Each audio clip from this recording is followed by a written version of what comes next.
Yeah, we don't got any viewers yet anyway, but I just wanted to. We're live at 6 o'clock. That's all I give a fuck about. Yeah, and then if you want to toss me the link in the chat for the YouTube, I'll pimp it out All right.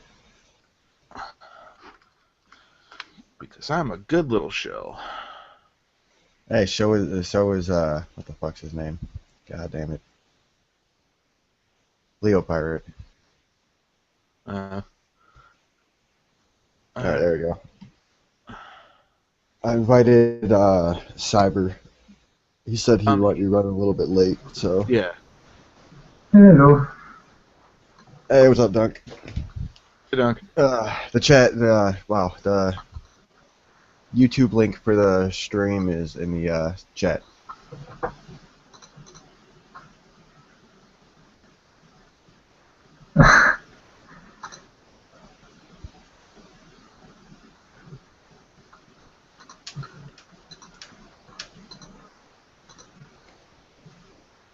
Uh, so yeah, how about that there Gamergate?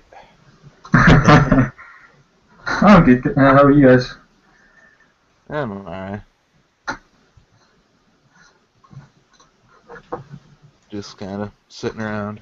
I've got my camera today, so I can look at myself. Well, Hello, beautiful that's good viewers. because we don't want to watch it or we don't want to look at you. So.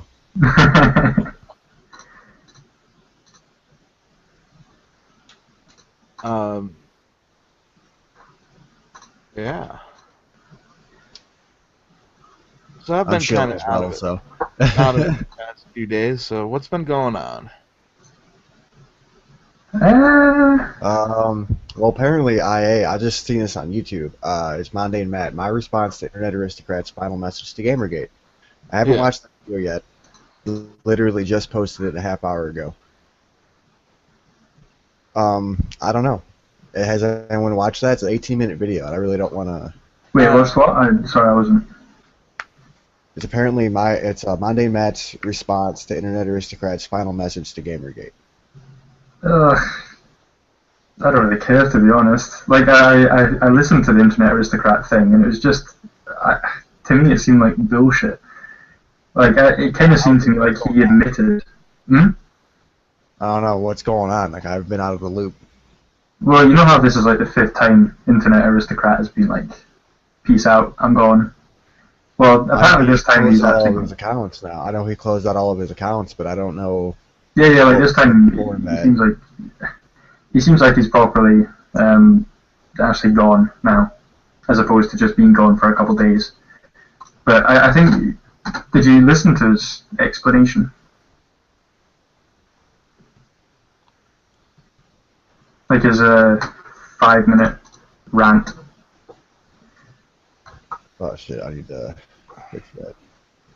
All I gotta say is, if he's gonna leave, just leave and don't come back.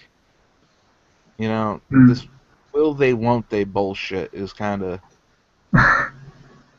Well, like I said, I don't know what exactly happened, like why he left, or like we were talking about that last week whenever Cyber was hosting. Yeah. Um, I don't know. It's something happened. Like Well, it sounded to me like he just. I don't really know. It sounded like he wanted Gamergate to be more about the kind of SJW aspect, where we went we can after. get once we get Um, some viewers, then it'll be great to actually ask their opinion on what the hell went down. Because maybe one of that, because I know all of us are pretty damn busy and can't watch Twitter all day. So Yeah. I hopefully didn't. one of them happened to catch what happened. I didn't realize my mic was off, so I was just like talking. I Hey, what's up? didn't realize that my mic was off, so I was just like talking to nobody. Oh no, we heard you. What the fuck? I don't know. Either way, this thing's broken. This is a shitty headset. But anyway,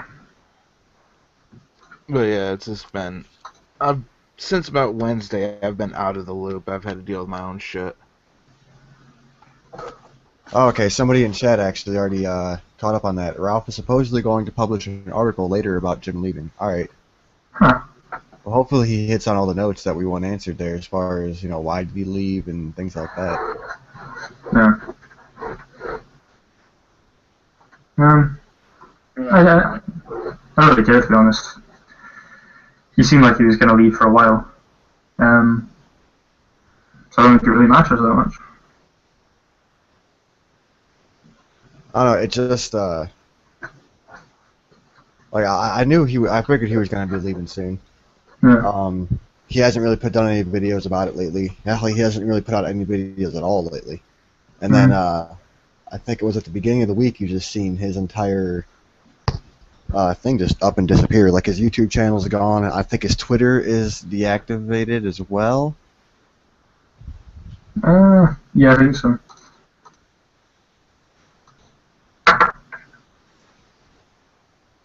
Yeah, it's not finding it.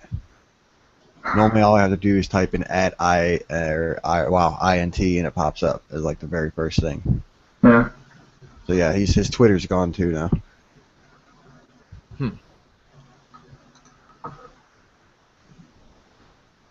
Let's see, we're at 6 people watching. 3 of them are probably us.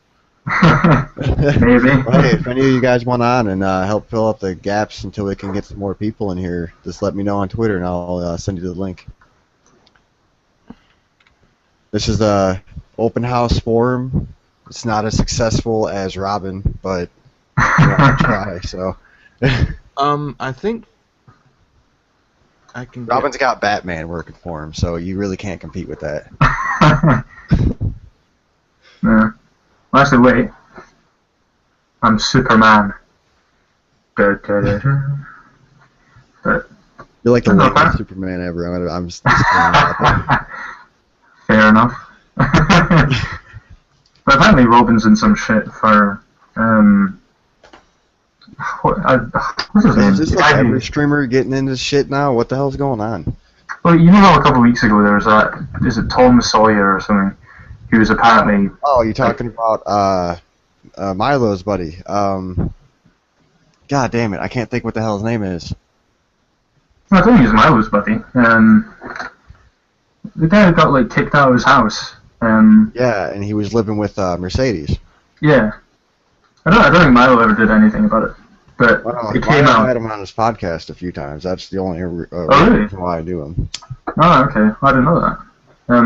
I've heard about it, like, from other sources and stuff. But have you seen, like, the video where he apparently got, like, assaulted or whatever? It was... it didn't really show anything, really. And now he's in a bit of shit because it seems like he was making up the whole Gamergate angle. Because he basically said that his girlfriend's friends had assaulted him for being pro Gamergate and all this kind of stuff. But I mean, so far there doesn't really seem to be much evidence to support that. And I think Robin was in the middle of it because he supported this guy quite heavily and kind of said that what he was saying was true, when in fact that it doesn't really look likely that that's what happened. Yeah, Satori Steve Tom Sawyer. That's exactly who we're talking about. Yeah. Well, I mean, so far it doesn't really seem like anything is conclusive yet, but it's... I don't know. Just more infighting is what it sounded like. Yeah. I know, it kind of sounds quite depressing right now, but I genuinely think this is quite a good week for Gamergate as a whole. Does no one else think that? Well, I'm just saying, like, well, what else has happened? Because I've only heard of the negative shit. Yeah, well, there was that, didn't the FTC do something about I don't fucking know. Like, all the complaints to the FTC that there were breaches with advertising and all that kind of stuff. Apparently there was a breakthrough there just a couple of days ago. Oh, here we go. Dude, I'm about to pull you. Okay, Satori, you need to find me on Twitter. You're in here, because apparently you know more than anybody else right now. Ebola-chan is trying to bring light to the information and claim he's lying about why he got kicked out.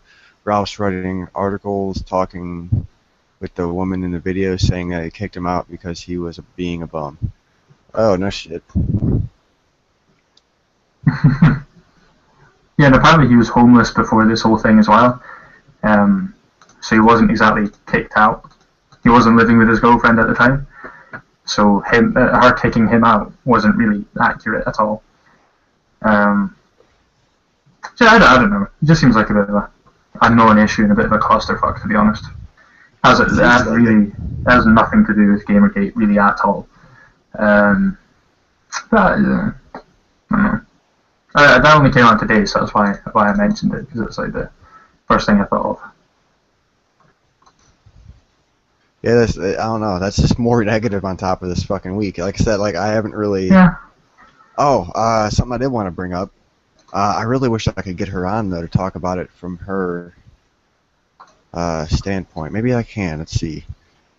What are you talking about? Remy Punks. Oh, okay. See if I can't get her on.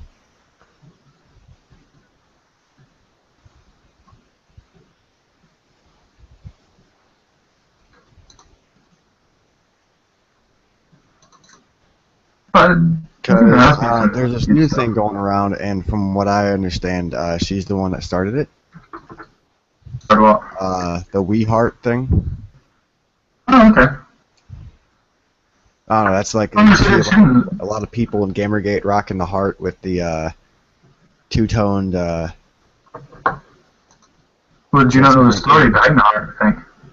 Oh no, I don't. I know like there's something about how you read like there's a couple lines of dialogue, and there's a blue line and a red line, and then at the end of it, it says, "Oh, if you agree with everything that was written in blue, then you support Gamergate. If you agree with everything that was written in red, then you're anti-Gamergate," or something like that. Oh, I haven't seen that, but like the heart symbol, you know, like on everyone's profile pictures now, that was a thing. I don't think it was related to Gamergate to begin with, and then it kind of got latched on by anti-GGs to be like, yeah, we're full of inclusive people, we like, you know, diversity and all this kind of stuff. And then we were like, oh, we like that too, so we'll use it. And then they got all pissed off that we started using it. So yeah, and that was like the heart thing. I haven't seen the kind of thing you're talking about though. Well, that sounds more interesting, to be honest.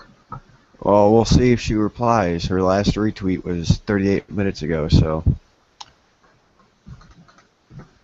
Yeah, it was just one of them new little things I've seen floating around out there. Mm-hmm. Oh, and speaking of new little things, Solution 6 is still going strong. Solution 6, what's that?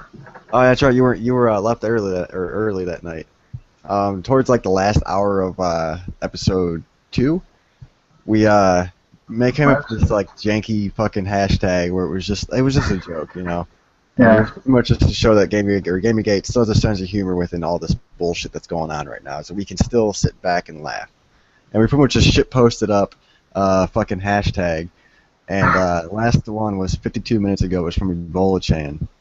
And it says, okay, Solution 6, the Grand Poobah has spoken, or has spoken. The laundry is going into the basket. Follow Remy Punks for updates. Hashtag Gamergate, hashtag not your shield. So yeah, it's still going. It's funny as hell too.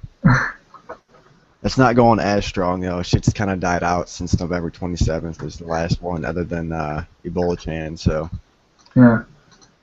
Well, to be fair, just like on the kind of humor thing, I think Gamergate has been very kind of open to laugh, not even just at itself, but just at things in general.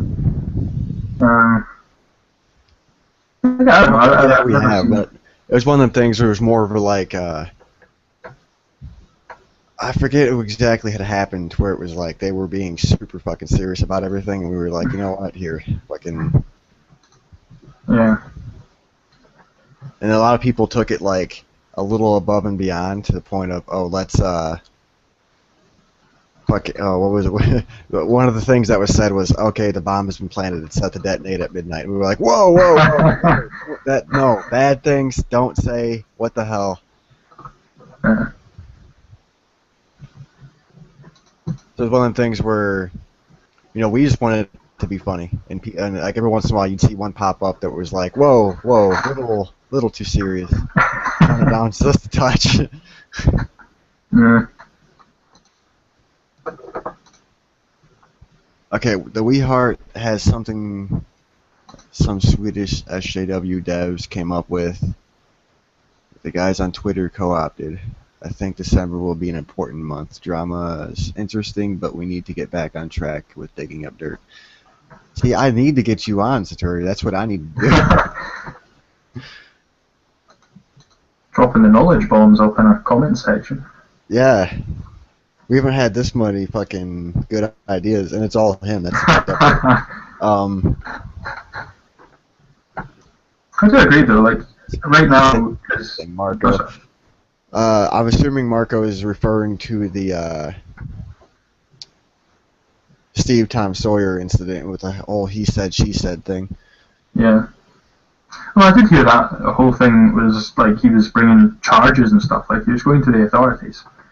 So, I mean, it might just be a case of we hear about it in a couple months. Possibly. Well, have any advertisers or any more advertisers pulled out that we know of anything? Like, are emails still even being sent? Yeah, I'm sending emails and stuff. I still got, like, yeah, I got an email from, I think it was Intel, saying they were going to look into the stuff with Gamma Sutra and stuff. Spotting their ads on their webpage again or whatever, right? Yeah. So I emailed them like a week ago and I got a response saying... But I thought it was something about how they would see their ads, but it was through a third-party company that was selling the ad space. It wasn't necessarily Intel saying, hey... Well, I mean they claimed, Gamma Sutra did, that Intel had reinstated their campaign.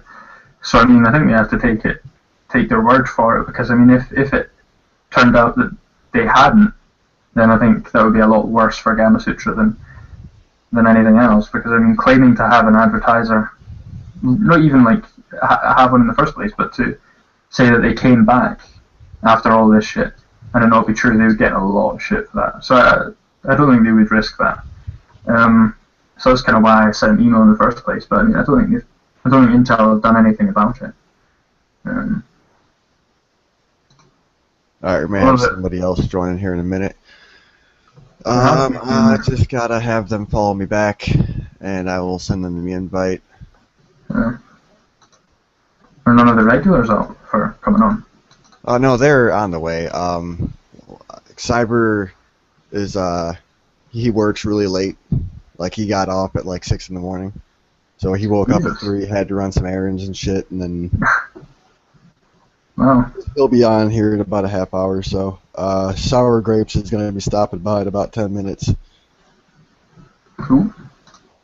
Amy said she'd be stopping by at some point as well. Janosch coming? Actually, I didn't send the invite to Janosch, so... I can invite him. Like, I have nothing against him. I'm just saying I just never got around to it. Yeah.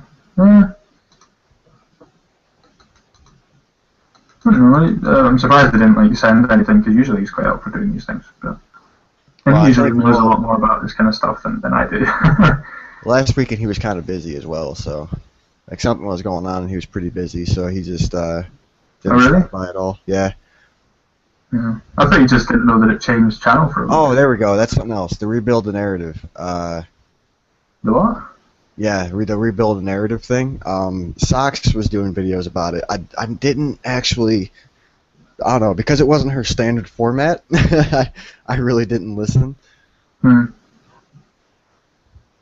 that's kind of my bad.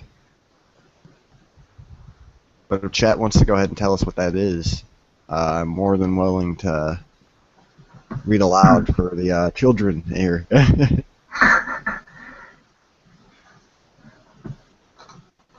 think that the Rebuild initiative is just kind of supporting kind of. And we got Kaz. What's going on, buddy? Hello. Bart He's Simpson. muted right now. We have a the rebuild initiative. Oh no, hello. How's it How are going? you guys doing? Good. Good.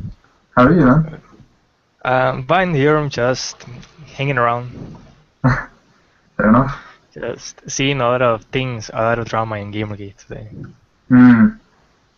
Yeah, I think it's- today in particular, there's a lot of That stuff seems to like be that the going on. topic this week is fucking drama. So, I'm sorry. I wanted to ask you guys something What's up? Hmm? about the whole internet aristocrat thing. What was your guys' opinion on this whole thing? Well, I don't know. At the start, he seemed pretty straightforward into what he wanted as far as, you know, pushing this whole thing forward and helping it grow. But I don't know. As time went on, he stopped being a voice at all. And then I think anytime he did any kind of stream, people latched onto it like, oh, he's going to have something important to say. And I think that final stream, a lot of people felt really fucked up about it because you had King of Pole on there being King of Pole. Like, let's be honest, that's just, come on. Like, I'm not slamming the guy, but that's what he does. Like, fuck. And then you have fucking Jade on there, which is now his girlfriend, so of course they're gonna be fucking around. I mean, it's just it wasn't even a Gamergate stream. I kind of feel bad for all the heat that he got for that shit. But then I heard some shit about it was this board on Infinite-chan or 8chan where it was pretty much all of the headliners of Gamergate, I guess you could say. They were all like in this one thread, and somebody went in there and was slamming them or something like that. I don't know. But then shortly after that, he started to tweet out about how he's done with Gamergate and all this crazy shit. And if he still had his Twitter page up, I could read all this shit off, but it's long gone now. Damn. Wow. Okay. This is kind of a very chaotic week for Gamergate. Yeah. It really is. And what's amazing about it is it seems like a lot of people aren't touching any of it. And like I said, my man Matt just put up a video, but hold on a second, I'm about to. Yeah, I Get my just sound on watched. this. He pretty much is telling, how can I say it? Telling an internet aristocrat that he is pretty much a coward, and that it's his Really? fault, pretty much. Wow. So yeah, pretty much. I don't know. I mean, his videos and stuff are good, but apart from that, I don't really see why he's kind of brought so much drama. I don't know. Hold on, I'm listening to this video real fast. I really want to. Hold on. Isn't there a way to where I can. I think you can screen grab stuff. It's on the Google Hangout toolbar thing.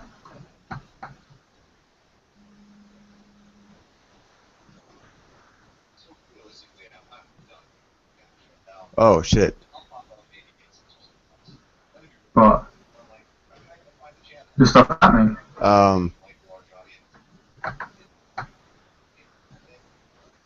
Hello? Hold on.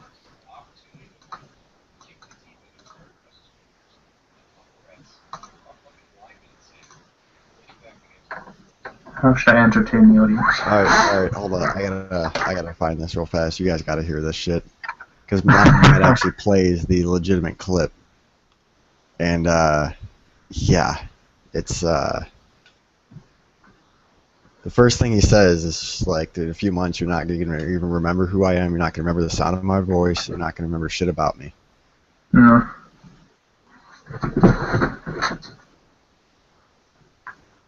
Ta-da! Do I have an afro? Okay, let's see if I can figure this shit out now.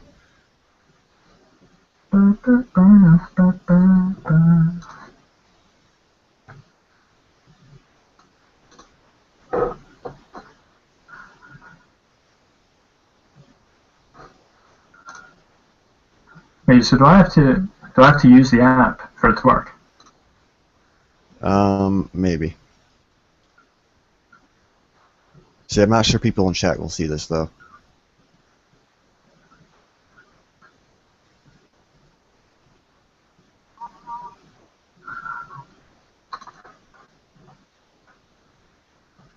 Are you watching it? What?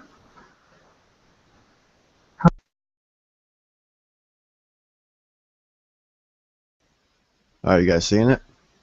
I muted everybody. I'm not sure why.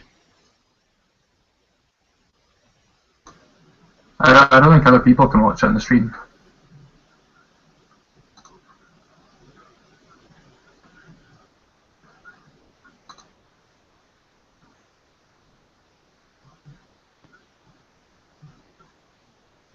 Alright, you guys seeing it? Yeah, I'm seeing it, but I don't think the stream can see it. Alright, I'll drop the link for the video in the stream. Can you not screen grab at the same time? I'm not exactly sure how it works. I think there's a screen share option down the side that you could click.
Yeah, I can't figure out how to add it in the description.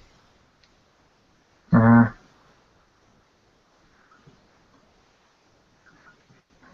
I screen share? He's pretty much trying to say that everybody's a shill. Yeah. Oh no, this is weird. Fuck. Um.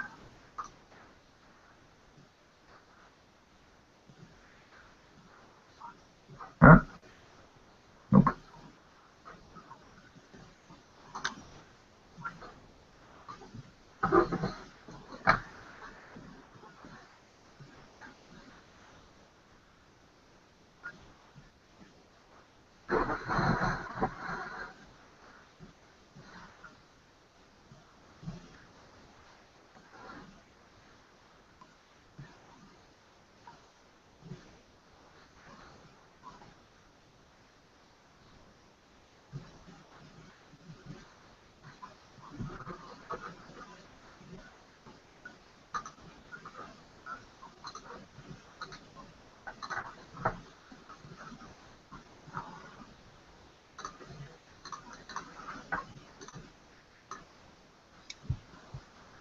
Alright, the link to the video we're listening to right now is in the description.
Can we pause that right here to talk about it? Yeah. Right. Um, I listened to that a while ago, but that just seems like a bit of bullshit, to be honest. Like, I don't know what you guys think about it, but apart from his point that there are people who are trying to get monetary gain from this. Apart from that, the rest of it just seems like I don't know, a big fuck you to everyone in Gamergate. It really does seem like it, doesn't it? Because he's pretty much saying like, "Oh, you guys are too stupid to realize who's trying to use your guys for making a buck and all this other shit." It's like, dude, we didn't fuck it. All right. Other than bringing attention to this whole thing, he's really done nothing. Well, I don't really have anything against the guy, but when he says stuff like, I don't know, you need to be more extreme to get more people interested in it, that's complete bullshit, if you ask me. All he really was, all IA really was the loudest voice in the room. So he forced you to listen. No, and he was one of the first ones to do it. So I mean, he was. But I'm just saying, like towards the middle there, whenever he really wasn't putting out a video, and then all of a sudden it was like, "Oh guys, hey, IA is putting out a video next week." Yeah. I was like, "All right, cool," but all that information that he gathered, he didn't get it. He didn't gather all that by himself. He had other people gathering that for him. He was just, reading it off a fucking checklist by the time of the video. So. Yeah. It was pretty much because of Adam Baldwin. Like, that guy got so much hype because of him. Like, that's the whole thing. I've never liked Jim, and I'm actually really glad that all of this is happening. So yes. See, I absolutely love his fucking Tumblrisms and the Hugbox Chronicles. Like they have brought me hours of laughs and enjoyment at work. So. I'm kind of in between because I don't. Matt accurately calls it a rage quit. Yeah, I would totally agree with that. He rage quits. But I don't know. You seem to be very heavy in the whole anti-SJW thing rather than the ethics and journalism thing, which I think is. Yeah, I think that was kind of odd. That was his point. That was his main point. Was like, oh, this was a way to fucking kick the teeth into the SJWs. It's like, was that your goal? I know, because I mean, if we're gonna try and like divide Gamergate, because really it is kind of divided between the ethics and journalism side and the anti. Shit. Yeah. I mean, that's basically the two sides of Gamergate. Some people can be on one side, not the other. Most people are kind of a bit of both. But yeah, I have to say I'm a little bit of both. And like, even though as somebody who said that, you shouldn't blanket statement social justice warriors with the one simple thing, because I'm sure there's some out there who aren't total fucking, I guess Nazis would be the appropriate word. Well, I don't know, the way I see it now is that SJW kind of means the more extreme side of not just feminism, but kind of just that kind of culture of being offended is well, my whole thing was I wasn't saying like, oh yeah, don't insult these people at all. I'm saying make it personal. Like if of course, never make generalizations. That's never good. Like if somebody insults you, like use say that person's name, say that they insulted you. Don't say, oh, SJWs assaulted me. Like, oh no, that one person assaulted you. Yeah, but I mean, someone in the chat is saying that he just didn't want to take part in GG drama anymore, but he was the one fucking creating GG drama in the first place. Like, we wouldn't have had half this shit. Marcos in chat said that Jade says he found a new job and he didn't want to take a part in Gamergate drama anymore. Yeah, I can understand that. I don't know. See, you say he wanted out, but he wasn't really showing that for a long time, up until people started challenging him that he went out.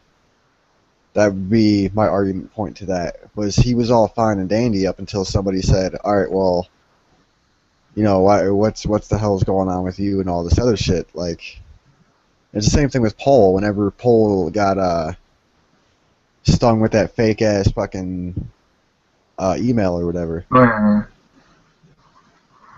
But, I think they thought that everybody was on the same mindset, and everybody thought, of course, you know, Gamergate is about, you know, destroying social justice warriors and going against Tumblr. Of course, that's the whole point, right? And that's not why everybody's starting this. Like, a lot of people who I have seen are in here because of the community, others because of games, others because they're genuinely concerned about ethics in game journalism. And then you have people like Adinter who just want to, I guess, cause chaos. Like, he in his audio he said, like, the way that Gamergate should go is by causing as much chaos as we can possibly can. And that's, you don't destroy, it's like, you don't destroy things and then with the mindset of creating something, because you're going to end up destroying it again. So yeah, like, again, just completely different mindset. Marco wants us to move on to other topics, and I kind of agree. Let's go ahead and just stick to Gamergate. IA is no longer part of it. Let's just settle it that. As far as Gamergate, like, I was telling a buddy of mine at work about it. Like, I'm not sure what sparked the conversation, but somehow, like, I got on the topic of telling him, like, yeah, I'm a part of this consumer revolt online. It's fucking called Gamergate and all this shit. He was like, yeah, I've actually heard about that. But instead of going after the journalist websites, you guys need to be going after the companies. And I was like, you understand, right, that if we can't handle ethics here and fix what's going on at this lowest part of the industry, then how are we going to tackle these big multi-billion-dollar corporations? Well, what was his advice exactly? Sorry, so he wanted to go after the companies behind the websites rather than just the websites themselves.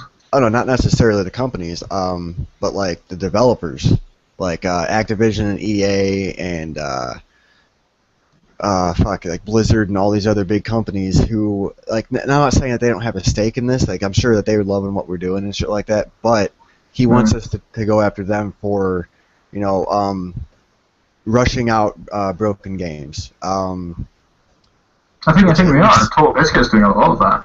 Oh, I know. But I'm saying, like, he's been on that train for a long time. It's clear now he's pro GG. The whole pre-ordering games, that whole fucking idea of, you know, it secures a sale for them and it helps them with their stocks and all that shit. Like, that whole mindset needs to just stop. He had a couple other things. He said, like, I don't know. This is just coming from a guy at work. I can't verify any of this because I'm not him. He said something about how he actually used to work for a couple of these, not companies, but a couple of websites where what they would do is they would get paid by these companies to go into, like, Diablo 2 or whatever, and they would farm shit and pretty much wreck the economy. And, like, I guess it's one of the things where, like, their little faction or whatever was hired by Activision to go into Diablo and wreck the economy or something like that, so people would go out and pick up Diablo 3. Jesus. Like I said, I can't verify any of that. Yeah, that's quite an odd one, to be honest. But, I don't know. I think we've been focused a little bit on kind of bigger companies and that we're getting kind of more savvy towards, you know, journalists being bribed effectively with, like, hotels and free trips and free games and all this kind of stuff. So I think we're kind of on that train a bit, but probably not as much as we should be.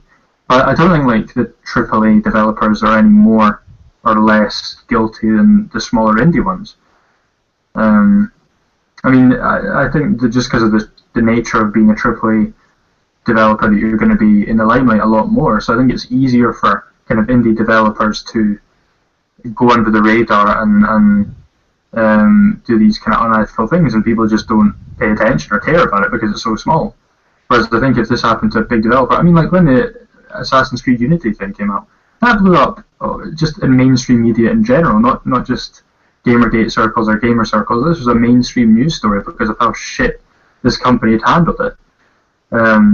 So I mean, people are definitely, taking AAA developers to town with this kind of stuff. Like they are, but it's not being okay. Like what was with Assassin's Creed Unity? It made their stocks drop like what? It's either 7 or 11 points, something like that. It's to me that's like, dude. Assassin's Creed Unity was bad. Like it's one of them games where if I do make a video, it'll like I already know what the title is because most of the time my first time for everything series is just first time for everything Assassin's Creed Unity. Well, this one will be first time and possibly a last time for Assassin's Creed. Because so this you just game, got it? I really don't think. Okay. Dude, wait, you bought the game though? After Assassin's Creed 3, I was on that point to where I'm like, you know what? I really think I'm going to let the next Assassin's Creed go. I don't think I'm going to get it. This was just bad. I do not like the direction that they're going. The fucking acting was terrible. The gameplay was fine for the most part, but it was real buggy, and it just didn't work out the way that they wanted. Like, oh, well, you'll be able to travel from one side of the map to the other by using all your trees. This is one thing that they kept saying in the developer diaries. Fucking trees. I hate trees in that game. Oh, I know. And even then, it was like, all right, you have one map where it was just a whole bunch of trees. You only had one path that you could actually take if you wanted to stay in the trees the entire time. Yeah. So it wasn't like you could not stay in the trees the entire time like they wanted, like they were advertising. So it was like, well, that's a fucking flat out lie. Well, did you play the first Assassin's Creed? Oh yeah, I played through. I played literally 1, 2, Brotherhood, Revelations 3, 4, and then Unity. I cannot bring myself to pick up Rogue because it just seems like fucking. To be fair, I think Rogue looks better than Unity, just because it looks kind of finished. Oh yeah, but I'm saying it just seems like 4.5 to me. But anyway, just like with the first Assassin's Creed, there was kind of that kind of foresty mission, but instead of there being a forest, it was just like a road in between, like Jerusalem and Acre and stuff like this. So there was a middle bit where it was just a road basically that you had to go across, and they took that out because people hated it. And I feel like in Assassin's Creed 3 they brought that back. That game also suffered from issues of like extreme repetitiveness, where it was like, oh well, you're gonna have to do the same eavesdropping mission 5 fucking times. You gotta do the same pickpocket mission 5 fucking times. You gotta do the same fucking. Oh, what was the other one? There was another one that was just really fucking bogus and stupid. I can't remember. I honestly loved that game. I thought it was a lot better than most of the other ones. Like the stereotypical 3 fucking repeated missions that they beat the hell out of in Assassin's Creed 1. Yeah. But I think the whole Assassin's Creed 1 did assassinations much better than they do. There aren't even assassinations. You just go and kill 50 odd people now. There's no assassinations at all. I feel like they did that a lot better in the first one. Yeah, Unity. And, oh my god, dude, it was so broken. Like they released a new patch. It was something like 300 plus fixes. Like I'm sorry, if the game was that fucking broken and you pushed it out, there is something wrong here. And that's kind of what my buddy at work was getting at, is like, you know, what we're doing is great, going after websites and everything, but we need to focus our efforts on fucking these companies who allow who would do this sort of thing of like rush the product out and then fix everything in post. Yeah, but I still think that that's kind of covered to an extent, because I don't think, like, certainly for at least a couple of years now, I just haven't bought Assassin's Creed until they've been like 80% off in Steam or whatever. Like, I just won't buy it full price, especially not in the first week or so when it comes out, just because I know that it'll be a pile of shit, pretty much. Hold on, I got a request from Marco. You guys think we can get Oliver to come on stream? I'll tell you what, if you guys can get him to follow me, I'll send him the invite. I'm serious. I've been actually trying to get Oliver on for a while. Doesn't he do his own? Yeah, thing? He does his own. But I'm just saying, like, I've been trying to get him on for a while, and I've never been successful at it, so. Yeah. Oh, the cool came on actually. Good. But Oh, okay, cool. Remy is gonna join us. oh, cool, nice. Wait, Remy? Yeah. Like mom base? Yes. Oh, okay. Oh, Remy's coming in. Cool. Oh, now everyone's back, are they? Jesus. Like, oh, hey, girl. All right. Well, no, I just coincidental timing. No, don't lie. Don't lie. You're like, oh, hey, a female's gonna join me. I gotta get back. I gotta Dude. unmute my mic. I gotta put my bowl down and unmute my mic. It's Janos level of creepiness. No offense, Janos, if you're listening. I got bad news for you.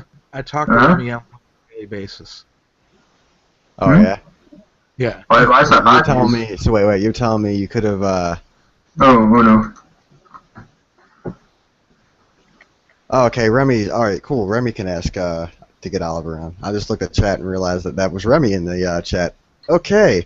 Wow. I don't know, but there's other examples besides Unity coming out and being totally fucking bogus, fucked up. You have Halo Master Chief Collection. Now that like how people are slamming Microsoft for it, and it was like, dude, you think they wanted that game to come out and be broken? That was like their fucking heavy hitter. That was their Mike Tyson haymaker for the fucking holiday season, and it got fucked up. Like, and that was all 343's fault. Well, I feel like that one was more of a it was just a PR thing to get people to buy the Xbox One in the first place. So I think it kind of worked in that people who wanted to play Halo bought an Xbox One so they could play this thing. Well, it was kind of a little bit of both, because it was like, oh, hey, look, a way to play Halo 2 again. Yeah, I mean, that would have swayed people from buying a PS4.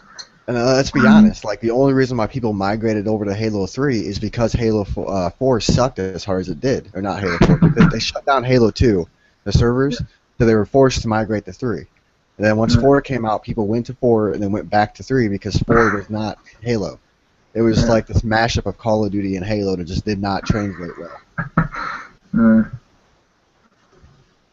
The Master Chief Collection, you know, the story and all that stuff works fine, but let's be honest, dude, it's Halo. You want to play that multiplayer. You want to fucking dig in, and you want that Halo 2 fucking feeling back.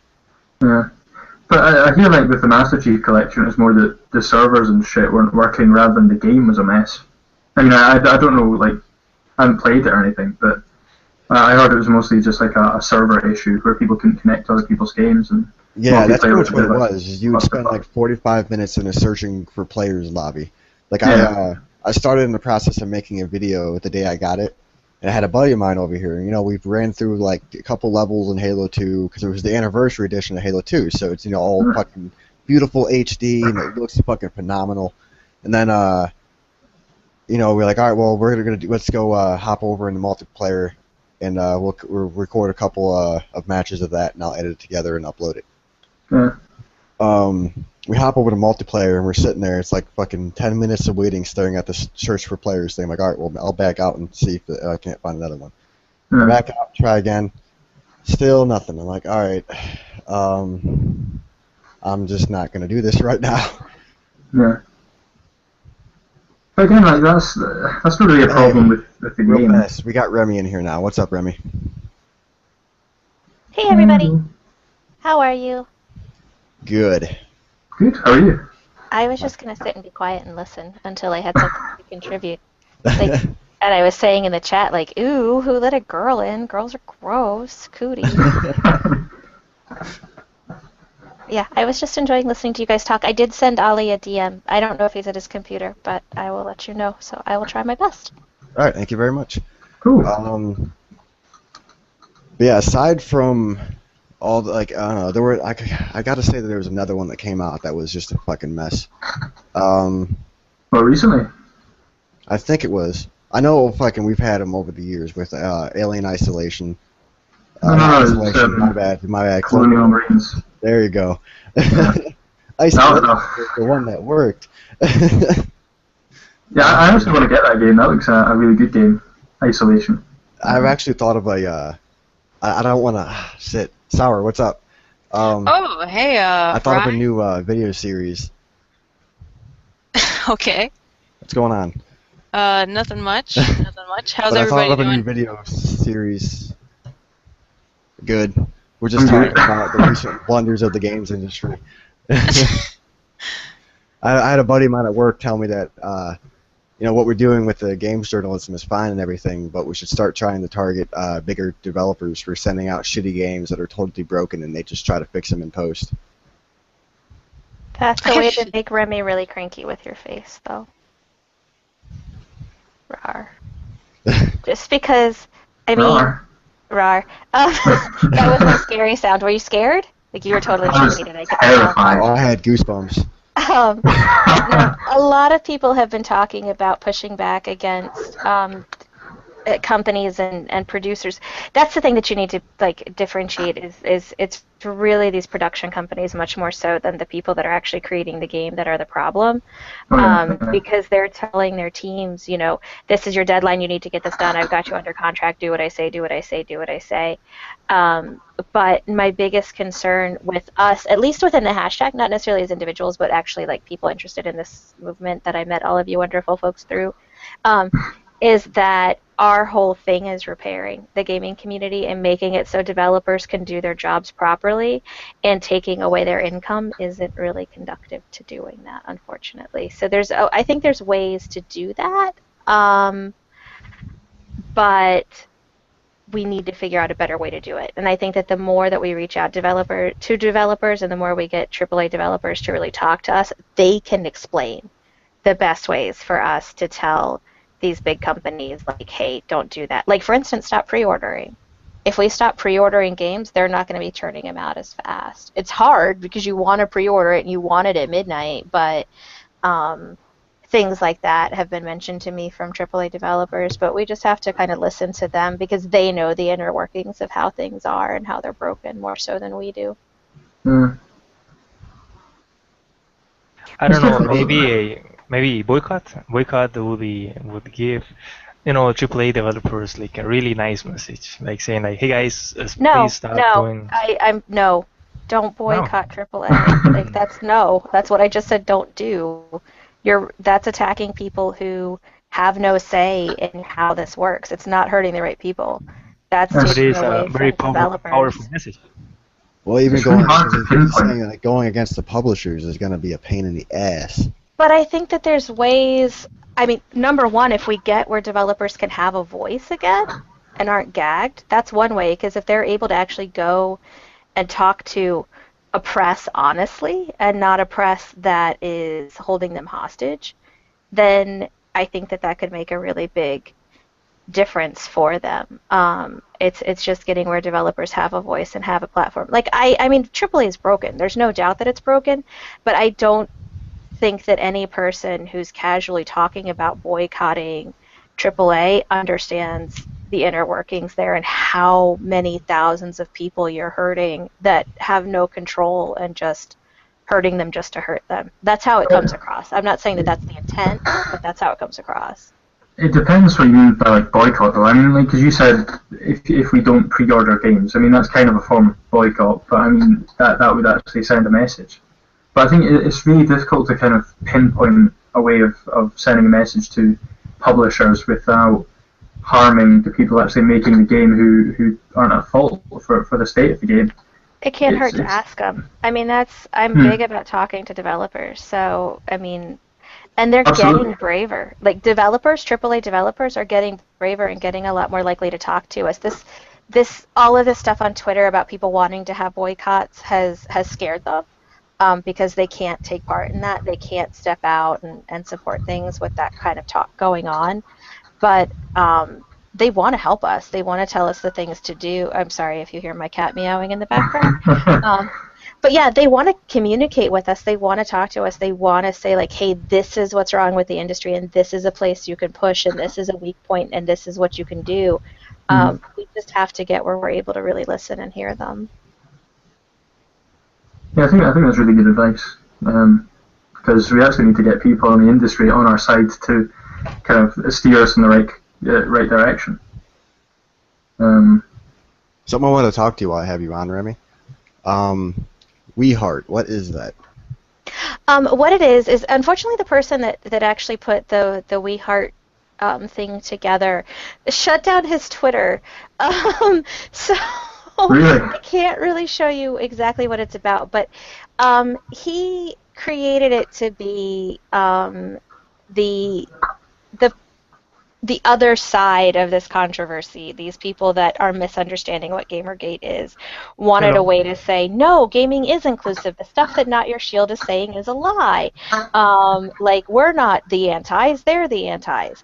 So we put it together, but the actual message of it is that gaming is inclusive and that we want everybody to be part of gaming. We want everybody to find something to do here, everybody to have games that they like playing, everybody who wants to make a game to have that opportunity. It was something that somebody made to push back against us that actually fit exactly what we were fighting for. So we stole it. I We were like, There's one way of putting it. I like that. Yoink. Pirate Bay. I feel bad for the person who created it. He got really harassed and attacked by the Gamergaters in this part. But okay. I didn't see anything like that. I didn't see anything like that at all. I saw him tweeting some. Yeah, but Kaz, I mean, he sat and said that he hated us and that we weren't allowed to use his symbol of unity. So Yeah, that's why I thought people were kind of angry at him, because he basically said that we shouldn't be using his symbol of inclusivity. It just didn't make any sense. yeah, so how does he make a symbol that's supposed to be for all gamers and then says, oh no, those gamers aren't allowed to touch it?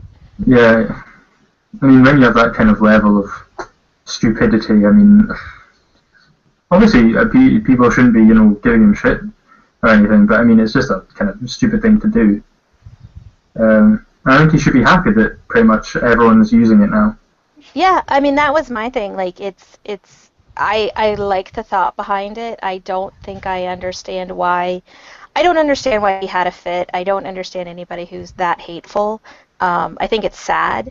That's not the gaming community that I grew up in, and I hope that these people that are on the opposite sides of things stop being so hateful and stop being so nasty and remember exactly what the gaming community is.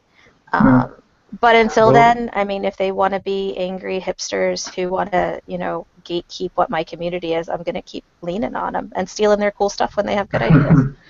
Well, I'm not an angry and hateful hipster, so I kind of feel that. Kaz, you've told me flat out that you want to attack developers. I'm sorry. That makes you an angry, hateful person to me. Maybe you're not a hipster, but if you want to attack people that haven't done anything to you, the developers in AAA haven't hurt you. Artists in AAA haven't hurt you. Renderers in AAA haven't hurt you. So you telling me repeatedly that you support boycotting them, that's hateful. That's disgusting. I don't know why you attack innocent people, and I don't like it. Well, a boycott is like a really strong stance so that against people who haven't done anything to you. I know what a boycott is. I'm a consumer advocate. Don't tell me things that I know, Kaz. Wait. Okay, so what would be like I genuinely don't know of any examples where we could go after publishers without harming developers, at least to any extent. I'm kind of curious onto this as well. It's like, well, the way that the developers and what it has been explained to me is that pre-ordering is a big problem. Especially with companies like GameStop. GameStop shoves pre-orders. I mean, you're pre-ordering games 6 months ahead of time. The day it's announced, you're going in and pre-ordering games. I know I've done it. Like I'm willing to admit I have been that person pre-ordering games the second that I see them in the magazine, and that's where the rush comes in. Because these companies start to see, oh, I could get this money today instead of 6 months from now. And they keep trying to... actually, Sour just asked, we were boycotting journalists. Are we hurting the good game journalist out there? You have to look at the way that journalism is set up differently than game production, especially AAA game production, in that, can you name a faceless journalist to me? A faceless journalist at Kotaku who doesn't have a profile, who doesn't, have anything, that's silently working in the background in research, because they don't exist. And that's part of why gaming journalism is so broken. Those people that should be there, who should be playing the game all the way through before a review goes up, who should be actually researching stories before they go up, they don't employ those people. They're not there. They're all the staff at these sites are the same faces that you see at industry events. They're the same people that you see, trolling parties and asking for favors from game developers in order to have their games seen. So you're saying that all of them are corrupt and therefore harming us? Well, not all, because there's tons of gaming sites that I go to. It's the particular sites that we're leaning on. And look at Kotaku. I mean, this doesn't even just apply to them, but it applies to their parent company and how their parent company runs their business and runs their advertising. So you're saying that every journalist in Kotaku is corrupt and therefore harming us? I'm saying that every journalist in Kotaku who is publishing under their guidelines knows what they're doing and is aware of the fact that there's other alternatives to how they're practicing their business. So aren't we harming them by boycotting them as well? No, because they're running it by Kotaku's guidelines. I don't agree with Kotaku's guidelines. I don't think that the way that Kotaku treats game developers and the way that they favor certain publishers over others is ethical. I don't some think that people don't agree, though, with certain guidelines that certain game companies have and will boycott them. It's as simple as that. Like, I don't like it either, but I'm not going to tell somebody you can't do that if they have a strong, logical, emotional connection to what... Emotional connection. That's the problem. I said strong, logical. You said strong, logical, and then emotional. That's the thing is a lot of people are attaching feelings to this.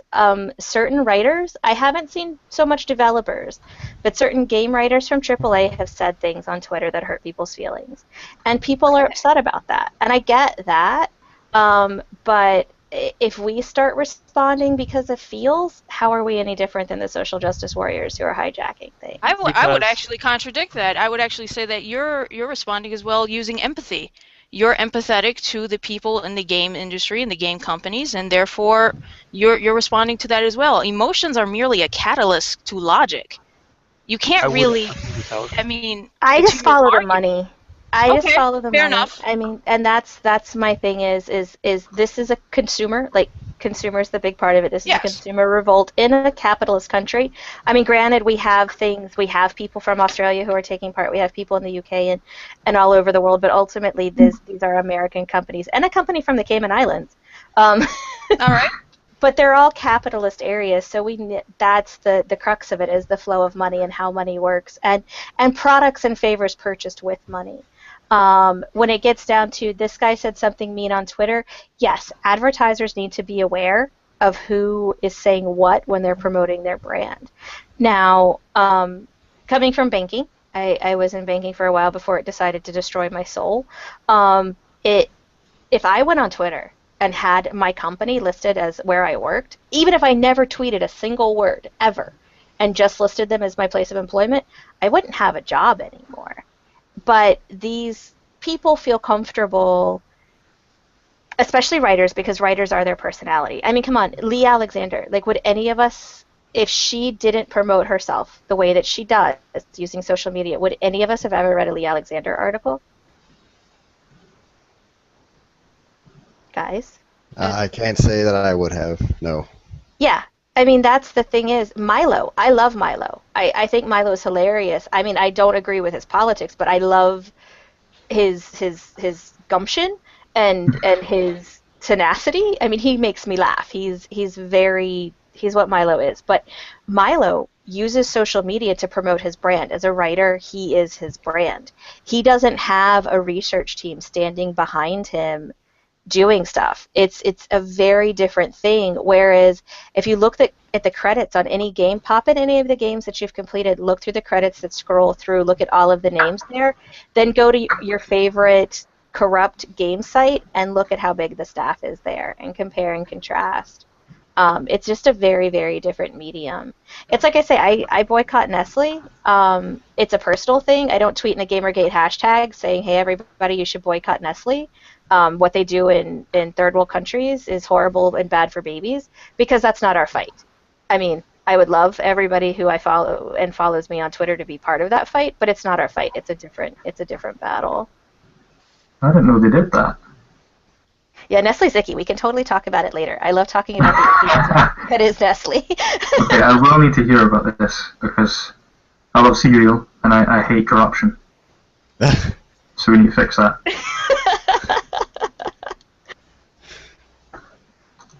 All right, on a slightly different note and trying to lighten things up a little bit, I'm going to go ahead and do a little segment that I do every week. And I've jacked this right from Total Biscuits, optional podcast. So if anybody happens to be on talking terms with Cynical Brit, let them know. Hey, Not a stole the notch, show. not even a sliver of creativity there, Rotten. Nope, that wholesale. The That's game. cultural imperialism, sir. Hey, we are from a capitalist Appropriation or whatever it society, is. What's up? right? We are from a capitalist society, right? Yeah, exactly. Appropriate what works and expand on it incrementally until we're successful. Yeah, exactly. No, I don't know what we've been capitalism gaming- is. Remember, Neither I do flunked I. out of school in the 3rd grade, so. You know, either Wow. government. Go ahead, Rotten. Sorry, man. All right, the I'm games tired we've been of it. gaming this week. Let's go ahead and start with Cyber, and we'll work our way around. What am I have you gaming? been playing this week? Shit. Aside from shit posting on Twitter. Yeah, right. More Binding of Isaac. I'm working on that review for Jason. And besides that, I've been playing some old retro stuff. I'm playing Mega Man 2 right now. And You doing a video of that? what's that? Are you doing a video of that? No, I don't have capture equipment yet. But I start my new job on Monday, so that's something I plan on rectifying by the end of the month. All right, cool. Yeah. So Congrats. yeah, thank you. Nice, yeah. Yeah, it's I'm gonna dox myself here. It's a little, it's a printing company out here in Loveland, Colorado, and There you guys go. It's Loveland, Colorado. Hell, yeah, hell. yep, yeah. I'm actually in Berthoud. Do you want my exact address, guys? I mean, if Yes, you, please. listen, if you want my life, I you can need have your, it. I need your social security number, your bank account information. My your- social security number is 1. But no, Here's the first one. yeah. But it's 3 12-hour shifts a week, so it's gonna be a little rough. I'm working on the insertion line, whatever that means, and the pay is decent. I mean, it's a good first step. I mean, after spending the last couple months unable to find work out here, this is a positive first step. So, I can keep a roof over my head, and so I'm grateful. But yeah, so that's what I'm doing. I'm playing the game of life, but not the full game. You're not the literal game of life, just life. Right. Wait, no, that. Oh, never mind. And the board game, not the trying to board quit game. smoking too, because that's one of the requisites of working there. Since they deal with a lot of inks and volatile chemicals, I can't smoke and have any tobacco residue on my hands while working on the. I'm pretty sure you're not worried about tobacco residue. Let's be honest. You're Yeah, from right. Colorado. Yeah, that's not the residue you're looking for. But no, that's why I'm a little jittery tonight, because it's. Give it up to nicotine, huh? Yeah, and the pills I'm taking to help are they're not fun. Yeah, I'll be joining you in that fight here probably January 1st. So. Cool. Is that your New Year's resolution for It's for 2015?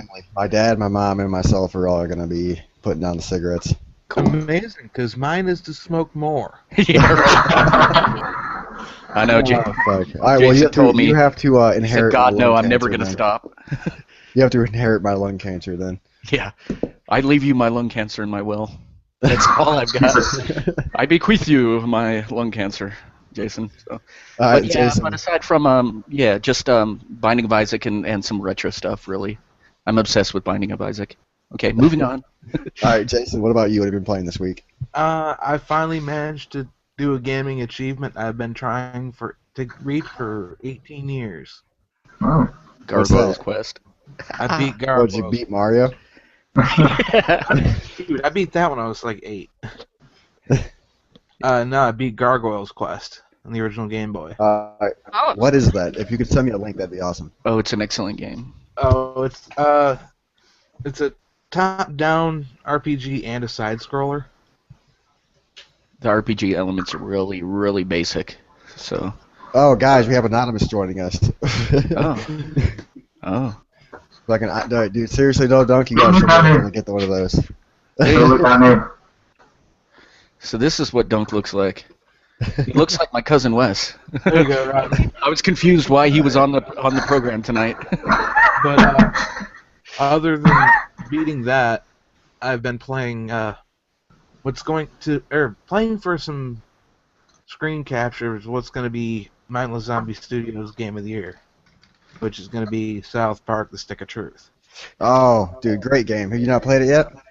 I have played it on PS3, but I'm replaying it to get screenshots, and because I got it for my birthday from. It's so good. The only downside is I have to say is like there's not a lot of there's not a lot of variation between character class. Yeah, but overall, it's a great little intro level RPG. Somebody that's never played one before, just like a South Park fan. And if you're a huge fan of the show, oh my god, it is. Yeah. It looks like it was ripped right out of the show. It looks great. And if your only RPG was ever, was Paper Mario, you'll get it right away. It's very similar in nature to that. So. Oh, and Sour Grape asked how the site's doing. Miserably. It's about to close tomorrow. Once we'll get back to that once everybody's said their stuff about what they're playing. All right, so we're on to Kaz now. Yeah. All right, Kaz, what have you been playing this week, bud? I think, for me, I've been playing Heart of Stones. I don't know if you guys have played it. No. Submit me a link. Link ever in the chat. It's pretty much like a deck builder, Yu-Gi-Oh type game, multiplayer game. You build your deck. Your deck with your monsters. They're pretty much the monsters are from World of Warcraft, from Blizzard. And I've been playing that. I've been trying to get better, but it's really hard because there's so many multiple types of decks and multiple ways of playing and races and species. And is this like Hearthstone or is it Hearthstone? Yeah, no, that is Hearthstone.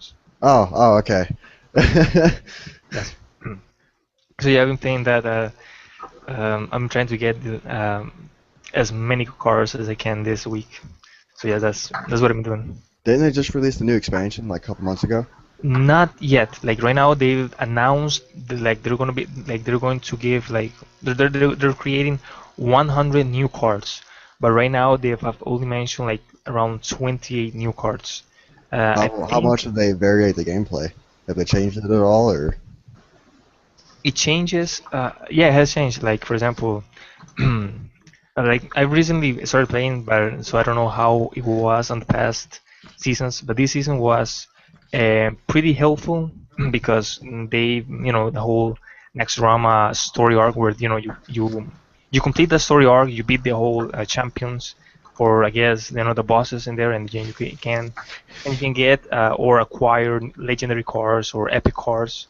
And now with this 100 new cards, is gonna be a really just it's gonna change a lot of things. Like right now, there are just overpowered cards. There's like very interesting cards, and one of the things that the underlying tone of this deck or like these new 100 cards is randomness. Like every single card has something that is random about them. It's not like specific. It's, for example, one card deals 6 damages randomly to any character on the board. Then there's other cards like if this card dies, it randomly summons any type of card from this type of species or thing. So right now, it's going to be very chaotic how all of this is going to mesh because it's going to be very random. Like for example, you have like very specific decks, like this deck does this, and you do this, this, and this, and then you win. But now this whole introduction is going to give this elementary of surprise and kind of like ambiguous. Like maybe if I play this card, it might give me a great card, or it might give me a really bad card. So it's going to be really great. So yes, that's it for me. That's cool. Yeah, fun fact about Hearthstone, I just want to point this out real fast. Whenever I came up with the name for the podcast, The Weekly Grind, I was not aware. Like, I should have YouTubed it first, because apparently there's somebody else out there with the Weekly Grind podcast, and he plays Hearthstone every week. Yeah. Yeah, I noticed that when I was doing the show last week, it popped up in my suggested stuff, so... Yeah, I was like, oops! Oh, well. Yeah. Things happen. And then there's a Peppermill tutorial. Yeah. Yeah, okay. Alright, Dunk, on to you. Hold on a second. I finished Metro 2033 after never having played it before. I got it like a Steam sale a while back, and I finished that this week, which is actually really cool. I love that game so much. It's Is it kind of like like a standard classic Metroid, or is it like the FPS Metroids? no, Metro 2033. Oh, Metro. It's not Fuck, why the Metroid. hell did I think Metroid? Anyway, No, it's like I played that up until. Did you beat it yet? 2033. Yeah. Yeah, I finished it. Why have you not? I don't know. I think I'm close. I was at the spot where you're on the back of the train car with the flamethrower, and the dark ones are rushing at you. Well, actually, you're not that far away, but you've got like an hour to go, I'd say. All right. Well, I had to install it, or uninstall it from my Xbox One, so Really? it's like my Why? external. I'll make sure I put it back on. Oh, it's such a good game. But I mean, not to be all PC master race about it, but it looks so beautiful on PC. Oh, you know where it looks beautiful too? On the Xbox One. Who cares? I'm sorry. Fair enough. But I really like that game. It's like it took a while to grow on me. Have you played Last Light yet? No, I've got the Redux version of it though. Which I'm You gonna start. gotta give Last Light a run. I played that one on 360, and I really enjoyed it. It actually was what made me get the Redux version of 2033 and Last Light. Is it very different from 2033? I'm sorry to the women here. I heard it was but more action. I'm sorry to say this with the women here, but it's got boobs. Oh no. So do I. But they're like they're like senselessly like, oh look, tits. Like Awesome. at one point in the game, you're literally just like, oh look, all these disease-ridden sewers and this plague spreading through the sewers, and now all of a sudden you're in a strip club and there's tits. Like, what the fuck happened? Yeah, I don't know why they have birds there. You know, there's bird aficionados in that club. Yeah. This is what you get rotten when I'm trying to quit smoking. So. Well, shit. There's no trains for you to wave a dick at yet, so I'm waiting. Oh Lord. Train out by my place. Yeah. Well, I'm waving in Jason your just general wants- direction I then, was gonna Jason. say, Jason just wants you to see you waving your dick. That's his whole fucking spiel there. No, I just want to push me to the train tracks. All right, Remy, what have you been playing this week? Well, other than embarrassing my daughter on Steam, I've been playing a lot of Postal 2 because I am going to start doing a regular live stream after I get my studio set up, and that's going to be my first game, and I don't want to look like a total scrub with people looking at me. So, So that's like my entire Halo 2 video I did with my buddy of mine. It's been like 10 years since we played it. So it literally, we'll go around a corner and go, oh, nope, wrong way. Oh, nope, wrong way. Fuck, wrong, which way do we go? Oh, this way. Like, it's easily like 10 minutes of us just walking in circles going, where's the door? see, and those guys, running with scissors has been just so completely awesome to me, and are such great guys that like I like really want to showcase the game and show why it's so fun and everything, and not just be like, hi, I'm a herp-a-derp and a really bad gamer. So I've been practicing that, and then I am helping people level up in Guild Wars 2 because that is my obsession, and I have a beautiful new gaming laptop, so it looks so pretty, and my characters are shiny, and I want to touch them. What kind of laptop did you get?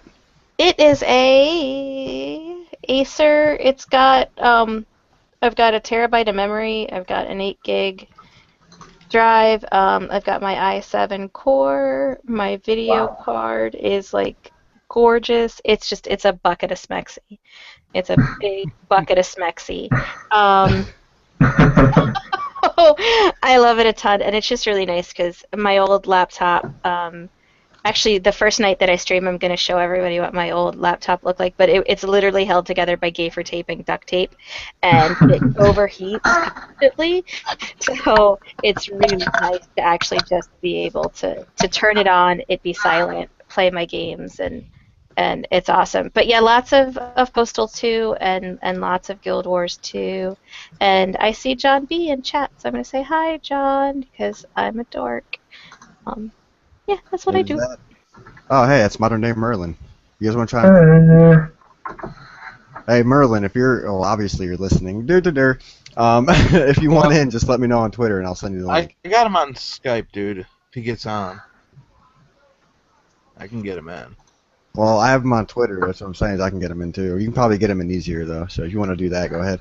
You guys waving your dicks at each other. I got him on Twitter. I got him on Twitter. I got him I'm in his best friend. Well, you're just no. you're just trying to make us jealous because you have him in your back pocket. Yeah. He does contribute to my site. So. All right. Fuck. Before we head on over to Sour, I want to jump back to Cyber real fast. You've been playing Bayonetta 2, right? Yeah. All right. I have not touched it. Have you played Bayonetta 1? Yeah. I've been kind of beaten it? No, I've been switching back between the two. See, I was getting my ass handed to me on one level of Bayonetta, so I'm running back through it again to get more gold and shit. Yeah. It's okay. You know, like the fucking stack of blocks off in the corner of the map. Yeah.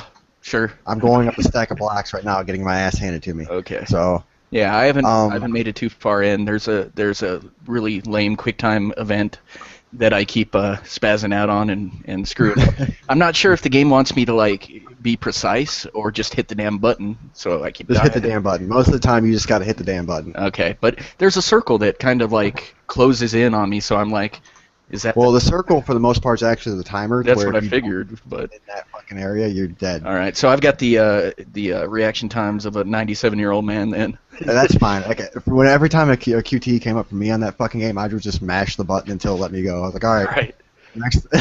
Yeah, well, so, but yeah, I've been kind of switching between the two, so I'm not really that far in either of them. What's all changed with Bayonetta 2? Is it the same game for the most part? Yeah, pretty much the same. Yeah, it's pretty much. I mean, it's from what I can tell so far, it's the same gameplay, just really insanely, improved graphics, and it's not just good looking for a Wii U game, but just good looking in general. It's you and I are gonna have to. You're really gonna have to give me your friend code so we can play co-op on that shit. Yeah, sure. I only recognize like 6 out of the 37,000 digits because I'm illiterate and failed out of school in the 3rd grade. Hey, it's not a problem. We gotta we'll I don't know what numbers are. Yeah, we'll have to figure that shit out at some point in time. We'll worry about that after stream. Yeah, for sure. All right, let's move on over to Sour now.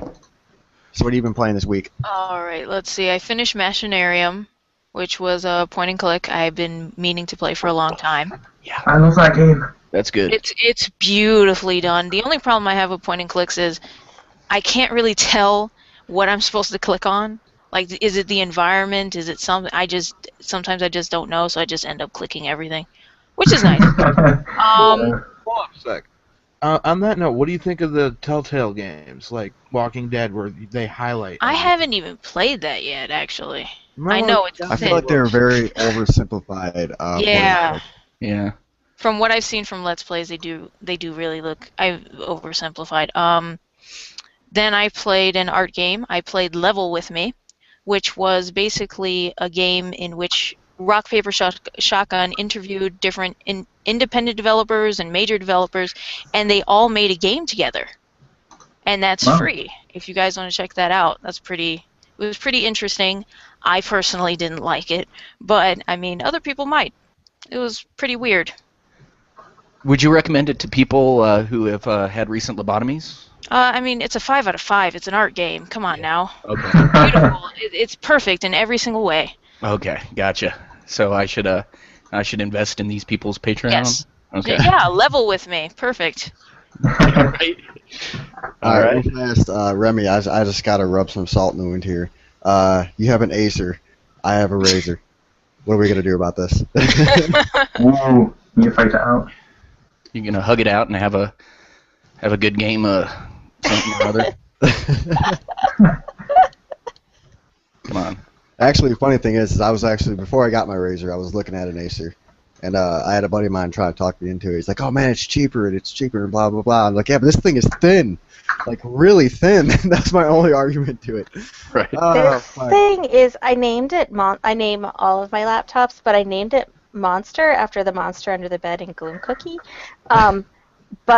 Which is awesome comic. But after having Butch, which is my old laptop, Butch is huge and she's heavy and she's Butch. I mean, she's a big girl, and you would not want her to hit you. But just picking this thing up, I was like, it's so light. So it's super, super light, and I'm surprised how much power is in this really tiny, lightweight thing with a humongous screen. It's just so fancy. It's shiny. I love it. Yeah, I got mine, and I was looking at the stats, and I'm like, I think this isn't even as strong as a PS4. Like, because it's got the i7, it's got, I think, 8 gigs DDR3, but the PS4's got the GDDR5 or whatever, so. It's got the Dance Dance Revolution memory. Yeah. Yeah. Like, that's a joke that's never been made before. Dance Dance Revolution, man. What's up? It's the Gravity Dance Dance Revolution. Aren't they all? I'm not even gonna lie. Like, I'm not even gonna lie to you. I don't know shit about computer specs. So even just saying what I just said, I don't know what the hell any of that is. Yeah, you're looking at the thing and the thing. God damn it. Here's what's in your computer. Yeah, exactly. Which I think now would have sounded better if Barney would have said it. So by all means, go ahead. Oh God. Here's what you have in your computer, kids. Oh God. I can't do it anymore, man. So you got to go back to smoking. This is bullshit. Exactly. Oh, I'm a failure. That is the worst advice ever. Smoke more, asshole. Just the only reason is so you can do the funny voice. For the sake of my show, inhale. Love me. Oh, there we go. There it is. I'm a horny dinosaur, making everybody really uncomfortable. And there goes any rhythm. Anyway. Yeah. I'm white. I have no rhythm. I make really people uncomfortable with my anime voice. They get really freaked out. At least Cerberus does. I If want to hear Cerberus this. is listening. I hope he's listening.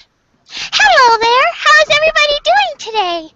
Oh, that is epic. Yeah. Oh Holy shit. Oh yeah. Isn't it the best day ever? Were you doing that on what's her name? Yeah, I had to because Pigeon. Fucking Yeah. Yeah. fucking Pigeon. I bet you he's listening right now. How in the hell? That is, I am floored. Like, just to hear your actual voice, to swing to that, I'm like, no, there's not. I could do it all day if I really wanted to. I read that fake, what was it? It was Deadwing Duck's fake tweet of Arthur Chu. That was classic. It was beautiful. I read it in that voice for him. Great. Alright, I've been playing Dragon Age Inquisition. I'm working on a video for it, but I don't know. I think I'm going to re-edit it and redo it a little bit because I just wasn't really happy with how it was going. I found a little exploit in one area. Made me kind of laugh my fucking ass off. I found out that, I'm not sure if it's in every area or in just specific areas, but if you go far enough away from the enemies, they'll just sit there right outside of their aggro circle and just hang out while you shoot them with arrows. Like, it will refuse to run any further than a specific point. It's just like, okay, so you're just gonna die now. Okay, I'll do this. Sounds but like yeah, tons of fun. For like 45 minutes of my video is me just pegging this damn thing with arrows. That's why I want to redo it, because I'm not happy with how that turned out. And then I played a little bit of Far Cry. What do you think of that? What's up? What do you think of that one? Don't get me wrong. It's more of the same as far as Far Cry 3 goes, and which is what I wanted at the end of Far Cry 3. But at the same time, it's more of the same. And my God, it gets boring. Like I played for like 3 hours, and I'm like, yeah, I don't want to do this right now. Yeah. It took you 3 hours to. You're like, I played for 163 hours, and then I was like, oh, fuck this shit. Well, no, like I was playing it how I used to. I was like, oh, go around and get every collectible and shit like that. And as I'm doing it, I'm like, yeah, we talked about that last week. That would take ages on Far Cry 4. You regressed into your yeah, like collector obsession. Yeah, exactly. The achievement hunter in me was crying to get out. Like, fucking get it, dude! It's right there. Just pick it up, you fucking pussy. So I'm like, no, man, resist. Walk away. You can do it. You've got the strength in you, man. Yeah, I don't. That's the fucked up part. But yeah, I'm going around and collecting all these fucking masks and these posters and shit. And then like at one point, I finally just like, fuck this game. Just went back to Dragon Age. I put GTA 5 in. And I had every intention of, I'm going to start the story over again. This will be great. I played the first mission, was like, and I know what to expect from the rest of it. The game looks great, but I just know what to expect already. Yeah. So the graphical upgrade wasn't enough to draw you into the world again? Oh, I'm sure it will at some point, but right now, like online, I'm not touching that until Heister come out. Like, I'm sorry, but I still feel burned as fuck from there not being Heist yet. So. Yeah, they promised that for like a year now. Yeah, and then they, what was it? I think in June or July, they came out and said like, oh, we're not going to do it until we're absolutely 100% sure that it's going to work the way we want it to work. And like, here's the thing with them shark cards and all the fucking, monetization in that game, it worries me that even if they put the Heist in the game, they're only going to give you like 100,000. Right. Because they're going to want to make you buy them shark cards. Did you say shark cards? Shark. Okay. Okay. It's like these in-game credit cards, pretty much. Mm-hmm. It's just like, oh, I spend $100 for, I think it's like 10 million in-game currency. Mm. Yeah. And Did you try the first-person mode though? I mean, that would be yeah, I did. I like that. That was the only thing I wasn't a big fan of is it did like the Fallout 3 aiming style, to where it's like not ADST, but it's like, oh, we'll put the barrel of the gun on the screen and swing it up through a corner. And I don't know. I've never been a fan of that. It's like if you're gonna do first person, fucking goddamn, aim down sight, please. I thought, so you mean like they don't actually look down the sight, they just kind of put the gun in the middle of the screen. Exactly. It just pulls up closer to the center. I thought they did that. I thought they actually looked down the sights for some guns.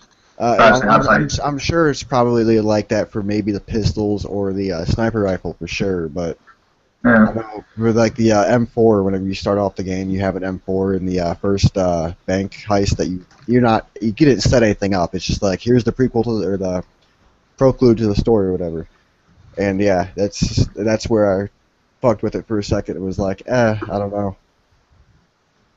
I haven't tried driving with it, so. To be honest, like, that would be one of the main reasons why I'd get it, because it looks like it would change the game so much. Because like, even they've changed all the textures to make them a lot better and stuff, and they've added so much like, detail. You can tell that in the first race you do against Lamar with Franklin. You can tell the texture changes right off the rip. Like you take off out of that driveway and you go up the hill by the cliff, and it's just fucking. The entire mountainside is entirely different texture. It's just it has like the entire time for the first time because I've played the first one as much as I did.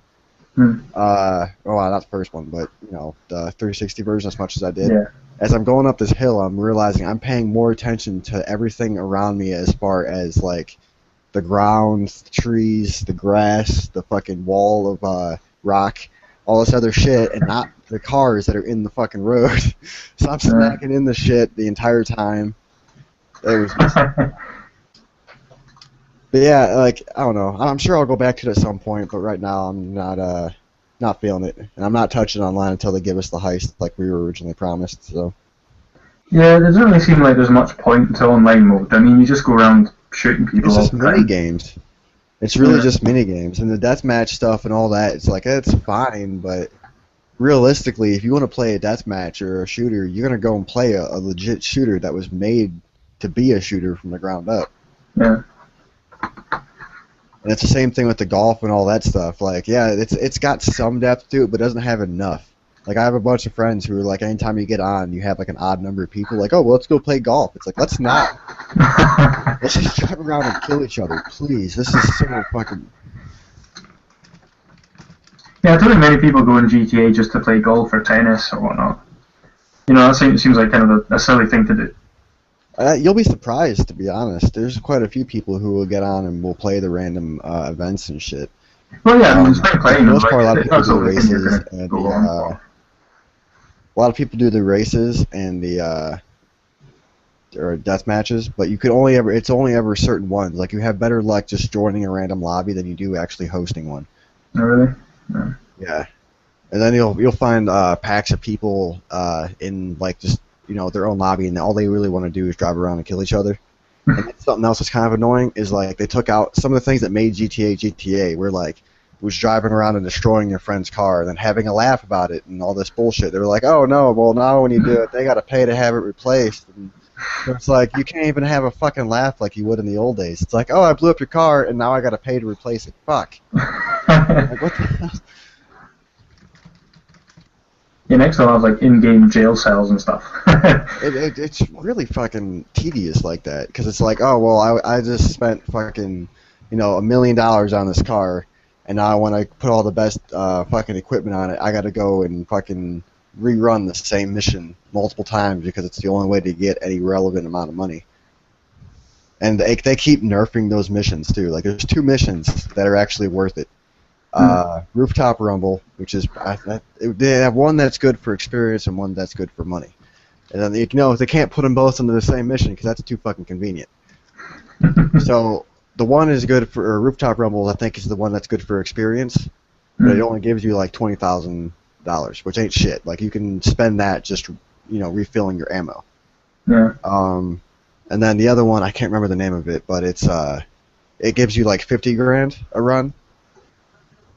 But the problem with that though is you want a high-powered sniper rifle, and those cost like fucking, I think it's like 50 grand a rip, and the shells are expensive as fuck. So even then, like you're dropping quite a bit of money just to run the mission, like effectively and quickly, And then on top of that, you're running it for hours at a time, the same thing.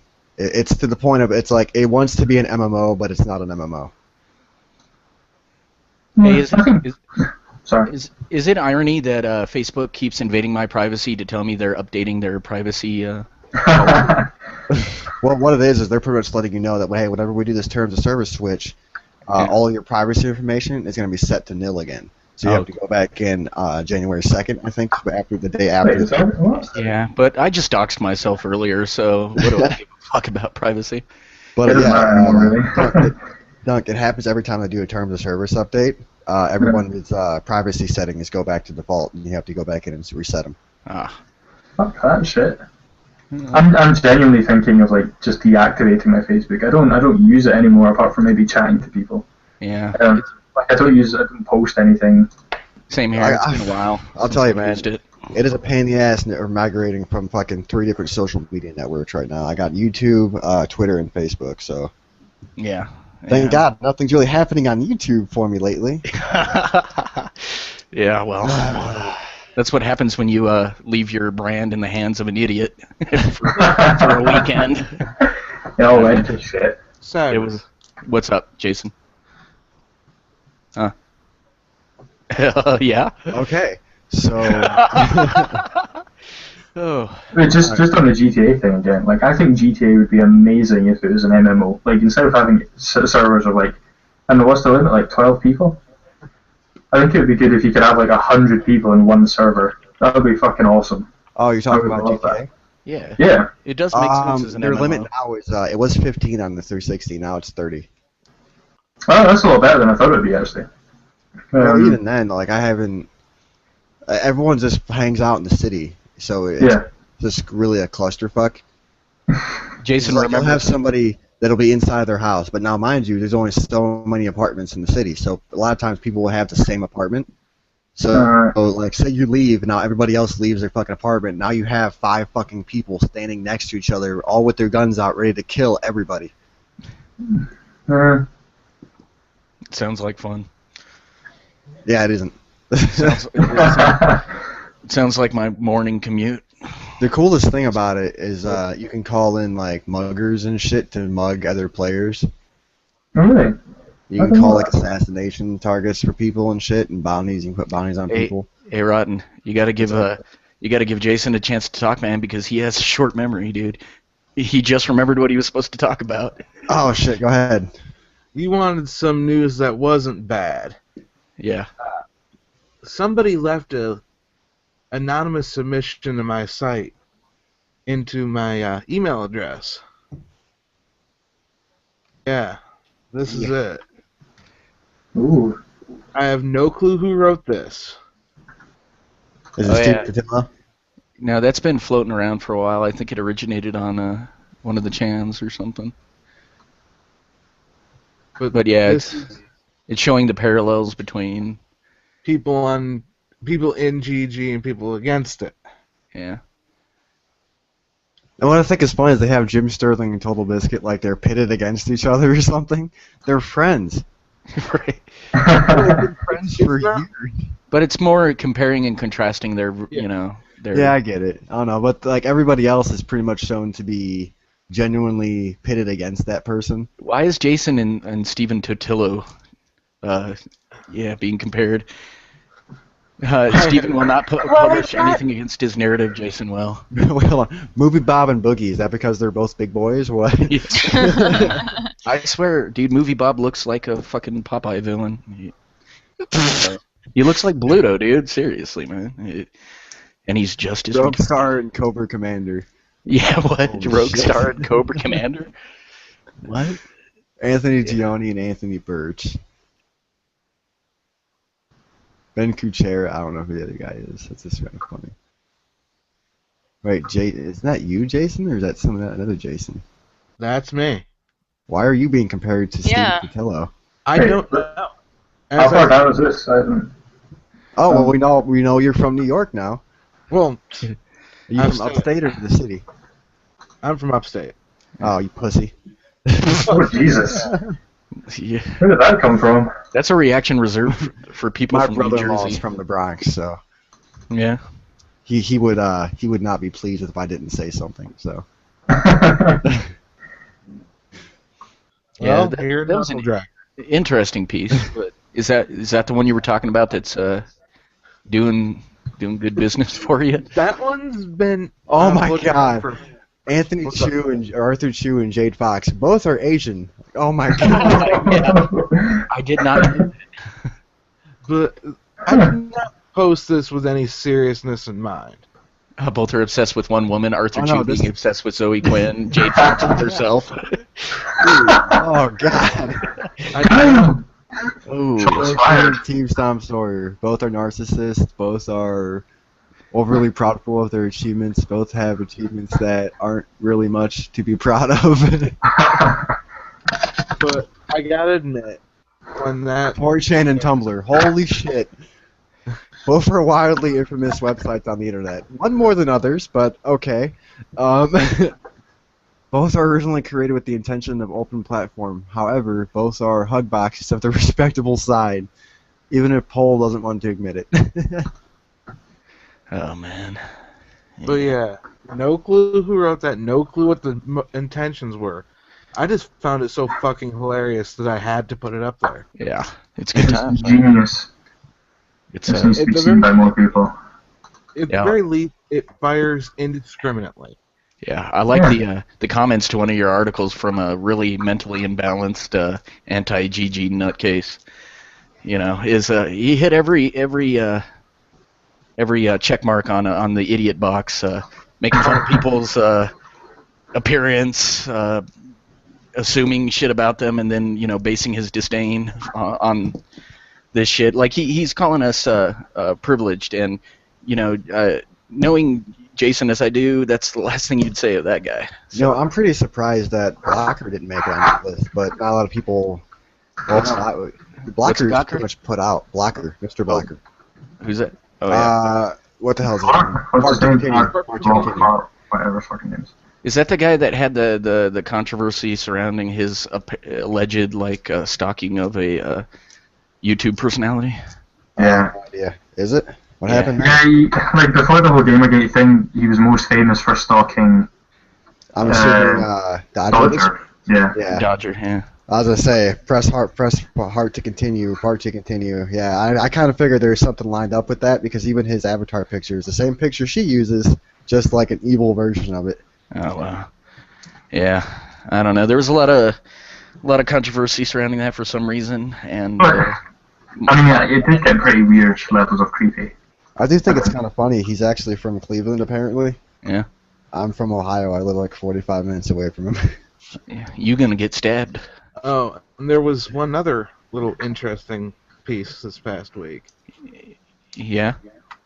The interview with Mercedes Carrera. All right. Call this Just guy wanted to Kurt see because clips, he's don't shilling.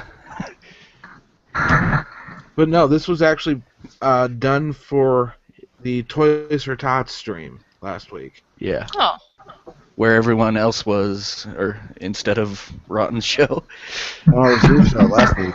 I'm successful. handed I got 20 viewers. What the Yeah, fuck are you talking you about? handed me the keys to your empire, so to speak, DeLorean. on the day where they're doing like. No, get it right. I handed you the keys to my DeLorean, and you Yeah. fucking scratched the shit out of it. So Yes, I did. Yep, I fucked that shit up. it's not a time machine, Thing goddamn. I don't know how many times I had to tell this kid beforehand. It's not a fucking time machine. Yeah. Don't get it up to 88 miles an hour. It stalls out. Well, see, I traveled back in time to before the internet was created, and that hence why nobody watched. So yeah, it was. But no, I mean, everybody was watching the Toys for Tots things, and I was kind of like. we actually discussed that last week about how Yeah, that's actually a good thing. Yeah, we were inclined to send folks in that direction anyway, so you know, it was all good. I think Next time one of these charity streams are going on, let me know. Yeah, sure. Like I want to get down on Remy these. is really a good person to go to for that. All right, is? well, Remy, you're in here. I do all the charity. Right now, I know that Gwen, Lily, and I want to have a keeping Toys for Tots going, just because we are still collecting donations for it. And we're going to continue through the end of December because we want to leave a legacy for next year from Gamergate for these kids. Cool. We are going to have a Spilling Your Spaghetti stream, where, and I need to have my studio set up before then, but we're just going to all eat pasta and talk. And hopefully not spill it because spaghetti stains and my rug is white, but just, Yeah, I must agree there. I don't want to spill my spaghetti. but just kind of have like a fun time because we all, I mean, everybody has somebody that they spill their spaghetti over and things like that. So just kind of be geeks and talk and hang out. Maybe Gwen has Well, a I game gotta that she say, the started person playing. I spilled my spaghetti over is actually in this chat right now. So What? Run away! You Run away! yeah. You flatter me, Rotten. he look, he already knows what I'm talking about. TT. But it'll be fun, and we're going to try and get as many people on there. We haven't figured out times or anything because unfortunately life is just kind of doofy, but we definitely want to get that together soon. I know that we funded our Sea Lion, which was awesome. What's the story about that? We're nerds. I think that's what the story is. No, did we Gamergate actually went- sponsor a sea lion, an actual sea lion? Yes, like an actual sea lion. I think it was basically that Gamergate went, hey, you're going to use this as an insult to us? Well, that's cool. Much like the Hearts, we're stealing your idea and we're making it awesome. Nice. Who doesn't love sea lions? I mean, why would you use that as an insult? They're so cute. But yeah, Toys for Tots is going on through the end of the month. Shadow wants to start I don't know if I'm allowed to talk about this. Crap. Anyway, Well, if you want to hold on and just get back to me on Twitter or something, that'll be fine. yeah, but there's other ones. People are starting new stuff. I mean, we love charity, and I know that certain people who have left the hashtag or whatever, and other folks are saying that that we shouldn't be doing charity and we shouldn't be doing stuff. Wait. Yeah, just that we shouldn't be doing charity because it's distracting. But the thing is it takes me like 10 minutes to write 5 emails, so that leaves 23 hours and 50 minutes in the rest of my day to do charity work and do research and do tons of other stuff and play video. So assuming on the day of whatever stream is going to happen, I'm awesome. Like, let's do it. But if it's on a Saturday and it's going to conflict with this, I'll have to decline. Or if it's on a work week, yeah, we'll try and set it when folks can. I mean, we'll try and do it when everybody is available. And I hate when streams overlap. Like, I know a lot of people are streaming right now, and that always makes me feel bad because I'm like, oh no, because I want to watch everybody. Yeah, I did my best at the start. There was this guy going around trying to get everyone on the set list. What is it, Gamergate streams? Yeah. And then there's a couple others, and since then there was what the fuck is her name? Her Twitter handle is Shadow something. But since then she's kind of stopped doing it, just because people stopped really abiding by it. Like people would just be like, all right, well I'm streaming right now, and it was like, all right, well you just stepped on somebody else, so thanks for that. But I'm used to it at this point. I've had so many people step on my stream now that it's just like, whatever, is what it is. That's why I come on your show. Less pressure. 17 people watching, ain't nothing. Yeah, I gotta point this out. Solution 6 started here. Yeah, we actually had fuck. What's his name? Matt. We had Matt join in. Yeah, he did join. So we could explain Solution 6 to him. Yeah. No, the other guy that was in the stream with Synthalion when they came up with that originally. Oh. Yeah, he was on last week and talked a little bit about that. Yeah, actually, I just checked on it before we started streaming, and Ebola Chan posted something. It was kind of funny. See if I can't find it again real fast. Oh, Ebola. I have a humongous problem with that guy. I hate that guy. Who? Ebola Chan. Oh, yeah? The feeling's mutual. Doesn't like you either. I don't like anybody, and the feeling is, of course, mutual, I'm sure. All right, here we go. My life. Okay, here's what Ebola Chan posted on Evil, Solution hateful 6. person. Okay, hashtag Solution 6. The Grand Poobah has spoken. The laundry is going in the basket. Follow Remy Punks for updates. Hashtag Gamergate. Hashtag Not Your Shield. Yep, and he's so funny because he really hated Solution 6 when it first happened because he was like, this is such a distraction. Why are we even doing this? Like, why? And he got, like, super annoyed with everybody. And then today, because I made a stupid comment saying that I wanted more followers than this other person, and he was like, oh, well, I have 25,000 followers. Let me tweet about this. And I was just like, oh, no, what just happened? So then my notifications blew up, and I was just like, oh, no, what did I do? You should all follow Remy Punks right fucking now. She is so awesome. Yeah. But, You tweeted in Ebola Chan, Solution 6. I actually tried to get Ebola Chan on back whenever this was still the community or the Gamergate community stream. Yeah. Before the name change. And they did not oblige. They said, fuck you, you're not worth my time. Jesus. No little names. I'm fucking with you. They said they couldn't make it. They were actually moderating the chat for the charity stream that happened a couple months ago. What was it, the extra live stream? Mm-hmm. Yeah. Yeah, they were modding chat for that stream, so totally understand. Yeah, he gets pulled in like a lot of different directions, and he works like a metric ton as well. Like, I mean, he does stuff that like I don't even understand. Well, but of course he works. He's a Ebola Chan. He's got to get people sick. yeah, make all and there's like continents to wipe out. But yeah, like it's funny because he'll be like, people ask me to go on the stream and I don't even know what they want me to talk about. And I'm like, just go and talk. That's what I do. You just open your mouth and Words spell out.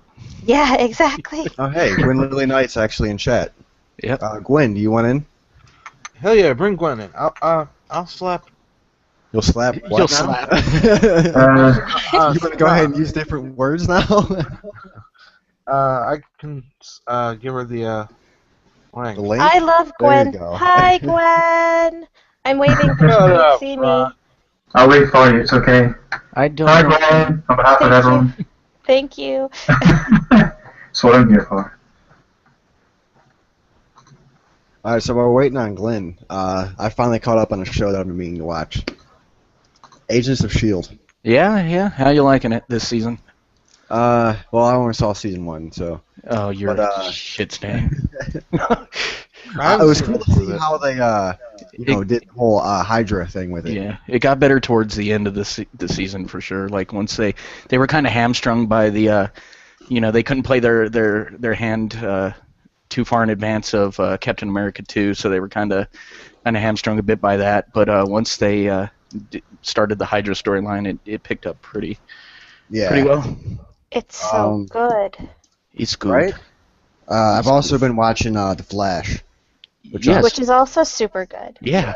Like, Are I'm you so watching happy with Constantine? how all of these... No, I haven't. Next week, I've Flash also been missing versus Arrow. Gotham. Flash Whoa. versus Arrow next week. Now, is it just a crossover, or are they actually... Yes, 2-part crossover. First part on the Flash, second part on the Arrow. On Arrow. So yeah. Hell yeah, and that's next week, you said? Yeah. Yeah. Awesome. Arrow shoots Barry with some arrows, and he's like, "Fuck, you just shot me with some arrows." And he's like, "Yeah, I heard you could heal fast." And then it goes in. So I fell asleep at my own story. Sorry, but no, it looks good. It looks good.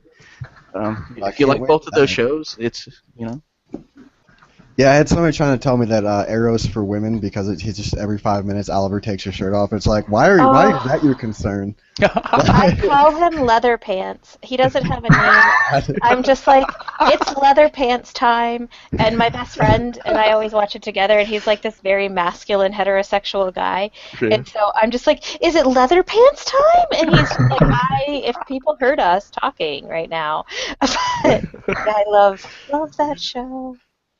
Yes, I like whenever I first watched it, I wasn't sure what to expect. So I knew who the Green Arrow was and everything like that, right? Like, from comics and everything, but I wasn't sure what to expect. So going into it, I was kind of weary, and then once I started getting into it, I'm like, holy shit, this is like Batman the TV show. This is fucking great. It is pretty good, isn't it?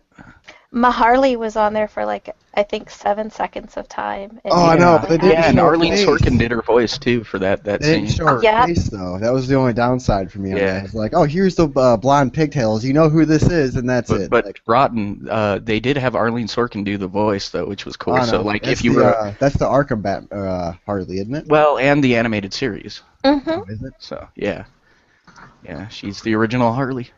And it's funny, I was watching something she did on, she was like on daytime soaps back in the day, and she was doing a character that was like totally the prototypical Harley Quinn. You know, she was doing the voice and everything. It was really cool. So, in fact, I think it was on the strength of that performance that they hired her for it. So. Yeah, see, who was it? They had on that movie I told you about last week. That, I know that voice. Yeah. They were talking about the Joker. Mm-hmm. And they had Mark Hamill on it. And I'm like, oh, dude, you can't get a better Joker than that. Oh hell no. Nope.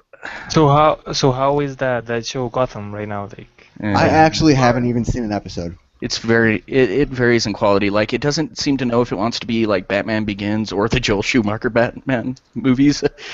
I don't understand the ages. Can you explain the age gaps on there? It seems a little weird to me. Well, no, I can't. See, whenever they were first I don't get it either. Whenever they were first pitching this show, I took it as, oh, well, this is during the whole time whenever Bruce was away training with the Dark Brotherhood.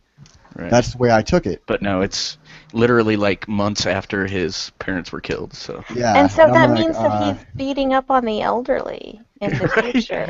Well, to be honest, Penguin has always been depicted at least 15 years older than Batman. And but the Penguin is pretty badass in the show too. Actually, for the promo of the damn show, they literally show the Joker card. Yeah. The Joker wouldn't exist yet. He would, but not. Joker does not exist until Batman does. Yeah. Well, but he could be the Red Hood. But is that what you just said? Yeah, but the Joker card reference would be completely right. Well, he was a comedian before he. But even then, though, Joker. He that's the Red. He becomes the Red Hood, and then the Red Hood becomes the Joker. Am I right? Right. Yeah. Yes, pretty much. If using that logic, that would mean that the Red Hood would have already had to happen. Yeah. But how would the Red Hood happen without Batman? Well, see, they're setting that shit up because they're building on the show. They're building a chemical plant, chemical waste disposal plant. Chemicals? Yeah, they're building it, just outside of Arkham. So it just gonna me. What? It may be a big MacGuffin. Huh. The Joker card. Think about the other Batman. An egg MacGuffin. A big MacGuffin. Oh, okay. Red herring. Yeah, I got you. Because they also have things like the Royal Flush Gang in DC. Yeah. That are card based too. So they had those on. They had those guys on Arrow, last season, I think. But they're, God, if I really sat down and thought about it, there's more. Yeah. I'm thinking if they're gonna build a Joker, they're gonna build it wrong, putting the cart before the horse. Dude, they got a little girl who looks like a 15-year-old. What's her name? Michelle Pfeiffer. All I know is if they release some sort of a clip, clip of that fucking laugh, yeah, and there's no Batman yet, that's it. That show's done to me. Like there's Well, just check it out. I mean, if you can find it on like Hulu or whatever, it is worth kind of checking out. But it is totally kind of. It's on Hulu, but Hulu, the way it works is after a few weeks or so, the new episodes will start deleting themselves. Right. Well, I'll have to wait till it shows up on Netflix to actually catch it from episode 1. So. Well, yeah, but I mean, it is worth checking out. But just there, and Jason actually, we talked about this once, and he did make a good point. He's, like tonally, it gets a little weird sometimes, a little kind of nuts, and he made the point that Gotham is like that. I mean, it's got, a crime boss called the Penguin and the Joker and Two-Face and whatnot. Yeah, it's an over-the-top. Yeah, it's an over-the-top crime. Right. It's So kinda- in that it's respect, like, CSI or Criminal Minds, the Gotham version. right. What's the worst incarnation of Batman? Oh, the the worst? the 60s maybe George with Clooney No, one. Tim Burton's was pretty. I gotta yeah, say, Tim yeah, Burton was awesome. I would honestly have to go ahead and say a lot of people are not going to stand with me on this, and I totally agree. Or not, I totally understand is what I mean there. I totally agree. No, I don't. That's why I'm making this point. Anyway. Eventually. Back in, I think it was the 60s, the blue cape and happy to be fighting crime Batman, like he was always smiling. That one I was not a fan of. But it matched the comic of the time, though. Like, it made sense. Tim, champions the fact... I'm a comic nerd, and Tim champions the fact that he's never read a comic book. So it's kind of like, well, you're taking an iconic comic book character, and you refuse to read the source material. What? And I can understand that, but for me, it's like, that whenever... Not Tim Burton, he didn't do it, but whenever, like, Frank Miller... And whenever that all happened, that was whenever The Dark Knight for me was really boring. Like, Yeah, the mid-'80s. yeah. Batman animated series. That was excellent. Yes. I'm gonna Alright, out-geek. the one we get all Best the Joker bad ever. Batman, put them in a can, and launch them into orbit as a satellite. Wait. Who really wants... Batman comic? Oh man. Okay, I really want them to re-explore Batman Beyond, but from a different light. Like, I feel like there could have been so much more done there. The Bat satellite.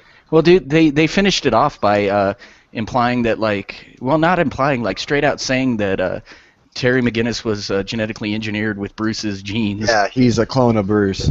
Yeah. Well, his father's genes were overwritten with Bruce's. So, yeah. It's like, come on, man. And see, that's not necessarily what bugs me about it, but, Yeah. they didn't... It didn't I run don't too know. long. Yeah. There's a lot It's more kind of potential. the same problem for me with, Static Shock. Here you made this awesome new character in this universe, and you run with it for so long and then just stop. And there's nothing else new from him at all. Like, me and you talked about it a few weeks ago about how they're possibly relaunching that series. No, and it's not possible. It's for sure. They're doing a live-action Static Shock show. Oh my god, don't fuck with my emotions, dude. You know? I just, No. yeah. I gotta Yeah, go. yeah, Tell you what, I will believe it whenever they show a black guy with dreads floating around on a fucking sewer lid. I'll Yeah. believe it then. Well, I've got pictures of that on my hard drive. Doesn't have much to do with Static Shock, but Now, guys, I gotta do one worse for the Batman question. yeah. Worse than all the movie ones, even the worst of them, was Kevin Smith's run on Batman. Oh God, yeah. Oh, He was fuck. So Batman? Batman talked about Batman? pissing himself. Was that the what Why is did you it? do that? The one where yeah. Widening Gyre or whatever? Yeah. He was so happy about that too. He's like, I was stoned when I wrote this. It's like the best thing I've ever written. And it was And horrible. it was horrible. Yeah. That, And the wasn't that art the by same Walt thing Flanagan? that, who was it? Somebody else was gonna have. He was directing a movie. It never came to fruition. They have shit on the cutting room floor still, but it was like Ben Affleck was gonna be Superman and shit. No, that was Tim Nick- Burton's Cage. Superman. What was it? Superman: The Death of Superman. or Superman some shit? Lives. Yeah, that. Superman Lives. Yeah, Nick Cage is Superman, and this is going for what Remy was saying about Tim Burton. He wanted Nick Cage as Superman because Nick Cage had kind of an alien appearance about him, just thin and and all that. And he's like, well, Superman's an alien, so he'd look alien, and hence That should Nicolas happen. Cage. Nicolas Cage That's is the the whole best thing with actor ever. Superman is the fact that he can blend in. Yeah. I don't know. I'm still feel like a bigger fan of Batman because the whole thing of him being a symbol. Like, I love the Nolan films because they really try to push that whole mantra of he's the symbol. That Gotham doesn't need him to necessarily be there as long as they feel like he exists. Right. Although now he's got a whole. Oh yeah, I was reading. I absolutely hated the ending of Dark Knight Rises though. I gotta throw that Yeah. out there. That was retarded. Like, Yeah. Okay, Robin. All right, let's just leave it at that. Fucking Robin Yeah. goes into the fucking Batcave. No training. He's not a ninja. He doesn't know how to use 90% of the fucking gadgets in that damn house. You just, hey, yo, here's the keys to the Batcave, buddy. Don't kill yourself. Yeah.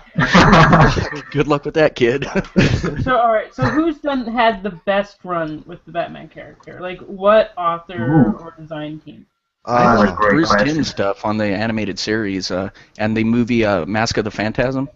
Oh, I love that movie. Yeah, that's See, my I favorite. really like Tower of the Babel, but that's just me. Wait, yeah? Or Tower of Babel, my bad, not the Babel. What the fuck? Was this I just like the idea of the one that like has a plan to kill every member of the Justice League. I like Oh, that. yeah. It's cool. and then it gets stolen and used against them by his... Yeah. For me, honestly, Frank Miller, Dark Knight Returns. Yeah. Yeah, that makes me have hope. The fact that that was the inspiration behind Yes. this Batman has given me hope for Ben Affleck's performance. Right. And So, I didn't I like... haven't liked the latest Superman Batman movies. I'm Yeah. just saying. Yeah, the Man of Steel was kind of iffy. Yeah. And see, like that, Batman is whenever now they a were serial first, killer. whenever they were first announcing it, and they were like, "Oh yeah, we're gonna blend these universes together," I'm like, "Well, you have to kind of reboot Batman again then, because the Batman from the Nolan universe, they've Doesn't- kind of grounded out all the super powered stuff into like, oh well, what you thought was a superpower was translated into Scarecrow's toxic gas." Which was kind of fucking- actually the way he operated in the comics. Oh yeah, but then you had like Bane's Venom. They totally did away with the Venom. Yeah. Oh, that's in the new show though. That is in Gotham. They're setting that up too. But what else is there? There's who's the Joker in 2? Yeah. That he didn't really have anything. Just He was just a maniacal madman, and the dude did it great. Mm-hmm. To the point to where a lot of people feel like nobody else can ever touch that role. Hey, Mr. Dunk, at the end of the show, somebody needs to say, join us next week, same bat time, same bat channel. Guys, what do you think about the Batman games, especially the one that is coming out on... I do like Arkham Knight? Yeah. The Arkham universe, I love it. I'm absolutely a diehard fan. It brings me back to the heydays of the animated series, which Grape brought up. Which, I grew up watching that show. That was my show. That was it. Like, there's nothing else to say. Before Pokemon and all that bullshit, that was it. There's just Batman. Mm-hmm. I didn't even really fuck around with Superman that much. I was never really a fan of Superman growing up. Yeah, same here. Well, Sour, you gotta leave. Yeah, I do. Got super major hormonal headaches after writing an article lately. It was, yeah. That article was well written and said some stuff that needed to be said. So Oh, thank you very much. I appreciate that a lot. yeah, it's good times. I will spread it around. I will shill All right. for you. Campfire Tales. Yep, there's some good guys out there. Yeah. And I hope all this new media works itself out in the end, because I think everybody, all these new medias coming out, they're great. So far, I'm falling in love with a bunch of sites, especially Niche Gamer. Oh man, that idol they have, I'm in love. She's my waifu. But yeah, I agree with you on that point. I mean, Really? folks are talking about like, kind of migrating back to the old sites once they get these, new policies in effect and everything. And it seems like we've got a bunch of good sites coming up in the ashes of these old sites. That definitely deserve the attention more. Yeah. So yeah, if anybody's wondering, my article is #Gamergate, my cold-hearted reply. It's on really Campfire good. Tales. It's just, I know really it's going to good. sound like a Debbie Downer, but, it's just my frustrations out there in a way that I just find it's logical. That's just how I feel. And I think a lot of you should people... all read it. Oh, okay, fine. If I can do that, I don't know if y'all will let me. If you want to put it in the, I think you already did. I did, I'll put it in yeah. the description. Why All right. read it? I said here, I'm considered by most to be cold-hearted, which is true. Fair enough. To be fair, I hardly ever feel sympathy for anyone unless I have evidence to prove that emotion is appropriate. So it should come as no surprise that I feel sorrow for all of us who have been part of #Gamergate Consumer Revolt. Why? We have dedicated our time to operations, initiatives, and projects that helped people understand our message. We want responsible, accountable, and fair consumer/developer-focused game journalism. Due to #Gamergate, I listed some of the positives, like new ethical standards with Kotaku and Defy Media and Polygon, and they have stricter ethics policies, and this is wonderful. This is absolutely wonderful. And plus, new websites like Niche Gamer to Tech Raptor and even let's chill at it right now. MZS. I mean, come on, it's great sites. I just think that at this point, there lacks an introspection here. We need to ask ourselves one question: why are people leaving #Gamergate? And to me, it's not a surprise. If you guys want to answer, I would greatly appreciate it. Well, we were actually at the very beginning of the show. We watched Mundane Matt's video about Internet Aristocrat, pretty much giving his final comment on it. Yeah, I saw that.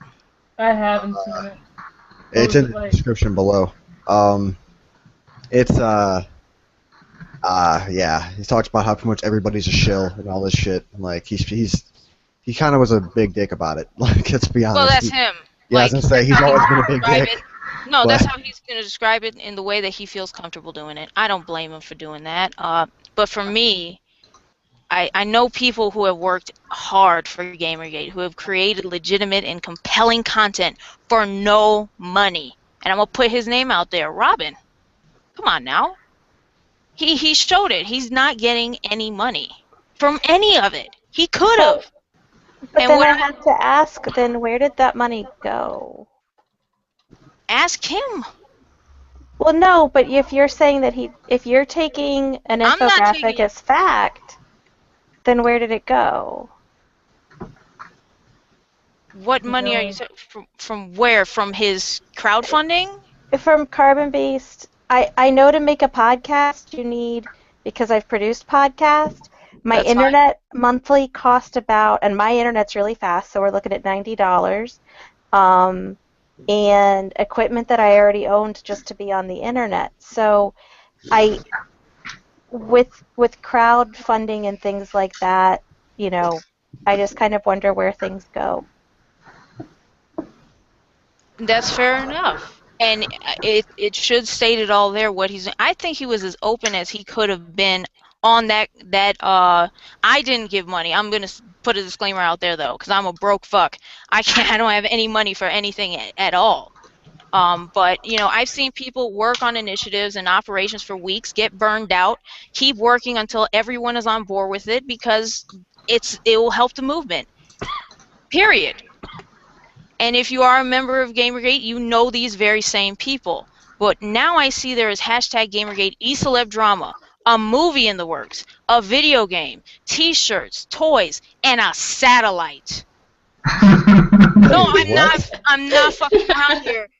A satellite. And they're serious about it. This ain't no joke. Like, people are feeling cynical, and everything is just, you know, I don't mean to worry people. I don't like worrying people. I like making people laugh, but, you know. Are we supervillains now? Well, you know. I'm not the Joker or nothing, but, you know, then questions are raised about either projects that are being drafted or certain controversial information that has arisen, and what happens. What happens to people when they ask questions? They get in Gamergate. They get harassed.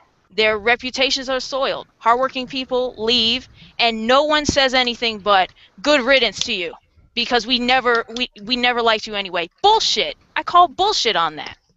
Yeah, people get attacked over dissenting opinions so often here. Like, hey, I like to challenge you on that. But you can disagree civilly without just constant attack. Exactly. For sure. But we should be allowed to question. I mean, that's the thing, is I spent most of the last end of the week being threatened and having people telling me that they're going to edit things to make me look like a bad person. Well, that's upsetting. and anybody that I've talked to knows, like, I have a certain way that I speak and I have a certain way that I write, and I'm consistent in it. So if you see something suddenly show up somewhere that's me not sounding like me, it's probably not me. But the fact that because I questioned and because I said, well, this is public record and this is public record, so let's just look at it and be knowledgeable and think for ourselves instead of listening and believing, I had to deal with those situations. And I think that that's the thing. Like, I mean, Sour, you and I don't think see eye to eye on dealing with AAA, but that doesn't mean that you don't have a right to have your opinion. You absolutely do. And I have just as much of a right to say, well, Sour, I don't agree with you. Are we talking? that's fine. Are we talking pro GG folks are giving you shit? Yeah. Yes. Yeah. Like, me too. we can't. Yeah. It's the elephant in the room at this point. It's the elephant in the room. And I just, let me say this. We've seen this before. It's the same in my mind. This is just my opinion. I'm an asshole, so, you can ignore me if you want. I've happened to Synthivine and others. Exactly. I'm sorry. I just don't tend to follow the personalities, so to me, it's like if they want to leave, that's more power to them. I mean. Yeah, and but nobody should be labeled a personality that doesn't. I guess that's the thing. None of us here are personalities. No. We're just individuals. Right. The only time you become a personality is if people decide that, oh, you're important. It's not the person themselves deciding they're important. Gotcha. It's other people. Yep. Yeah, that's fair. Stop calling us personalities. So when stop being personalities. That's so right. these people are unfairly propping these other people up and then pissing themselves when they react like normal people tend to. Do any of you guys think that I'm an e-celeb? What's that? Do any of you guys consider me to be an e-celeb? I mean, I talk to all of you, so. Yes. I'm not. Yeah, but the point is, yes, that's what's going on. People get propped up, and then people get pissed when the person they propped up acts like a normal human and normal human failings. Right. And then they say, good riddance. I never liked you to begin with. And you never, and then all of their accomplishments Right. The problem is you like them too much. are gone. Yeah. Do you understand how horrible that would feel to somebody? Yeah. Well, and I think it depends on how the person, like, I mean, I'll be honest, if I quote-unquote left Gamergate, which I wouldn't do, I mean, as long as there's a developer out there who has a game that's not being seen, I'm going to be on Twitter and I'm going to be being loud. Cool. And people can call me names as long as they want to, I'm still going to be here. But I think that it depends on how people, quote-unquote, leave the hashtag, because you can't say, oh, I hate this toy, I'm done with it, throw it away, and then yell at the child that's playing with it next. You watch kids do it in school. They're like, oh, man, I hate that toy, and toss it, and then hover over and make fun of the person that picks it up after them. And that kind of behavior is not so productive and isn't so nice, and it kind of borders on bullying. If you're done with it, be done. Walk away. Thank you for what you contributed, but you said you were finished. Don't go, oh, well, you're not doing this and that and the next thing right. Don't critique something if you say that you don't care about it and you don't want to take part. Right. And see, that was like earlier in the show we were talking about IA, and I'm watching somebody right now tweet somebody's shitting on him, calling him an advocate of white nationalism. I absolutely love that dude's Tumblrism videos and the Hugbox Chronicles. That shit made me laugh my ass off at work. I wasn't even bothered with it in Aristocrat. Like, everyone was bitching about him, and I still thought he was fine. I thought he was okay. I don't know where the shit came from. I don't even know what happened. You just hit the nail on the fucking head. I had no idea. He's just up and out of nowhere. This happens constantly. Like, what the hell? He does it usually when he gets about 50,000 subscribers, and he just goes away and he comes back. But all I want to say is this: we ought to be better. Like, I don't think anybody here can disagree with that. We ought to be better, and I don't know if I should have expected better, to be honest, because I'm a cynical guy. But in my opinion, this is what Gamergate has been turning into. And now, sadly, what was an interesting and engaging group to listen to at the open house has become the broken house. And I know for a fact I did not kick down the foundation of that. And it's sad. Yeah. Can I say it's sad? Like, I've always held that we should definitely be better than our opponents. Otherwise, how can we justify criticizing them? I mean, I'm not a hypocrite. I try not to be. I pretty much am all the time, actually. That's like people jumping down King of Pole's throat after all that fucking drama happened like a couple weeks ago. Yeah. Like, dude, he fucked up. Like, come on. Yeah, he's a human being. I mean, you Yeah. know, it's not your prone fuck-ups to that define mistakes. you. You know, I think it's how you manage, you know, how you pick yourself up, dust yourself off, and own your mistakes that defines you. You know, so, I mean, you know, Well, and that's the thing is how you behave afterwards. Right. And I think that's the thing that I watch. And I guess the three terms that have been going around lately that really bother me. There's stuff that people do that I don't like. Patreons make me uncomfortable. GoFundMes make me uncomfortable. Me personally, I'm not saying for everybody. No, this I is just understand. my personal thing. Simply because, for instance, I want to start streaming. I want to set up a studio. This is important to me. I want to promote the games that have positively impacted my existence. People have said, oh, you should start a Patreon. That makes me uncomfortable. I said, you know what? Let me produce content first. Let me show you what I can do. Instead of sticking my hand out and saying, hey, we're buddies and all in this movement together, give me something. Can I put That's a just comment in me here? personally. What's that? I just want to comment on this situation. I, as a streamer and content creator myself, if you can hear me. Yeah, we can hear you. Alright, so basically, when I started streaming, I've been basically trying to stream for the last 6-ish months, round up.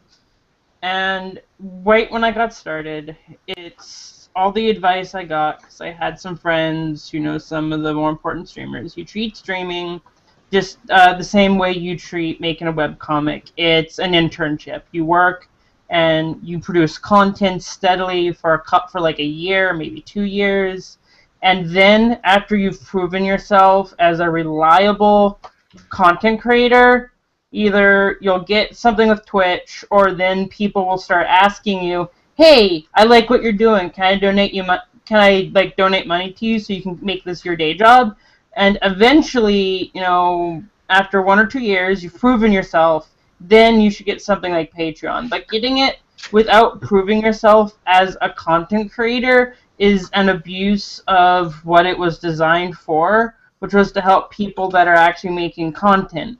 But you should try to prove, if you have any morals, you should prove yourself first. Prove you're reliable, prove you have content that people like, instead of asking people to just donate blindly. High five across the internet to Gwen. Yeah, I mean that was beautifully said. And again, that's just personal feels. You just self high fived. I saw you because you're a camera. And that's exactly how I feel. But because those are my personal views, I got told because I have 3,000 followers on Twitter that I'm not allowed to have a personal opinion anymore.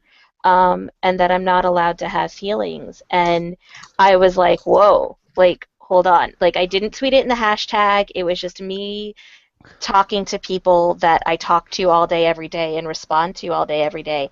And it really, it knocked the wind out of me, because I was like, I don't ever want to get to the point where I'm not allowed to have my own feelings and my own views on stuff. And nobody should get to that point. We all should be able to have our own voices. That's what's so key in all of this. You should just point those people at Total Biscuit, because he has way more followers than that, and he always has an opinion and a feeling on issues, and he doesn't give no shit. They don't know what they're talking about. And I'm going to tell you one thing about Twitter. There are two kinds of followers: fat and muscle. Fat are the people that are just sort of subscribed and never interact with you. Muscle are the people that interact with you, talk to you, retweet you, have meaningful conversations, and generally support whatever you're doing. Fat is just the people that don't really matter. They're not contributing, they're just kind of there for some weird reason, and they never say anything. And Twitter fat doesn't mean anything. Right.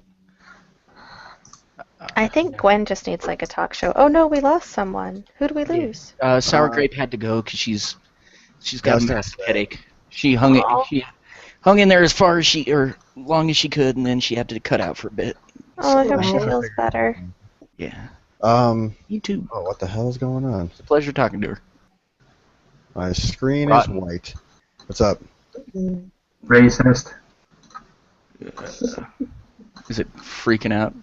Did that to me last week during the show, man. I couldn't see the stream. Can you guys hear me? Yeah, you're. Oh, yeah. All right, in loud well, and clear. look, if we can still hear each other, as long as we're still live, I don't see a Yeah, problem. the little live light is on. I think we're still Can good. you hear? We're all dead again. So. Yeah, we died Yeah. so much. Respawn. Yep. I was entering everybody's names in the. Oh fuck! YouTube is not responding. Oh god, I don't want to know that. Okay, well. Stop touching things. Stop touching things. All my computer's Makes me strobing. feel a little bit better about last week, Rotten. What the hell is going on? Am I watching a live hacking attempt of my documents? Yeah, I'm sorry. Oh if I man, could. that's the other term. So the three terms I only talked about the one was eCeleb. Shill drives me crazy. Mhm. Because I'm like, I think that if any of us were getting paid by some outside conglomerate to be a poop stirrer, we'd be a lot better at it. Like, I mean, we'd be professional poop stirrers. Like every person who gets called that, I'm always like, they're just kind of goofy. Why? Nobody's paying them. You know mine from me being in here twice. The other me will leave in a second. Okay.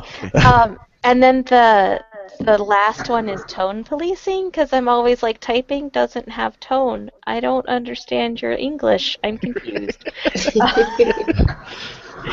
So, like, on this stream, if you guys were like, God, Remy, your voice is so high, it sounds horrible, stop talking. Yeah, then we're tone policing. Tone policing is basically a PC way of saying thought policing. Yeah. Which is stupid, because that doesn't even make sense. Like, even the way that if, let's say we made it into thought policing instead of tone policing, saying, hey, I don't want to retweet that, or hey, that's not nice, isn't telling somebody not to think it or not to do it. It's just saying, yo, I don't agree. Yeah, but people are taking something and overusing it and blowing it up. Yeah. This seems to be happening all over.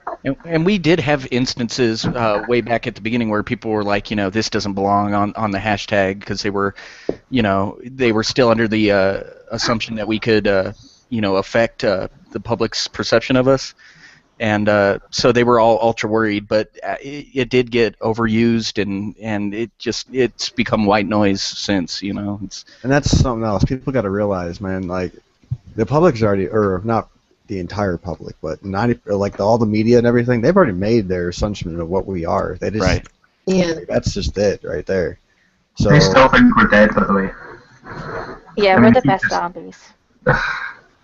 I know, we're like mega cats. We've died more than 9 times. Jason's on a The strict only thing isn't the legacy we leave behind. The things we build and the things we tear down are what we leave. And the things we tear down aren't even a lasting legacy. It's the things that we build up and leave in place of the things we dislike. That will be our lasting legacy, not a hashtag. Mm-hmm. So what is the thing that you tear down? Corrupt Shitty journalists, walls, the man. people that you support, Kaz. You tear down the walls, man. Tear down Gawker. You know, people are saying burn Gawker. What matters is Establishment. making things, because who cares? Make new things. That's how you fix a bad situation. You make and prop up new things. Yeah. That's the ultimate fix and the ultimate way to leave a legacy behind. Well, Gawker is still there, so I don't think it's going anywhere. And we're I not think. going anywhere either, Kaz. That's the thing that you keep forgetting. We're still here. We're not going anyplace. I've said in this call, until things are the way that they should be, if I am lone person tweeting by myself 30 times or 3,000 times a day, I'm still going to be keeping the hashtag up and doing what I do. And we're gamers. We're good at grinding. We're in this for the long haul. So, yeah, Gawkers might still be here, but we've hurt them, and they are reacting like scared mobs. So, I mean, we're doing the right stuff, and it's getting done. Just on the whole... Oh, sorry. There you I go. think Rotten or Mr. Dunk said it, like, there are two camps in Gamergate. Like, there are like the people who are in ethics, the gaming, stuff, and then there are the other people who are in the social justice warriors thing. Like they want to kick the teeth into social justice warriors, and that's kind of their wondering motivation. where you guys stand on this. Well, you because you always try and you do this every time I hear you, try and loop it back to a topic that has nothing to do with Gamergate. So try to not do that this time. Well, no, we were talking about this like right at the start of the stream. Yeah, no. But Kaz and I have a dance we do, and I'd like to cut out the first part of the dance if we could.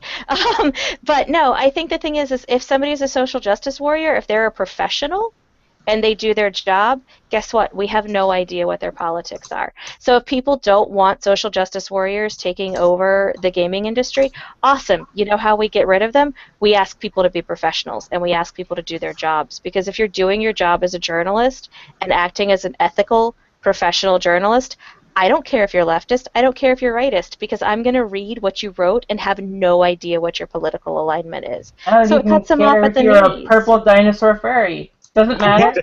Dinosaur furries. Yeah. Don't oppress me. I love you. Oh, don't start that again. Yeah. Christ's sake. Yeah, Amy's had to hear it for 3 you weeks are now. obsessed, man. You've got to see it, Doctor. This is Oh, Freudian hey, slip Rotten asked me to do it earlier. He put it in my head, so blame him. Oh, yeah. It's always important to have a good laugh. Nick Rotten, the creepy guy.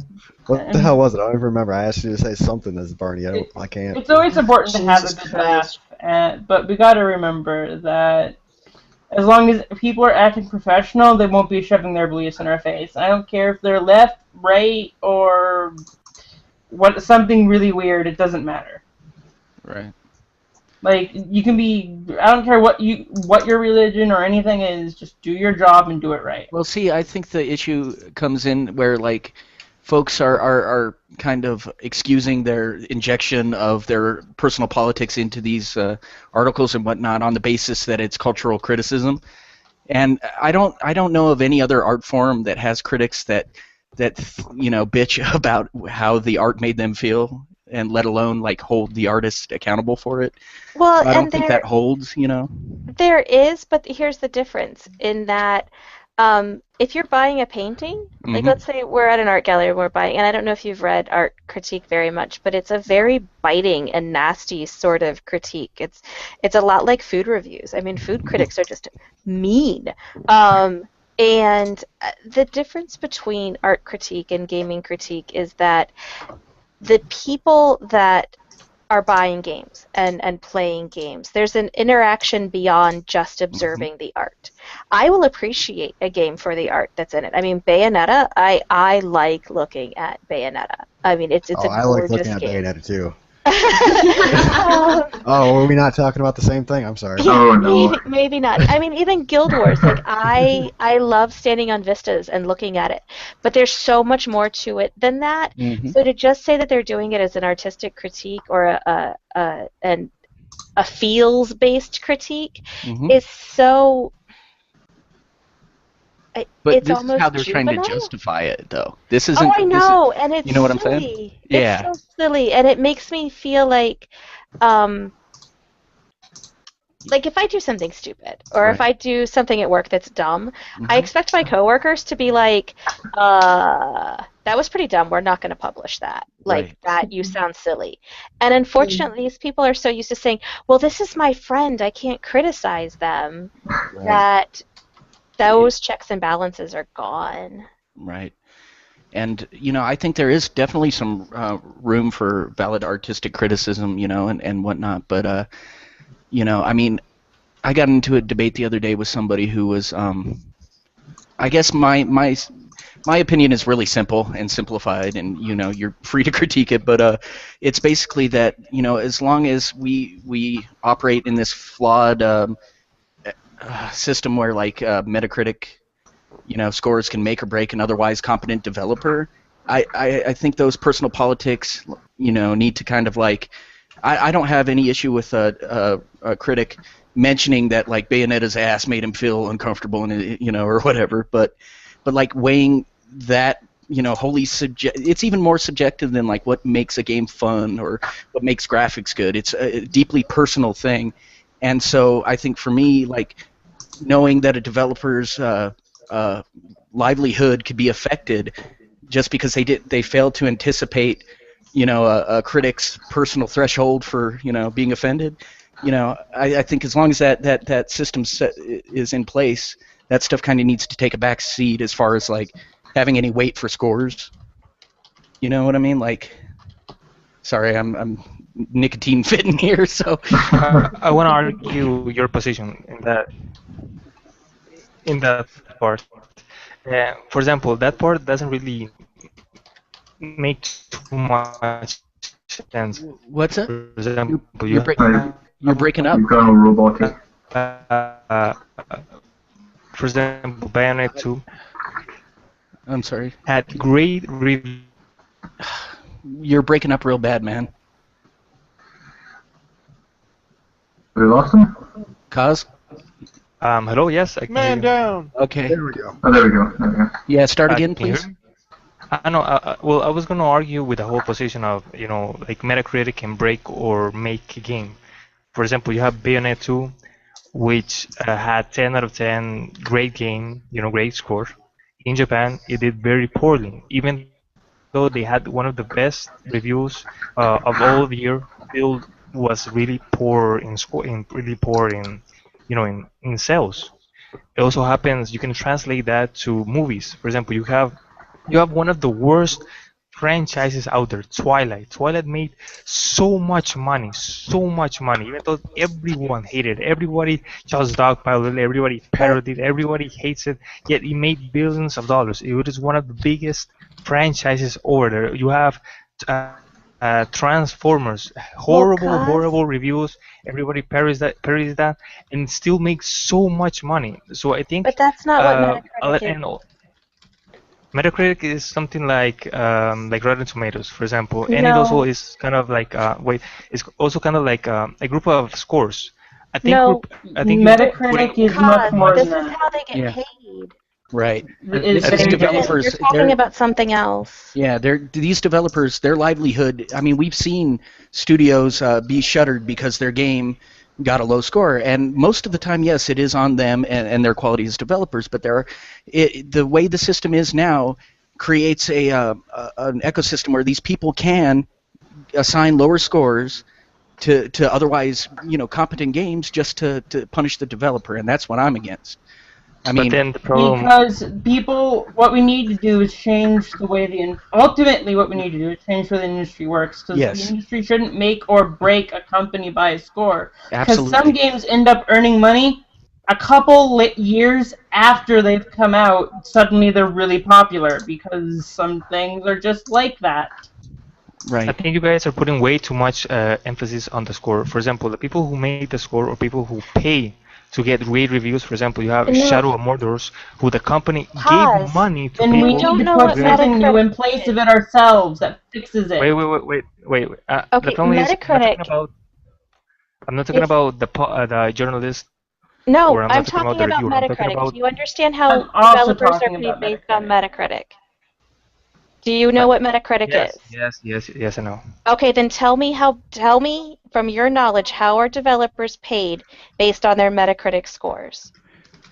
Paid on their Metacritic scores? Are we talking about AAA developers or indie game developers? We're talking because Metacritic period. Developers. Well, there is a humongous difference. For example, just like I said, like my point on this is the Metacritic score.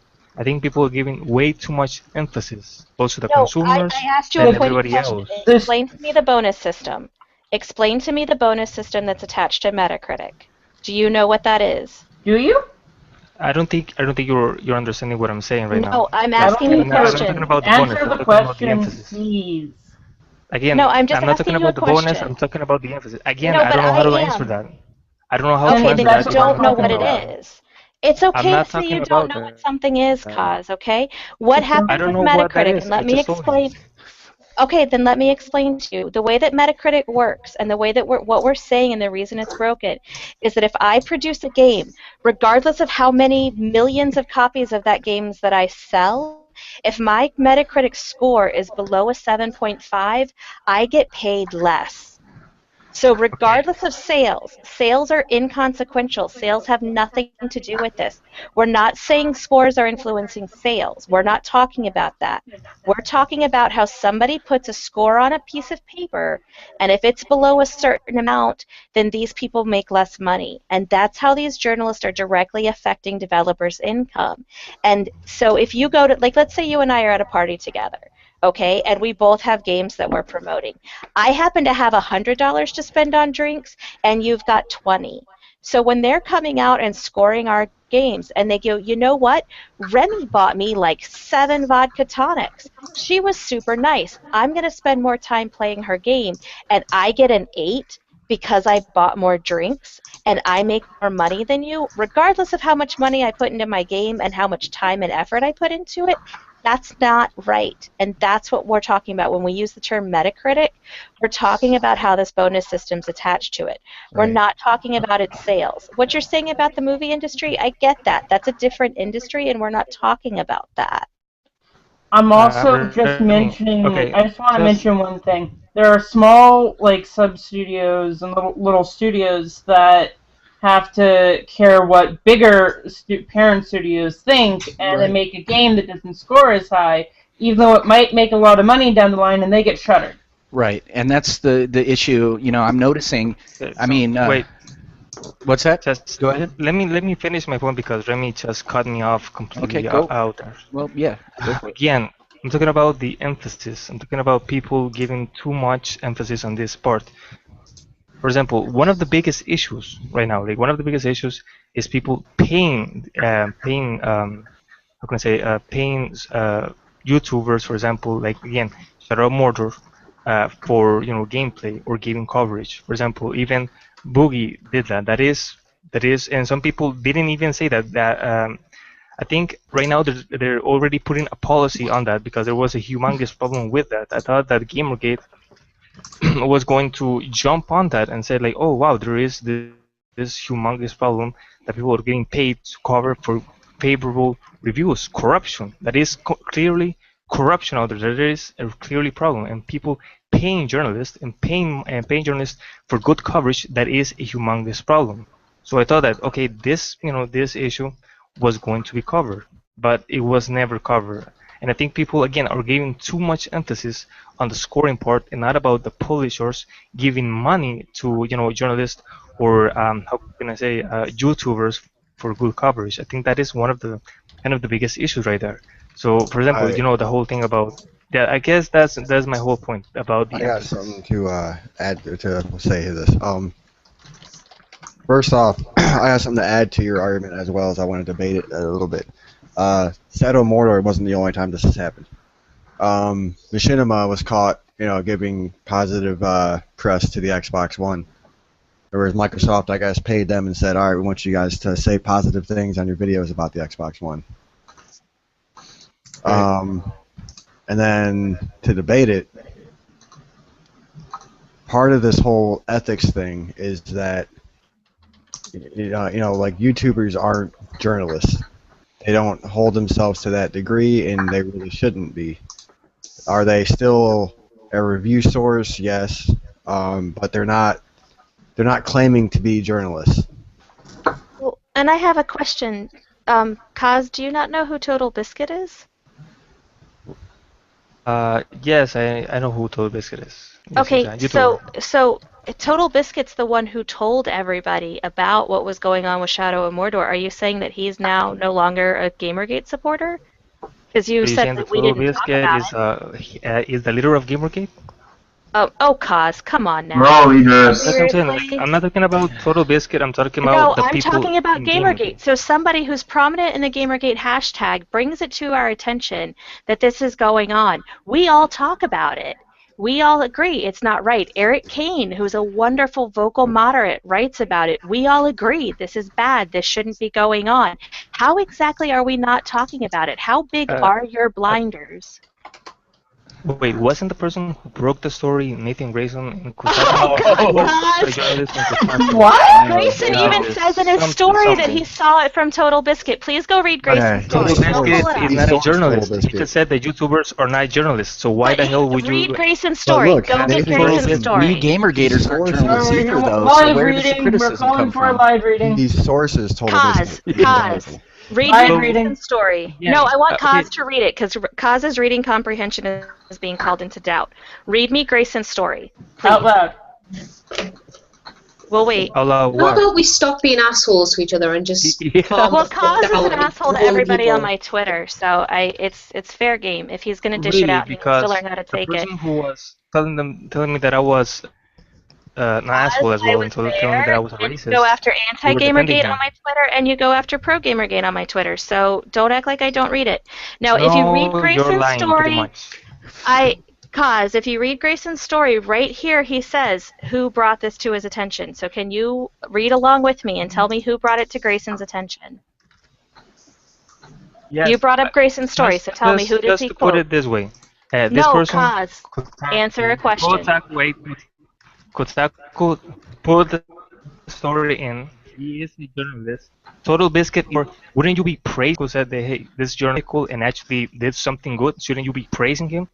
Why I would don't we know, praise Nathan Grayson? I mean, honestly, come on. So he took something and that we were already talking about, and it's like, look, I'm talking about this. After we'd been talking about it for days, Eric Kane broke that story. I'm sorry. No, Like it I was Kotaku, and I think it was Kotaku or one journalist who you guys were going after. So I'm saying like this person No, did and something I'm good. saying that you should Shouldn't maybe do better fact reward checking. this behavior. Kaz, do better fact checking. If you're going to argue with me, pull up dates and come prepared. If we're talking, okay? yeah, if we're talking about the Shadows of Mordor Like I said, thing, that was we're very having a specifically, broken by Total Biscuit, and the Grayson acknowledges that in his article. I mean, it's Yeah, Grayson has a timeline in his article. Like, that's why I'm asking you to pull it up and read it. You're the one that's saying Grayson, so use your source. Read your source. Again, Tell us we're what not your source having said. a debate. We're having No, a but discussion. Like, if you want to discuss with me, that's fine. What I'm saying is the one person who did bring this story or break this story was a journalist who you guys were going after. No, but he didn't. I just How did he wish break you guys it, were more Kaz? praising. But do you wish understand, guys were Kaz, more what she's praising his saying? behavior. You're mischaracterizing what happened. Eric, or what? Not Eric. God, Grayson TB. didn't. Yeah. He didn't break it. He didn't break the story. Total Biscuit did. He But took it. Total Biscuit is not a journalist. Who cares? I mean, if I report You something that guys somebody care. said as a journalist, I'm not the one who broke it. Do you understand what we're Like, saying? who are you gonna break it to? The Injutu? You're saying Nathan is, because he's a journalist and Total Biscuit is not, he gets credit for what Total Biscuit broke? Yes, that's why, because he is Oh the my journalist. God. He's the one who's writing this story.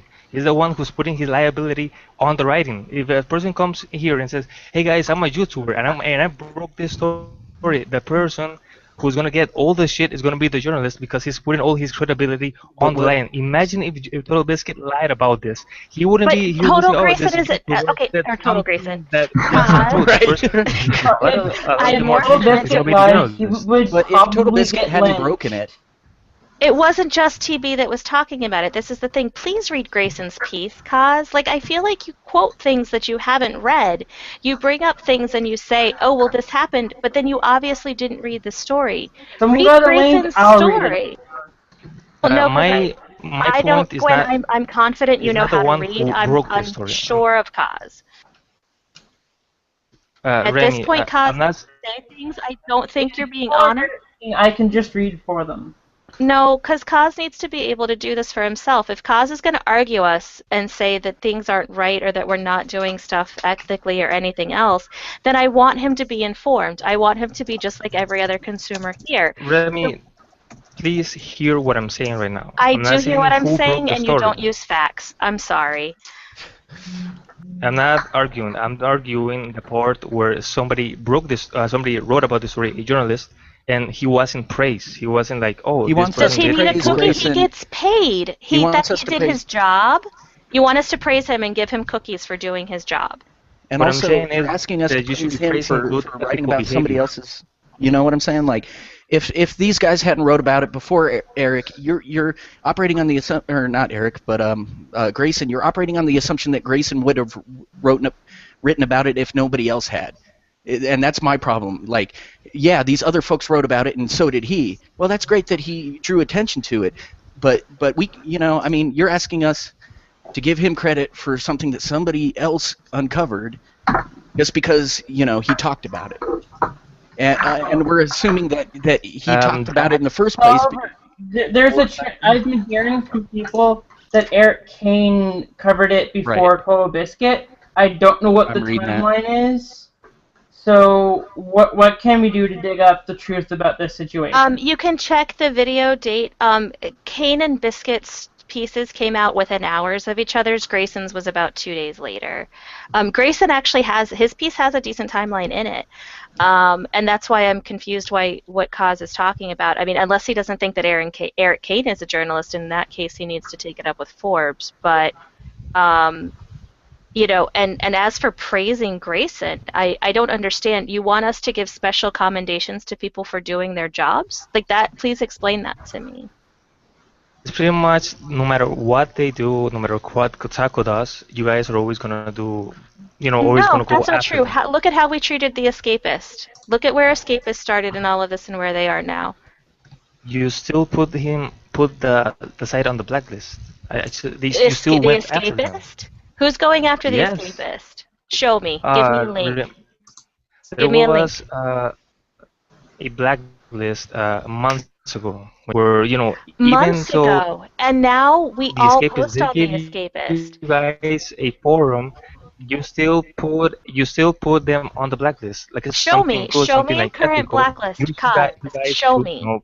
I'm also taking issue with the use of the word "you" to ascribe actions to all of us that maybe apply to a handful of people. Well, if he has a blacklist, though, I want to know who to go yell at. No, I'm not talking to you. I'm talking to him. He keeps saying you, as if us being Gamergate supporters means that we're all implicit in actions that he finds objectionable. We go after very specific people on the other side of the issues.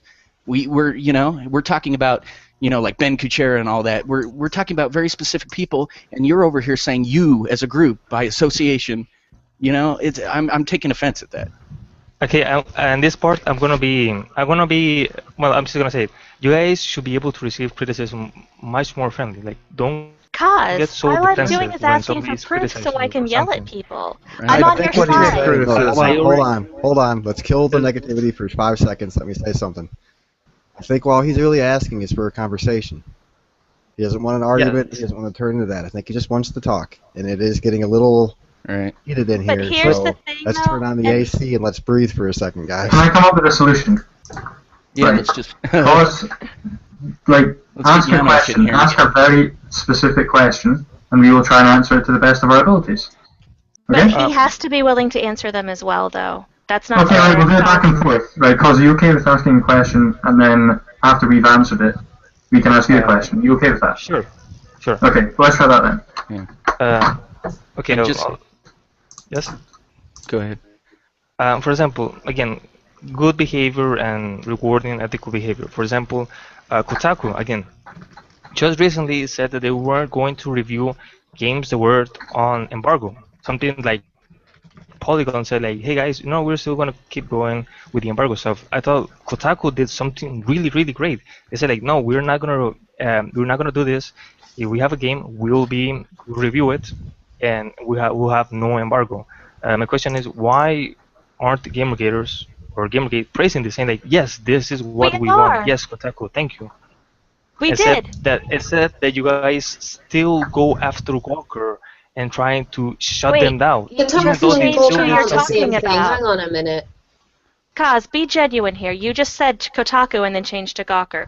We did praise Kotaku for that. We thanked them for the story. I personally tweeted. When Brad Wardell received his apology for the treatment that he had, I tweeted about it. Hundreds and thousands of us tweeted about it. So again, I ask, how big are your blinders? Because... the reason why we go after Gawker, I'm not sure if you're aware of this, but their parent company actually came after us directly as well. Like, was Sam Benton, right? That was his name? Biddle. who said some really fucked up shit Yeah, on Twitter. Sam Biddle. There we go. And he works for Gawker. He doesn't work for Kotaku. So that was where that whole thing came from. But just on the whole Kotaku thing as well, like we do praise them for having an ethics policy, not updating it. But I don't think many of us feel that it would have happened unless Gamergate was a thing. If we weren't here, I think they would have just continued to do their usual bullshit reporting.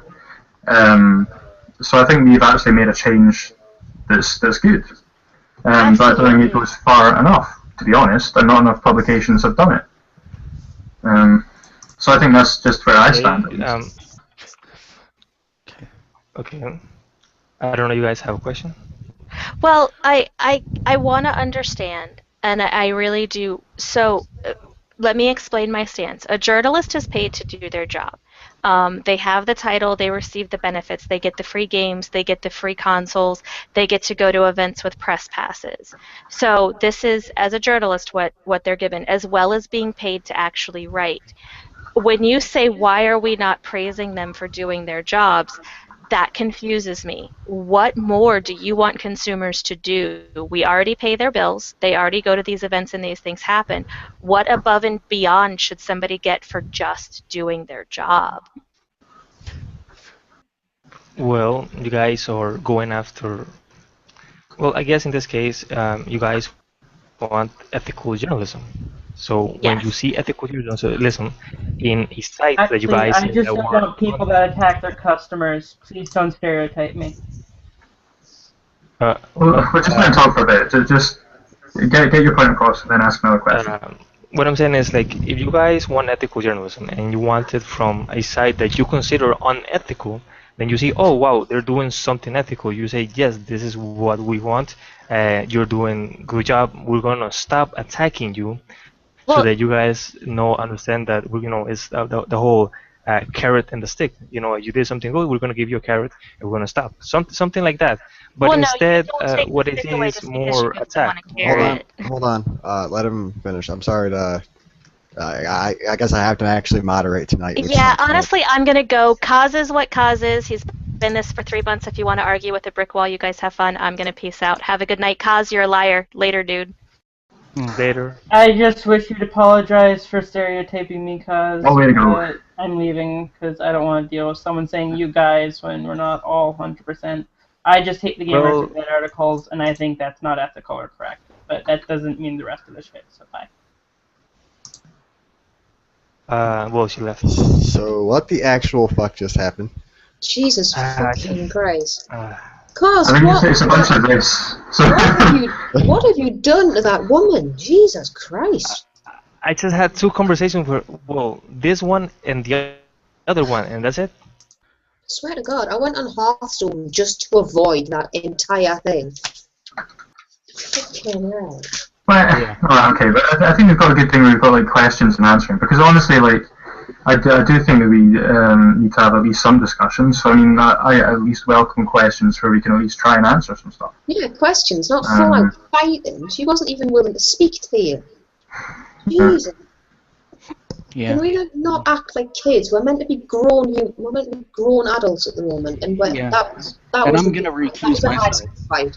I'm going to recuse myself from future discussion just because I'm nicotine fitting pretty bad here, and I'm I didn't like that I actually had to step up and shut you down for a second. Yeah, and I do apologize, Kaz, for reacting as strongly as I do. I do take issue with your characterization of Gamergate, of us as kind of like a amorphous, or just a singular. We don't all write emails. We don't all. Right. Do the boycott stuff. Your criticisms are fair, but I think they need to be directed at individuals rather than this group. You know what I mean? And that's the only issue. To be fair, it is quite hard when we don't really have any established stuff. Well, my opinion is if he's noticing this stuff, if he's feeling that this stuff isn't happening, he can go to individuals and say, hey, look, this is how I feel about it. You know what I'm saying? But if he thinks that it's everybody, then yeah, he's got every right to. That just kind of sucked that happened right there, because I was honestly trying to get that resolved kind of peacefully, and Well, maybe we can cool this down, move away from it, and invite those folks back in later. When cooler heads have prevailed. maybe. I hope I can. I kind of feel like we're over the worst of it now. I think we're at a point where we're all willing to, discuss the issues. I mean, yeah, like I said before, things kind of got heated for a second there. I didn't want it to go like that, so yeah. Like, and I figured if we were going to talk about this, let's actually talk. Like, nobody was wanting to argue. We were just trying to have a discussion, and it was turning into an argument. Yeah, it's kind of hard to have, and Amy was kind of right. There was a little resistance on behalf of certain people to actually, I don't know, just the tone was bad almost from the start. Yeah. I think that shit was highly uncomfortable. Yeah. I actually welcome. To get over that. And again, I do apologize for, like I said, getting a little strongly. It's, I mean, it is me. I can't. It's not an excuse. It's an explanation. I have a solution for getting over this. You shouldn't apologize. Lots of cigarettes. Alcohol. If I had I do have some vodka left. Where I've been all night, I've been out, but yeah. Hannah Al says just leave it as it is. I think that's a good. Well, why are you saying holy shit, Ron? I'm still like, I just need to get off of that because I'm still just fucking forward and how that. Okay, so hey, what do you guys? I mean, I know there's some folks that want to, boycott, but fuck it. What games are you guys looking forward to this year and going into next? Ooh, that's a good question. I want Assassin's Creed Unity, but I want it to not be glitchy. Right. You were on the show when Rob was talking about it, right? That's not going to happen for like. No. It's a shame. It's my favorite franchise, and the shit all over it. I'm telling you right now, it'll probably be the last. If you play it, it'll be the last time you play Assassin's Creed. I promise. I don't know, man. Black Flag kind of ruined it. I hated Black Flag. You hated Black Flag? Black Flag brought it back for me. That was like, oh, hey, look, a reason to play again. No, I really loved Assassin's Creed 3. Like, I adored it. Yeah, you and I are polar opposites. We wouldn't get Well, to along. be fair, Black Flag probably shouldn't have been an Assassin's Creed game. It should have been just a pirate game. Pirates the game, it would have been way better. You know what I mean? They just put the sticker of Assassin's Creed on it to make it sell more, which worked. To be fair to them, I mean, not having to go with them for. See, to me, it really gave it a breath of something new, and that's exactly what Assassins needed for me. Yeah. Oh, sorry, Amy. Go ahead. I cut across you. I apologize. I wasn't saying anything. All right, but since you're an Assassins fan, I got to ask you this. Oh yeah. It's the all-time Assassins question. What assassin will win in a fight? Which one will win in a fight? They're almost exactly the same. Batman. Well, you've got to let me think about this. Altair was trained from pretty much birth. Connor was a sissy bitch from the start. You gotta also do it like this, though. The fact that a lot of people like to slam Altair because he had the limited weapon set, but he also was trained with those specific weapons since birth, like you said. Like he only. As in a sword fight or a fist fight? Because Altair would win the sword fight, but Ezio would win a fist fight, I think. I think all-out assassin skills, like bring every card to the table they have at their disposal. Well, that's the thing. I mean, you'd have to say, does Altair have like a hooked blade? Does he have the gun, the crossbow? Which he doesn't. So, if they were all on equal level, I'd say Altair by miles. Because he was trained from like when he was a little kid, whereas the other three kind of got into it when they were like either adolescents or adults, so they wouldn't have had nearly as long to train for it. So Altair. Yeah, see, that's the to me that's the only correct answer. Yeah, I was right. Yeah, like as many people I've talked about that with, everyone was like, "Oh, Ezio." It's like, why? Ezio's the best character. He's not the best fighter. Ezio's the best character because we got to see him grow up for over 30, 40 years. I mean, if we'd had that with Altair, he probably would have been even better. But Altair had the personality. For Altair, like he didn't even get his story to finish until Revelations, and that was really lackluster, honestly. Yeah, Revelations didn't hit me much. After bloody Brotherhood, which was incredible. Yeah, Brotherhood was just like the most amazing. It's just an old man dealing with being old. What's good about that? There was times I honestly thought that they were gonna have a moment where he's like, "Oh, my back hurts." Yeah, I was like, breaking out the wheelchair. What can't relate to this. My back's fine. Hey, Rotten, have you played your copy of Smash yet, man? Actually, no, I haven't. I think it's actually still wrapped in plastic. I gotta tell you, man, I was surprised by kind of how cold it's left me, man. I was really anticipating it, and I've played a few matches, and I'm just not feeling it. I mean, it's good. Don't get me wrong. I mean, if you're a Smash fan, you're gonna like it, but for some reason, it's just kind of leaving me cold. I understand. Like, you were probably expecting how, like, Mortal Kombat nowadays is and Injustice, where they have, like, that story that'll walk you through and make you want to play it and drive you to the next section of everything. No, this is kind of more old school in the sense that you're grinding your way through to get all the trophies and collectibles. Sure. And to be fair, once I hop online, I'm sure, you know, that'll be mitigated a little bit, you know, but for the time being, it's just kind of like, you know, I mean, it doesn't have the same charm it used to for me, so. Yeah. But, I've played it on my DS for fucking months now, so. Right. I haven't bothered to even throw into fucking Wii. Now it's got eight player battles. Yeah, but the downside of that is I only have 2 friends. Right. It can be as many players as it wants. I'm not ever going to have that many people in my room at one time. So. Right. Yeah, that's true. How many of you guys have been on the Steam sale? We're discussing it in the sort of right-hand chat thing, but, you know, I'm excited. I haven't been on Steam since maybe 2 months now. The last time I played DayZ. How do you do that? The autumn sale is just amazing. I'm a console peasant. You know. I think I've bought 15. Maybe that's a bit much. Maybe like a dozen games. I don't think I bought that many. Hang on a minute. Let's count. 1, I went a bit nuts. 3, 4. I don't know how do I find out how many I've. 6. Let me look up my account and stuff. 7, 8. I bought 8. I think I bought 8. Wow. Yeah, that's not bad for me. I'm usually really sort of conservative when I buy stuff, so this is big for me. I've bought loads. Wait, let me see. 1, 2, 3, 4, 5, 6, 7, 8. Oh, only 9. That's not bad. Which ones did you buy? What'd you get? I got the Mass Effect collection. Because I've never played that before, and it was like £2. I got the complete Skyrim thing, Legacy Edition or whatever. Yeah. Papers, Please.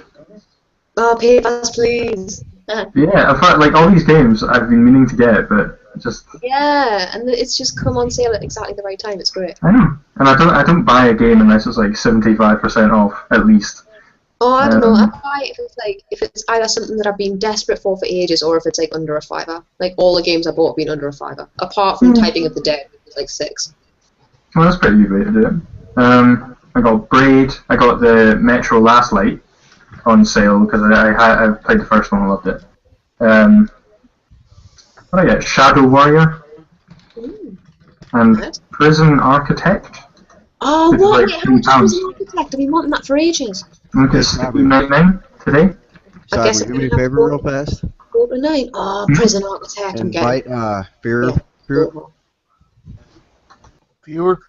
Yeah. It might be a flash sale. I don't know. I can't see it anymore in the thing.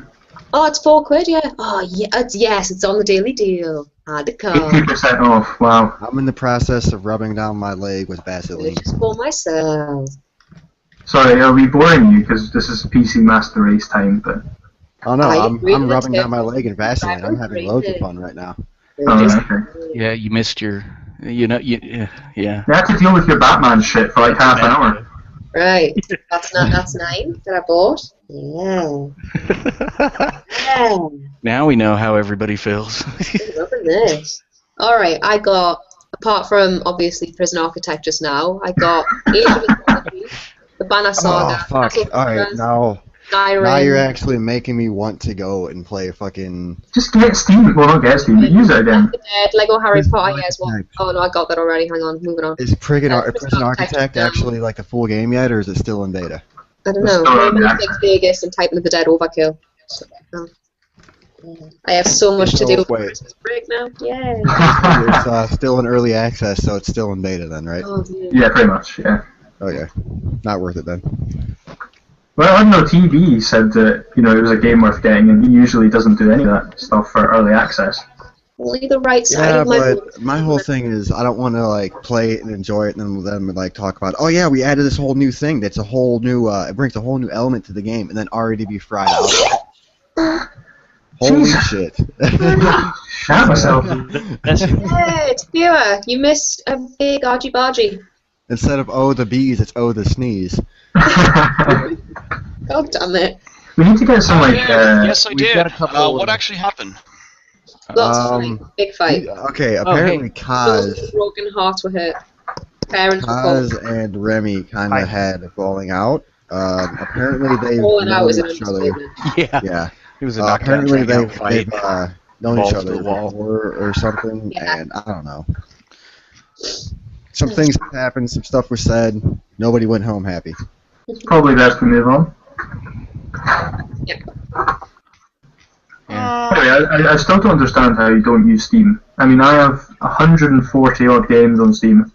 I am a console peasant. Actually, while we're on the subject, can someone explain to me why Cause is here? Couldn't tell you. He wanted on. He was on. Okay. I'm not sure who Kaz is, to be honest. Neither do I. He wanted on, I let him on. Cause, why don't you explain to us all who you are and why you're here, man? I'm curious. I want to get to know you, man. How's it going? Rude. The minute you get here, you're an asshole to people. That was quite an inquisitive. Alright, yeah, now I'm curious. Kaz, go ahead and introduce yourself. He says, what the hell have you been doing while I've been gone? I guess I'm just a gamer who's been, I guess, very interested or has seen this from the very start, from before the whole thing years ago. So I guess I just want to say, I really like having conversations with people, like just having, discussions with people, like just seeing people have a discussion. It always makes me interested. So I was, let me chime in to see if I can contribute to the topic. Okay. Cool. Interesting. Cool. Because I've seen you on a couple streams before, man. It's hard to get a read on you, buddy. For a couple reasons. I saw your poll stream way months and months ago. That first time you were on. Yes. I saw a couple of your points. I didn't mind them too much. You had some decent points worth considering there. More importantly, though, I found it very interesting that you didn't seem to understand some of what Gamergate was about or where we're coming from. So, let me ask you, what do you think Gamergate is about? Let's go from there, okay? Well, I guess. Sorry. I actually had multiple conversations with this, and the OES has. I believe it. I haven't seen all of them. I've just seen mainly your King of Pole one was the one I watched the most of. So. Okay. So, but go ahead, fill us in on what your opinion of Gamergate is, and what do you think it's about? Gamergate is very, very complex to just point it out to one single thing. Like there's multiple people who want multiple things. Like I had conversations with people who want more ethical journalism. Right. Some people want to just burn every single thing out. Some people are here for the lulz. Really, just let's make as much chaos as we can. And you see those guys, and they wait, why are you guys here? Well, I'm just here to make fan art or something like that. Some people are here because they're against the whole social justice warrior thing. Other people are here because they're very anti-feminist. You have the that would be linked to the social activists. Justice warrior stuff. Yes, I understand that. So, but if there was one overriding principle of Gamergate, one thing that most people seem to care a lot about, or really think it's the biggest issue, what would you say that is? The biggest, the one that most people seem to care about, and what most people say they're here for. What would, if you had to put your finger on it, which would that be? I guess it would be the community, pretty much. Like the community is the thing that attracts more people to it. Okay, I can get behind that. There's this sense of community is very powerful here. You view it as an overly negative community, one that's hostile, or is it just a community, or is it a positive community? What's your take on that? Well, that's the whole point. There are kind of number of categories in this. There are a number of groups. There are people who are very hostile. The people who came from 4chan and came from Pol, who are very racist, men's right activists who are very just they will go after anybody. They will just attack anyone because they want to get a reaction. I'm gonna stop you a little bit there. Pol and a lot of 4chan are often misunderstood. Oh, there's no denying Pol does have a lot of borderline, I would say some borderline racist elements within it. What I would say is 4chan and the group there is largely a culture within a culture of itself. It is a very interesting culture. It's very difficult to get a beat on overall, and to a lot of outsiders it looks bad, but the intent within the community itself is nothing offensive or cruel for the most part. There are the bad apples, of course, and there are some who are actually pretty discriminatory and terrible people, but I would say, as far as Pol and a lot of 4chan are concerned, it's a very niche community there, and often misunderstood because of how niche and developed it is, separate from the rest of the internet. But so what else did you? Well, what's the whole racism thing with Pol? The racism thing? No, I haven't heard about that. I think a lot of that's steeped in largely a misunderstanding of the terminology they use. They will use a lot of derogatory terms, but it's never really against anyone of a certain race or creed or ethnicity or sex. It's mostly just it's just like readings at some points. It's like an intrinsic part of the language that they use. So it's not really an offensive thing. But to a lot of outsiders, including some of my friends, it certainly looks that way. But it's not meant in any offense. I guess is the key point. Now that doesn't necessarily mean it isn't racist or offensive in and of itself, but the intent behind it is nothing cruel or malicious. It is entirely just, or even racially or sexually or whatever it is, discriminatorily driven. It's just language they're using. And the language they choose to use is one that has, outside of that community, offensive connotations, but within that community, is just language. There's nothing really to it. Now, what about this whole the ethics in journalism thing, Cause? What do you think of that? Do you think there's a problem there that those people who are in Gamergate for that are on the right track with that? That's the problem. Like, there are problems with ethics in journalism. There are. Nobody. Yes. I don't think anybody has said that. Not even people from my side has never said that. There are issues with it. Oh yeah, I believe you're right. The problem here comes is that Gamergate hasn't tackled this as well as they wanted to seem, or hasn't tackled the main issues as a whole. What are the main issues? So that's why when a lot of people. What are the main issues? There are just too many. For me, the ones that I know most are the whole YouTuber thing, which are actually kind of getting resolved thing, and the whole problem. Well, this is the thing about the YouTuber thing is here's the thing about the YouTuber thing. They're not journalists. They're technically not bound or supposed to follow codes of journalistic ethics. But within that sense, they are actually starting to enforce their own ethical codes. Total Biscuit was the one who brought the Shadow of Mordor thing to their attention and actually got a lot of the community to revise itself. They are, as at the moment, they are a more trustworthy journalistic source, despite the fact that they're not journalists, and they are much more willing to regulate themselves and be true to their community. Now, as for these journalists, the issues, I'm not sure what you mean that we haven't resolved a lot of the issues. I mean, let's go through the docket here. So, Kotaku revised its ethics policy. They later backtracked a little bit on it because they didn't want to be absolutist and say there's absolutely no case where anyone should ever give money. And the reason they backtrack slightly is because, well, what if someone's saying you need this to pay this to actually get the game, basically like early access or something stupid, and that's fine. So Kotaku revised its ethics policy. I think it's Rock Paper Shotgun also revised their ethics policy. They said that authors just have to disclose any financial ties to their subjects. They don't have to cease all financial ties. IGN implemented a comprehensive ethics policy. The Escapist implemented a comprehensive ethics policy. We have people trying to resolve issues within the IGDA and developers pulling out of that community because they're realizing how much of an issue it is.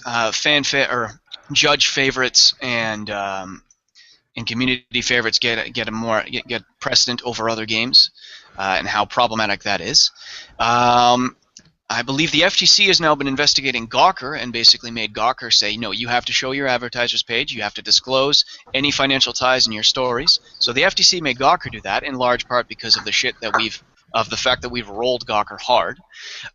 So we've been actually pretty damn fucking successful if you look at it objectively.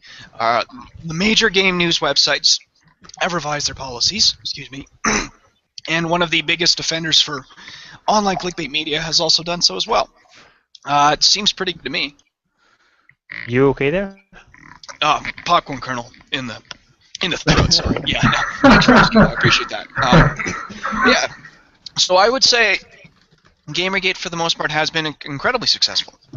But there's still more work to be done, absolutely, and we're in it for the long haul, buddy. So, I'm just curious, what other things we haven't done that are big things we haven't done that should have been done? And let me also add that things that you don't think that we've considered about it, like issues that should be resolved through Gamergate that we haven't considered, because I'm sure if there's a lot of things that you mentioned that we're like, yeah, we're working on that. So, what do you think? Okay, let me put it this way. Gawker is not a gaming news site. Correct. That's Kotaku is their child site, but Gawker has also weighed in, and Gawker overall has been a very huge problem as far as journalism goes. Gawker is one of the biggest offenders of clickbait media, which is, as far as new media goes, responsible for making it almost as bad as old media.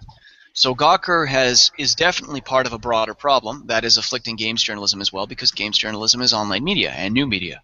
So Gawker may not be a gaming website, but it is absolutely part of that clickbait culture, which a lot of these online websites are in part of. And it just happens to be one of the more egregious offenders in that regard. And that would be why they are a major target. So that would be why Gawker was went after in the first place. What else were you going to say? You're not going to be able to take down Gawker. No, of course we'll not be able to take down Gawker yet, but we have done extensive damage, and this is part of a broader conflict that I think a lot of people want. Not like the Gamergate stuff, but taking down clickbait media. Look, we went from a system where our old media is bought by the people with the biggest paychecks to a system where the biggest paycheck is provided by the most number of people who click your article. Neither of those incentivize truth. Neither of those incentivize honest journalism. All of those incentivize producing crap and whatever someone wants at the time, or in the case of clickbait media, whatever gets the most clicks. They are extremely, extremely hazardous and poisonous substances in our media and in our truth. So this is part of a broader effort, which I think a lot of people are seeing now, to get honest journalism across the board. This is an effort to try and start forging a new media, one that is apart from this, that's divorced of clickbait, divorced of corporate corruption. This is what we need, this is what we deserve, and this is what we should all be striving for. So when you say we're not going to take down Gawker on our own, I agree, but we're not on our own here. This is something that I think is going to pull a lot of attention. The past couple of years especially have been really upsetting to, I think, a lot of people on the internet, and there's a building sense among all people, especially in the United States and in Canada, that we can't trust the media, old and new, anymore, and so there will be a push for new media. This is just a facet of that push at this point. Anything else? Hey Optimus, how are you doing? Hey Kaz, what's going on, man? Still doing there. I don't know, I guess you're being way too optimistic, Fair. Really optimistic, especially with the whole thing. I am being an idealist. That's what I'm being. I am being, of course, optimistic. But here's the thing. Optimism is not in itself a bad thing. Optimism is a motivator. Optimism is what motivates people to do things. Being optimistic and hopeful is what gets results and what pushes people to drive further. So when you say optimistic, I will take that as a compliment. In this case, I would rather be optimistic and fight for something that I believe in than be a pessimist and give up because I think it's too hard. And I'm not saying you're accusing anyone of doing that. I'm just saying my mindset for that, I would rather be the optimist rather than the pessimist of those two choices. So the lofty goals, yes, but you have to start somewhere. Well, I guess for me it wasn't worth it. Just not from the start, not how it went. You guys wanted ethical journalism. Yes. We've all been talking about journalism right now. You Yes. don't kind of need to be on a hashtag to do that. No, you don't need to be in the hashtag, but it's a sense of forging community and ties, and that gets back to the community you were talking about earlier. So that's why we will continue to use the hashtag. And besides, if it doesn't need a hashtag, then conversely, having the hashtag doesn't. I mean, why get hung up on it? Is what I'm trying to say. So I mean, this is the thing, Cause. There's long among the people opposed to Gamergate been a push to say ditch the hashtag, it's poison, it's toxic, ditch the hashtag. Well, we did that already. We ditched the Quinspiracy hashtag, and look what happened. Suddenly Gamergate's toxic. This is a group of people, especially the journalists, who do not have an incentive to take our position honestly and treat it for what it is. This is a community. This is an audience and an industry that does not want to listen to us. So it doesn't matter if we change the hashtag. The supposed toxicity will follow. There's nothing that can be done about that. So the only option at that point is to stop giving a fuck about the toxicity of the hashtag and instead focus on the issues, which is what most of us do. Anything else, buddy? Hey Gwen, Hey Gwen, sorry if I said something wrong. I guess I wasn't able to formulate my words correctly. Alright, I'll explain it to you later. I didn't mean to interrupt. I just figured I'd come and actually listen a little better and then I'd calm down. I apologize for my outburst. We can discuss this a little bit later. Yay, this is better. Holy shit, guys! I feel Everyone hug. fuzzy. Hug everyone. Come on. Dunk, Maybe smile. This is not a hug box. That was a good hug. This is not a hug patrol, ladies and gentlemen. This is a discussion at the moment. I know. Now, like, Cause, would you say there's a lot of corruption in other media too, and in say governmental apparatuses, especially the American government? I don't. Corruption there. Sure, there's always corruption. Yes, there is. But would you take that corruption lying down, or would you rather fight for something that, as a community, you should have? Well, depends on how you fight. Of course. No, obviously not violence. In almost every case, not violence. But this is kind of the way systems work in the world. If you don't fight in some form, not violently, but like if you don't have awareness and you aren't willing to stand up and protest or take economic action if you can for what you believe in and for what is honest and what is true and what matters, then you're going to have systems like the current United States government is now, where I said oil, but that's one part of the problem. Big corporations can buy the fucking government. They can push whatever laws they like because there was a high degree of apathy among the population. And you have it to the point where literally via featured in the McCutcheon decision is the argument that money is actually free speech and corporations are people. Yeah. Like this is what that's what happens when you don't fight, when you don't resist corruption and when you don't get it in its early buds. This is why Gamergate happened, because it's a perceived form of corruption, and in many cases beyond perceived, it's a true form of corruption that is in its infantile stages in the industry, and this is to stop it. Because there are a lot of people in the gaming community who see this, in part because we're given stories of and tales and games that feature corrupt industries and machinations and corporations and governments within them. So it's you could say there's a degree to which we can kind of relate to that and see it, but we see that in our industry and we don't want it there, and we want to resist it, and that's why we formed Gamergate. That's why we continue to forge this community. That's why we don't want to give up the tag because of the community. Because this is our way of putting on a face and saying, this is us, we aren't going to take this lying down anymore. We want to resist this problem. We don't want it to exist anymore. We want change. And it's unfortunate that I know you're anti-harassment, as are I'm pretty sure everyone here. It's unfortunate that some people have been harassed on every side through this because of this desire. It's incredibly unfortunate that an individual on Gamergate was fired because of his views. It's unfortunate that someone had a false suicide call made to his house and the fire department sent, wasting thousands of dollars in taxpayer money. It's unfortunate that same individual was sent a knife and a note with a letter with the words on it, "Kill yourself." It's unfortunate a journalist was sent a syringe with an undisclosed substance in it. It's unfortunate that now a couple people, especially a lot of women, because of the anti-reaction, have decided they don't want to get involved in the industry because they feel if they don't conform to that viewpoint, then they don't belong. It's also unfortunate that some of the people. Yeah. Wow.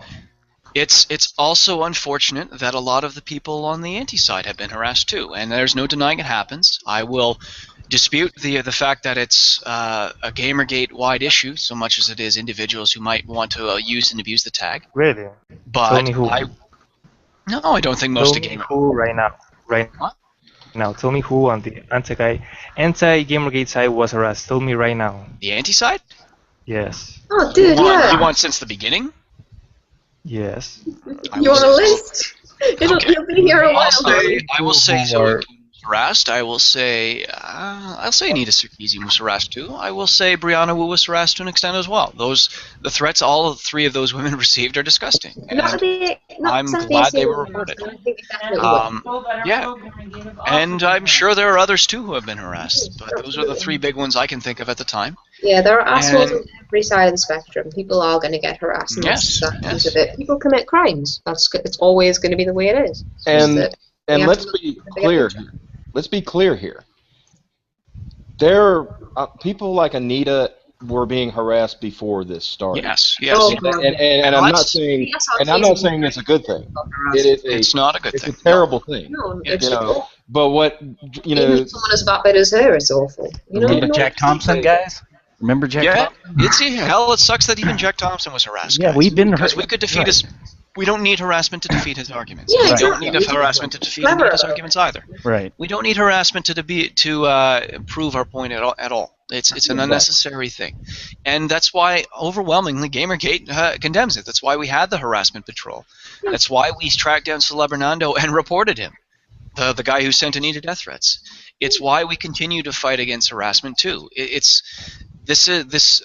There might be people who use the chaos generated by Gamergate to harass, but that is not Gamergate that's doing it. Yeah, people like that will use any kind of medium they can get their hands on. Yes.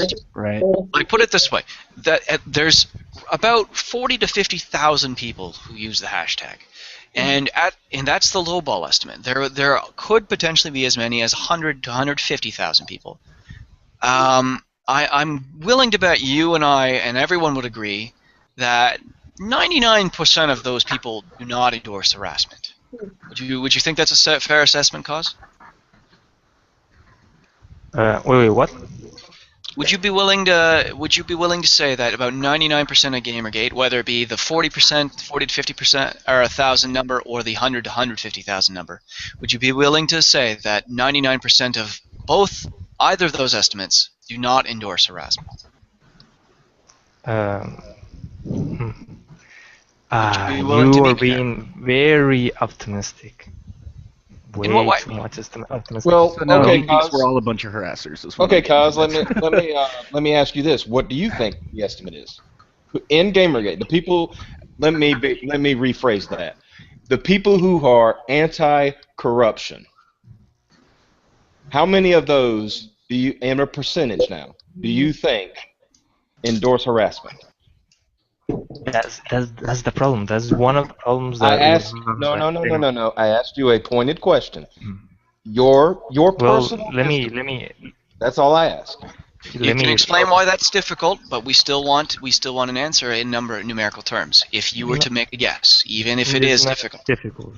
That's not what I'm saying. That's not the difficult part. Okay. What I'm saying is the difficult part is a lot of people from Gamergate who do harassment don't know that they're doing harassment. They're saying like, well, this is not harassment, therefore I'm not harassing somebody. Okay, fine. That's fine. Let's define harassment then. What is harassment? What is? Let's give some examples of what harassment is. By the dictionary definition, it's unwanted attention, but that you have to go between the regular definition of harassment, like the book definition, or the legal term. There are two different ones. Like, do we mean the legal term right now or the book? Because and then there has to be some consideration given to the fact that social media invites discussion. Yeah, social media does change what harassment can be. And social media provides a platform for many to speak to one. Absolutely. Which can lead to a degree of swarming, but each of those individuals doesn't necessarily know that they're swarming. Right. So what are we talking about, and what is harassment? Cause let's define that, and then we can go further. Okay. Okay. Again, this is not a debate. You're making it into a debate. No, well, I'm curious about your point, because you've raised interesting points. I'm curious what your perspective is. If you don't want to engage in that, that's fine. That's fine. We could try it some other time, maybe. But I was curious because you mentioned people don't understand what harassment is, so I wanted to make it clear what is harassment. Okay, harassment is when somebody is trying to either A, intimidate someone, threaten someone, dogpile on them, harass them. Well, again, go after harassment person. Is harassing people? What? Yes. Going after a person, single them out, targeting them. Dogpiling's bad. Pro or anti, it's a bad thing. We need to be nice to each other and hug. Well, let's define dogpiling right now too, because what is dogpiling? Is dogpiling just when a lot of people tweet at somebody, respond to one person's points, or is dogpiling when a bunch of people just make a concerted effort to do that? Yeah. Let's clarify what that is. Is it the latter or is it both? Dogpiling is when somebody gets a lot of dogpiling.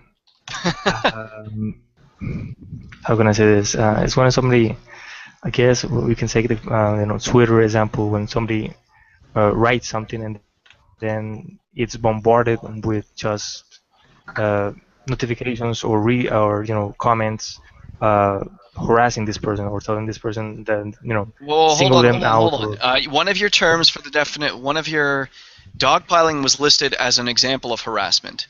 Within that, you can't say that the part of the definition of dogpiling is using harassment. That doesn't work. But I get what you're saying, that it's a lot of people responding to one person's tweets. But we need to clarify that for a lot of these people, their responses are as individuals. They are not part of a concerted effort to respond to this person. If the person in question who sent the initial tweet is a major personality, it's not at all unusual that they will get hundreds of responses. And if they say something inflammatory or confrontational, it's also not surprising that they will get a lot of responses from people who disagree, including some people who are angry or offended by what they've said. So we need to distinguish that from people who just continue to build off of one person's, off of each other's responses to bury that person, because that's a concerted effort. But a bunch of individuals responding to one person's tweet, that's not harassment. All of those individual people, that is their response to one person. They are not. It's called social media for a reason. Their individual right to chime in. It's a social media platform. They are allowed to respond to that person, and that person is allowed to block them if they like to. There's no one saying that that person has to respond. If they feel overwhelmed, they're more than welcome to block. But again, this is why definitions matter and why we have to sort that out. Because if definitions like dogpiling are going to be used that loosely, where it applies to anyone or any number of people responding to one person's tweets, even as individuals, then that's too loose of a term. We can't consider that harassment. That's like saying a politician getting a bunch of questions from reporters all at the same time is harassment because there's so many people asking him questions. That doesn't work. That's what a media figure does. That's what happens when you're a big figure online. Okay? So what else is harassment? You said there's a lot of the stuff that you said we agree with. Threats and being violent and aggressive, and especially unwanted aggression, is I'll meet you there. That's harassment. That's like being told derogatory things, is especially after you've asked them to stop. That's harassment. More than happy to meet you there, man. We all agree on that one. Yep. What else? If you'd like to continue, by all again, if you don't want to continue this conversation, we can stop it. I don't want you to feel pressured to keep going. If you don't want to, you don't have to. It's just at the moment you are. Would you consider you're not anti-Gamergate? I don't think. But you are. Yes, I am. Okay, you are anti-Gamergate. So that would be, at the moment, you're the only anti-Gamergate person here who's been willing to talk. So that's why I chose to talk to you. But again, if you don't want to, just let me know. I'll stop. Okay. Well, I was gonna say that I was trying to find the definition of dogpile, and Okay, it was that's many good. people. Got some pretty fucked up stuff. Find a dictionary definition. That's great. That'll help a lot. Yes, Like it says when many I people- want everyone to abide by obviously laws and certain standards of conduct too. I don't want people to be mean and vitriolic and vindictive. I'm more than happy to meet you there. So if perhaps we can sort out what is harassment and what isn't harassment, we could come to an understanding and then proceed with real discussion. Okay. Okay. By we I mean in a broad sense, like with anybody who's a pro and anti-Gamergate. So let's continue. What else is harassment? You did list threats and violence and unwanted communication. So what else? Oh, you're working on the definition of dogpile. Do you have that? Let me see. Yes, it was when the person. If you want it. Okay, there it is. Gwen has it too. Pretty much when somebody receives unfriendly post on someone. For Yeah, example, when many somebody people posts post something- unfriendly responses in short order to a single posting, they are sometimes said to dogpile or dogpile on the person to whom they're responding. For example, when a religious missionary posts a simplistic appeal to alt-atheism, he can expect to be dogpiled. Yes, That's a 1994 definition, but okay. Yeah. Also ignores intent for the most part. Yeah, It's like, intent. if I'm responding to somebody's post, I'm not holding my. Dictionary word.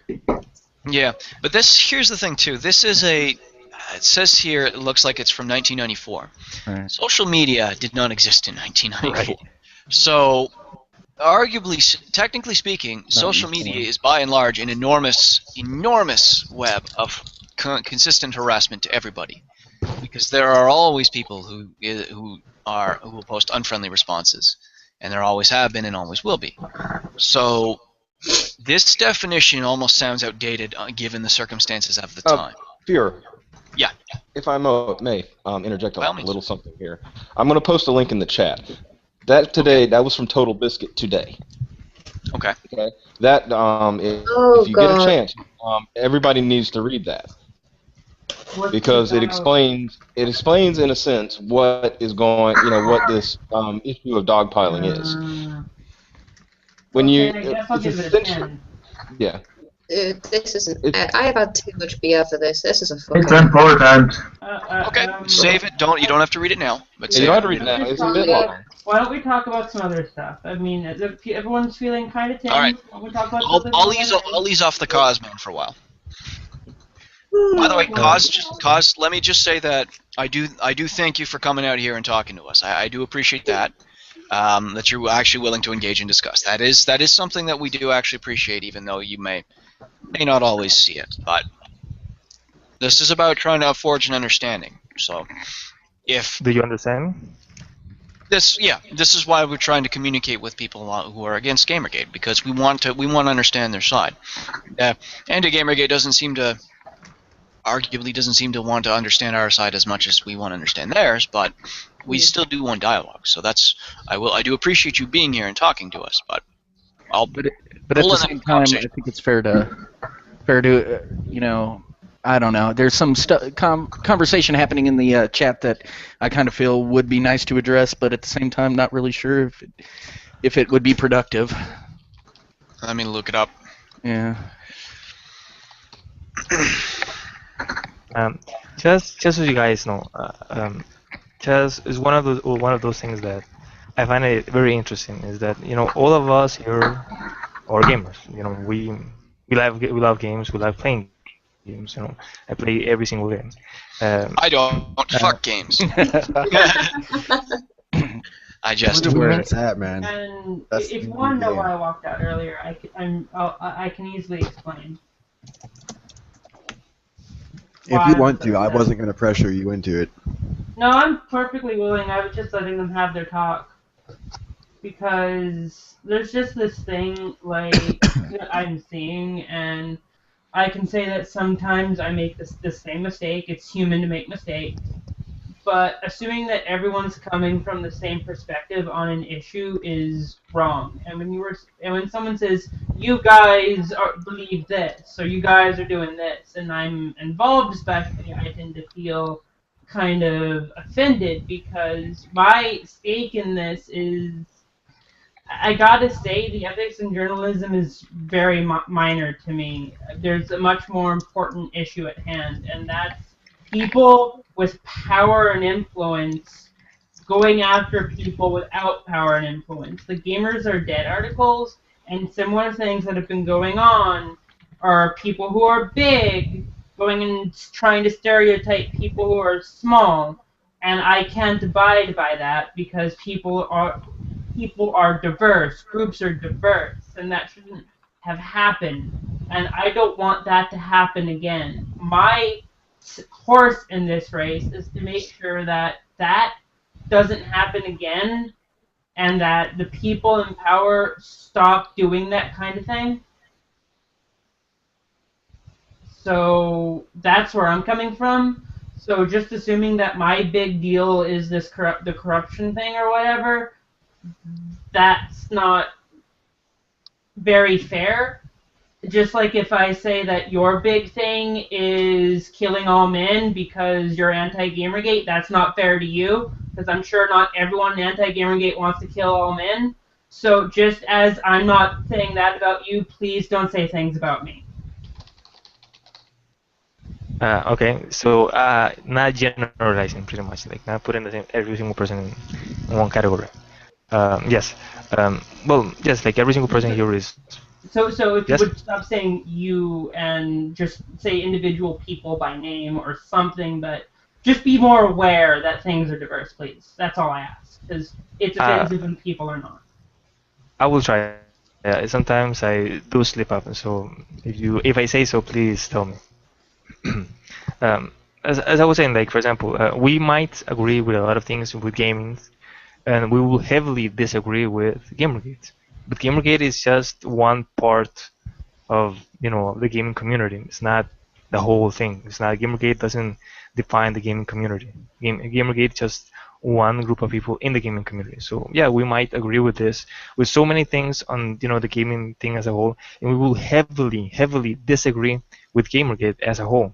But Gamergate doesn't really. I don't see Gamergate as defining any person who is in Gamergate right now. I see Gamergate as like some like I said, some people use this as an opportunity. Some people use this as another community to get involved in. But I don't think Gamergate defines anyone. Like So as an so individual. so basically what you basically just said is you don't think using the tag Gamergate means the people who use it are harassers or bad people. You don't think that. No, of course not. That would be generalizing. But Good. there are Okay, people. Good. Because there are many who do think that, who have continued to think that. That's why the existence of the block lists, which were used by the IGDA briefly as basically a blacklist for the industry, were so insanely problematic because it was labeling people as harassers, which is because they used the tag. So you already are more what's the word I'm looking for? Open-minded and progressive in your thought process there than most of the antis, or at least the people who use that block list, because you're willing to acknowledge the people who use the tag are not harassers. But That's I good. hope you Glad to hear that. understand. I hope you understand why people use the whole block thing. Yes, I understand that completely. I know that we're all well aware that there's a broader perception among the people outside the gaming community that Gamergate is not about ethics in journalism. We're well aware that we have a shitty reputation outside of the gaming community. Right. We're more than aware of that.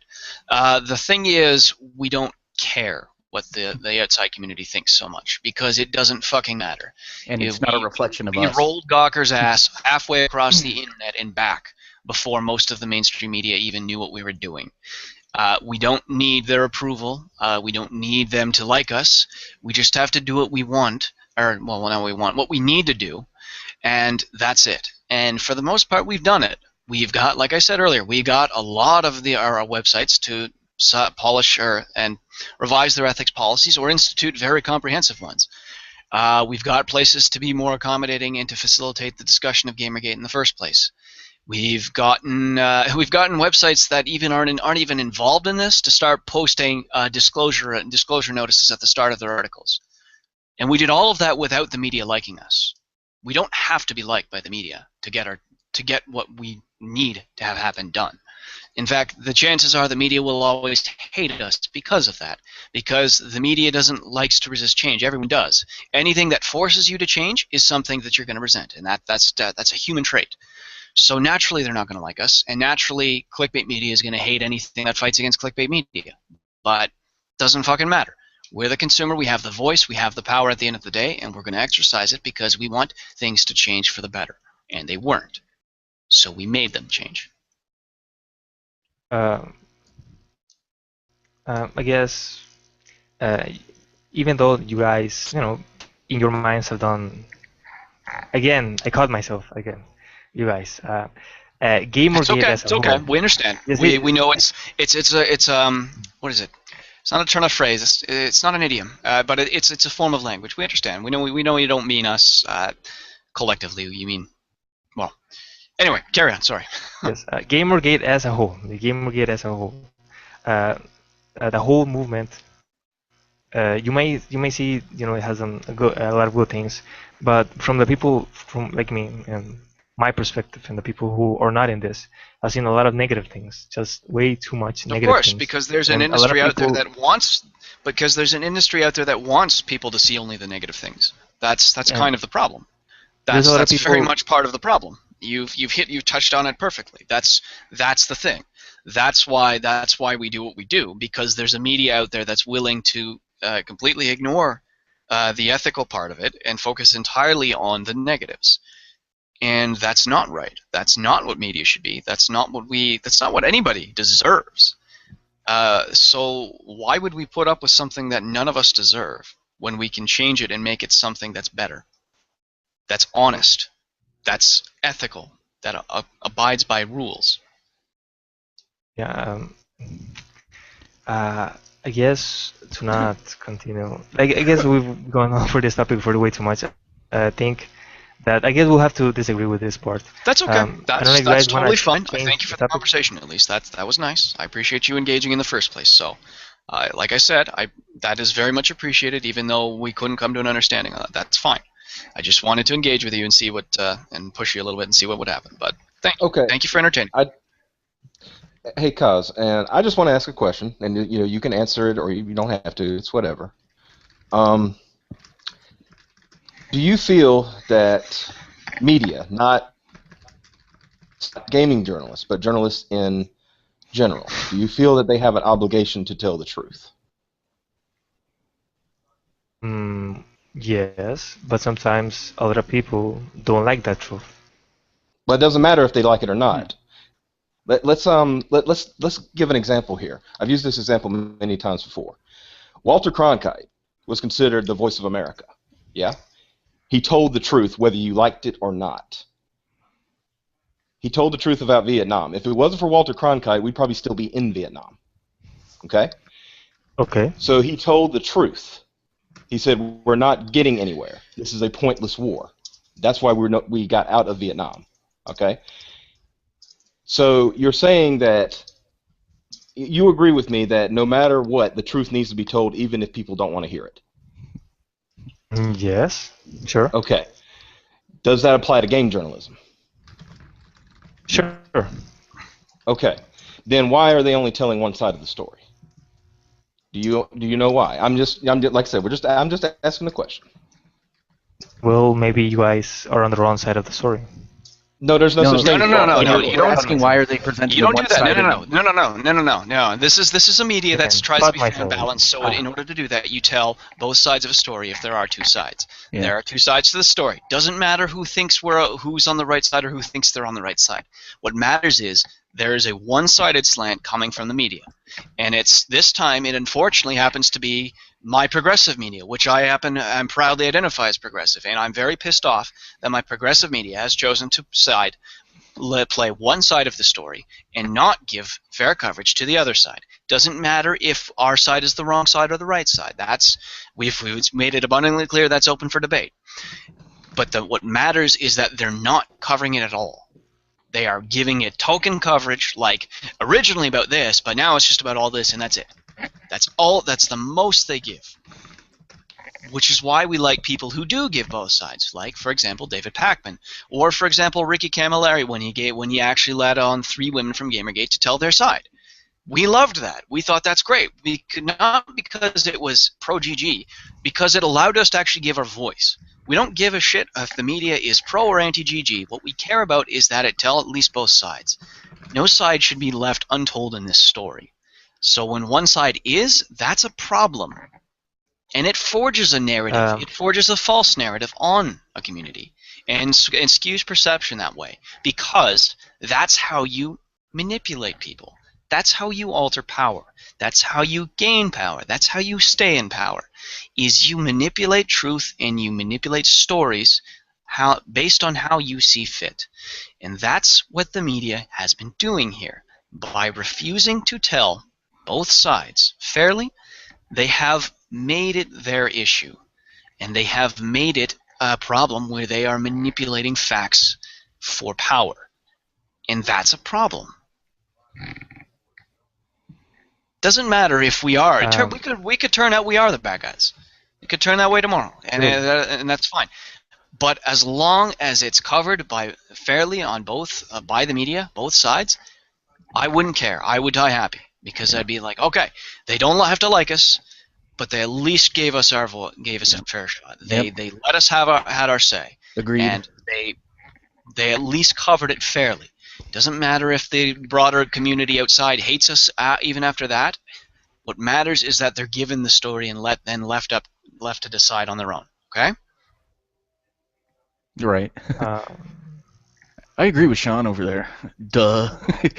No, I mean, well said. I mean, but how do you address that? How do you address the fact that we've gotten, this one-sided narrative out there, Kaz? That's a question for Kaz. Good point. Yeah. Good idea. How can I say this? How can I put it this way? Do your best, man. It's okay. We can, if we don't understand or we think it's something else, that we'll ask for clarification. Don't worry. We're going to do our absolute best to not take anything you say out of context, okay, bud? We don't want to do that. Yeah. Okay. Right now, when a lot of people say, "Well, I want to be neutral and I want to be, both sides," there's never both sides. There's always the truth, and that's it. There's not, maybe he said, or maybe his perspective. No, there's but that's a very black and white perception. That's a very black and white perception of what the truth is. The truth is very, very complicated and in shades of gray. So when there are two sides, and in this case, I think both sides have elements of truth. You've acknowledged that there are ethical issues, so that already means the people in Gamergate who fight for ethics and journalism have a point. Then it's not there's the truth and not the truth scenario. That's a scenario when there's at the very least truth on our side, and I'll be willing to say truth on your side as well. So when one side isn't covered, then there's only one part of the truth being told. You see why that's a problem? Mr. Dunk. Yeah. Yes, you were going to say something. Oh, sorry. Yeah, I was just going to say that in order to find out the truth in the first place, you need to have multiple perspectives on the arguments. If you're only presented with one side of the argument, then of course you're going to think that's the truth, because there's nothing else for you to compare it to. So just on the sort of basic finding the truth kind of idea, you need to have multiple perspectives that might challenge your views, even if they if you don't think they're worthy. I mean, it would only strengthen your own resolve if you don't think that they're proper arguments. But I mean, to just not have those arguments at all doesn't help anyone. At least that's what I think. Yes, okay, makes sense. I think Dr. Science said something very interesting. Confirmation bias. Do you guys think that because, and this is why I've wanted to be on the streams. Well, hey, I don't think the question that you were asked was answered. So before we move on to the next question, can we address that first, please?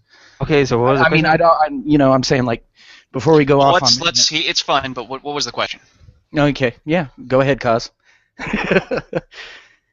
No, what was the question? He doesn't remember. Oh, what was the question? It was just, how do you address, the fact that there's this one-sided narrative being floated out there by the media? Like, I mean, doesn't that kind of speak to the necessity of Gamergate in the sense that, like, I'm just saying, I'm having trouble articulating it. I just quit smoking. So, but basically, what I'm getting at is, like, how do you address this one-sided narrative? Like, and I guess, doesn't that speak to what we're about?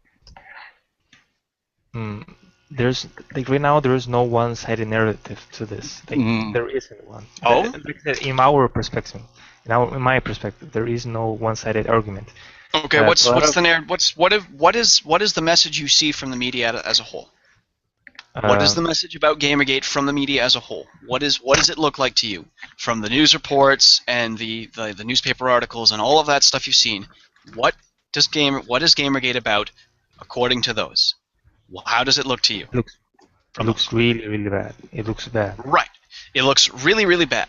Now, we've established that at the very least, I would say most of Gamergate does not endorse harassment or any of the bad stuff, and I would even venture to say most of Gamergate doesn't even engage in talking to anti-Gamergate at all, or harassing of any kind. They just send emails to companies about, look, these people have been saying really bad things and they represent your company, or trying to promote independent developers and stuff.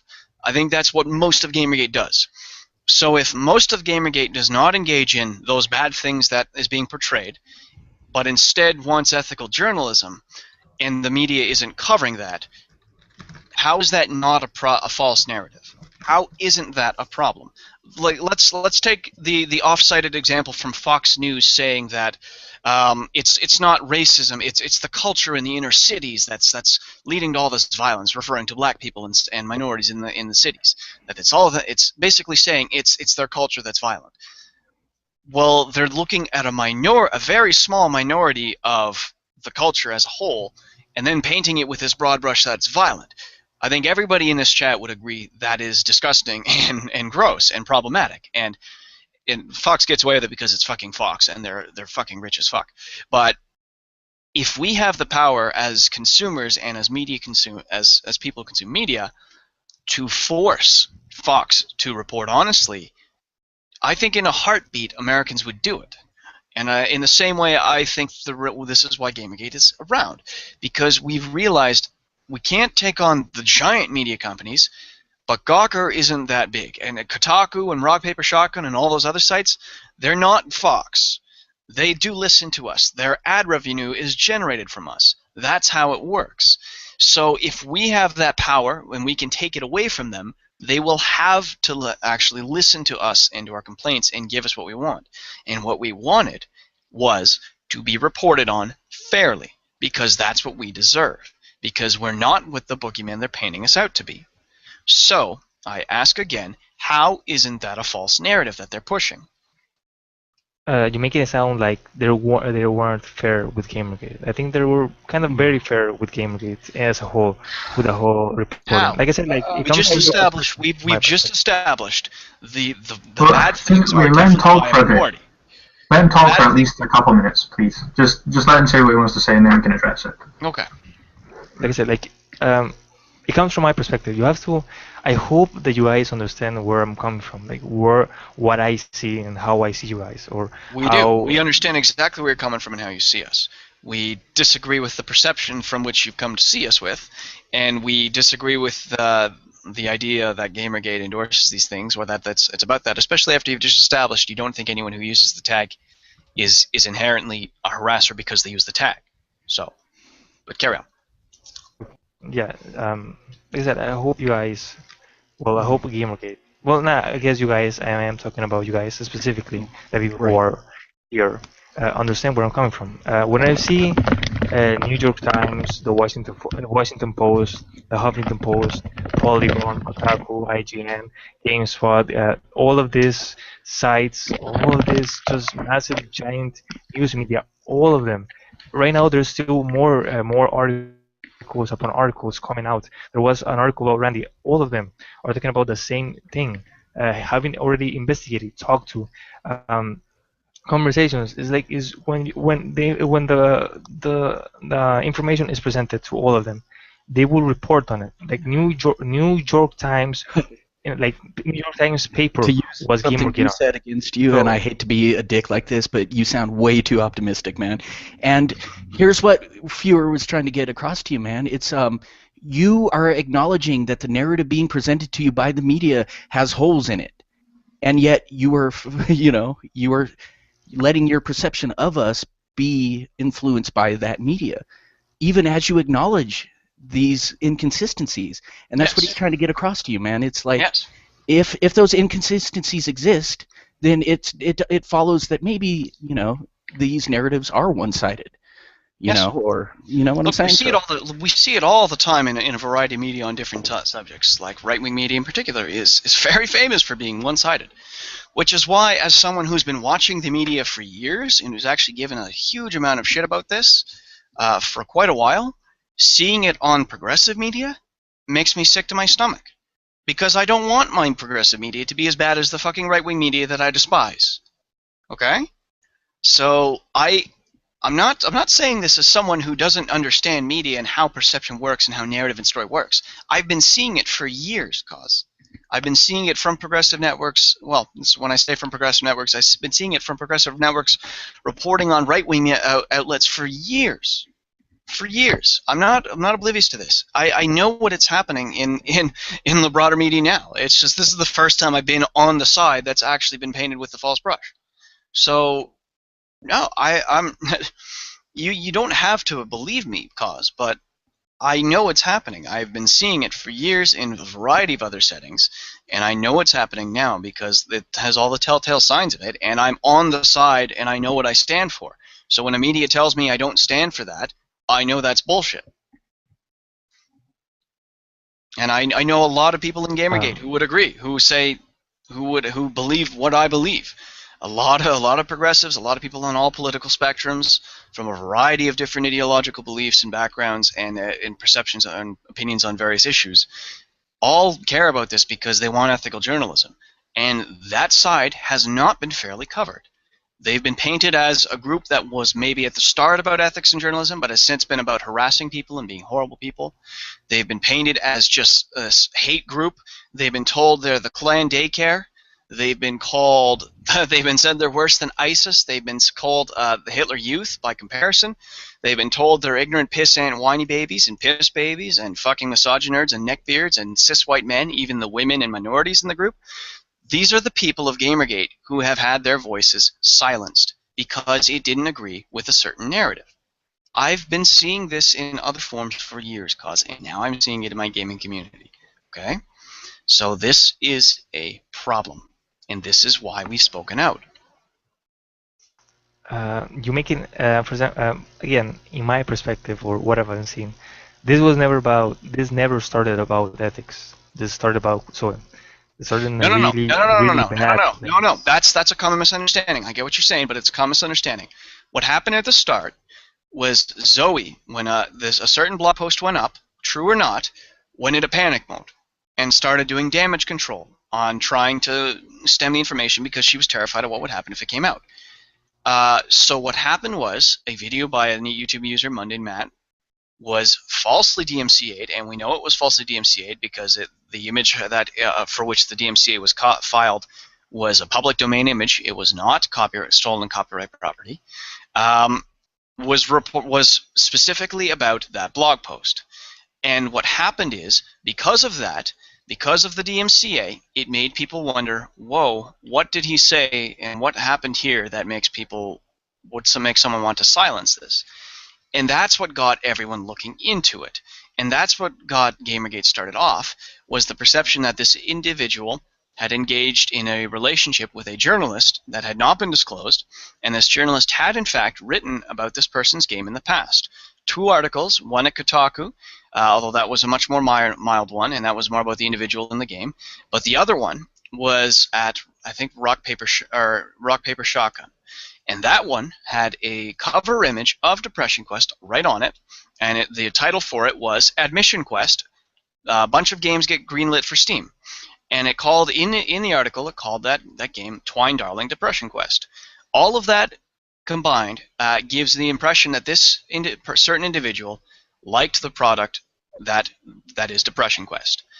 And when that happens, and when it was not disclosed that, in fact, around the same time, there was a relationship of some kind, be it friendship or otherwise, and we can know it's at least a friendship because they have conversations going back well before then, then that's a breach of ethical conduct. That's a problem because we're not aware of that person's opinion when they mentioned it, and that would have colored some people's perceptions.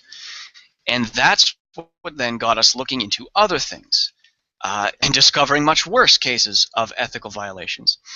Zoe Quinn may have been tied to the start of it, and it may have been her damage controlling that got a lot of people looking into it at first, but the outrage started largely at the journalists, not at her. And she, it's unfortunate to say, did receive hate, though. There's no denying that. None of it warranted or deserved. But she has arguably done things that maybe would have continued that hate towards her. Maybe. I.e., continuing to get involved in the subject. Don't it's take not about anything that I take seriously. Never take anything that guy says. Just put it with a really gigantic grain of salt, whatever he says. We like, did. That guy. We did. So we looked into it ourselves, and we found out that there was a problem. We didn't. No. We didn't take IA's word on it. We went and looked ourselves. Really? That's because what we other saw. people Yes. did take his word on it really seriously, and they went after her, attacked her, pretty much put naked pictures of her all around the fucking Her naked pictures internet. were already on the And then internet. went She after was her, on the hacked she was her on a new phone, model site. and then went after her parents, and Yes, still that still was going disgusting. after her. Yes, that was disgusting. And it's still that going was not after her Gamergate. because of Gamergate. That was That is not Gamergate. Gamergate. That is No, exactly it wasn't. the same Prove it people. was. Prove it. Prove it. Prove it was Gamergate. The whole Gamergate You're making a started positive off vacuum. because No. Adam Baldwin- Wait, stop. Adam Baldwin started Gamergate because in a response to fucking internet aristocrat with that asshole. Because that asshole, IA's right? video Because that demonstrated asshole- corruption in games journalism, not Zoe. No, it was because Why of the it started. Queen. That is, again, it was about the Queen, about Zoe Quinn. That's how. About Zoe the Quinn's whole thing game started. and the journalists who covered it. Corruption, yes. There It was was not no about the corruption. individual, dude. It was already proven from the discussion with Total Biscuit and Steven Totillo. Yes, about Total all of Biscuit those disagrees things, about a lot of those it things. was And Total already- Biscuit's... Yes, and No. I disagree with Total- Actually, I see what's happened there. There's a common misconception that Nathan Grayson did not write about Zoe Quinn's game. That is patently false. What is true is that he didn't write about it for Kotaku. He did not write about it for Kotaku. What he did write about it for was Rock Paper Shotgun. And I told you exactly the context of it. The article was titled Admission Quest. Depression Quest was the front image of the article, and he specifically refers to it as the Twine Darling Depression Quest. So yes, he did absolutely write it. Can you link He was that in the not chat, reviewed, or- but he wrote right about it. Okay. I wish Can you we look were that a little up? bit more humble in this part. Like I said, like Zoe Quinn suffered a lot of things. Yes, she did, and damage it's awful that she control, suffered those please, things. I and wish she had.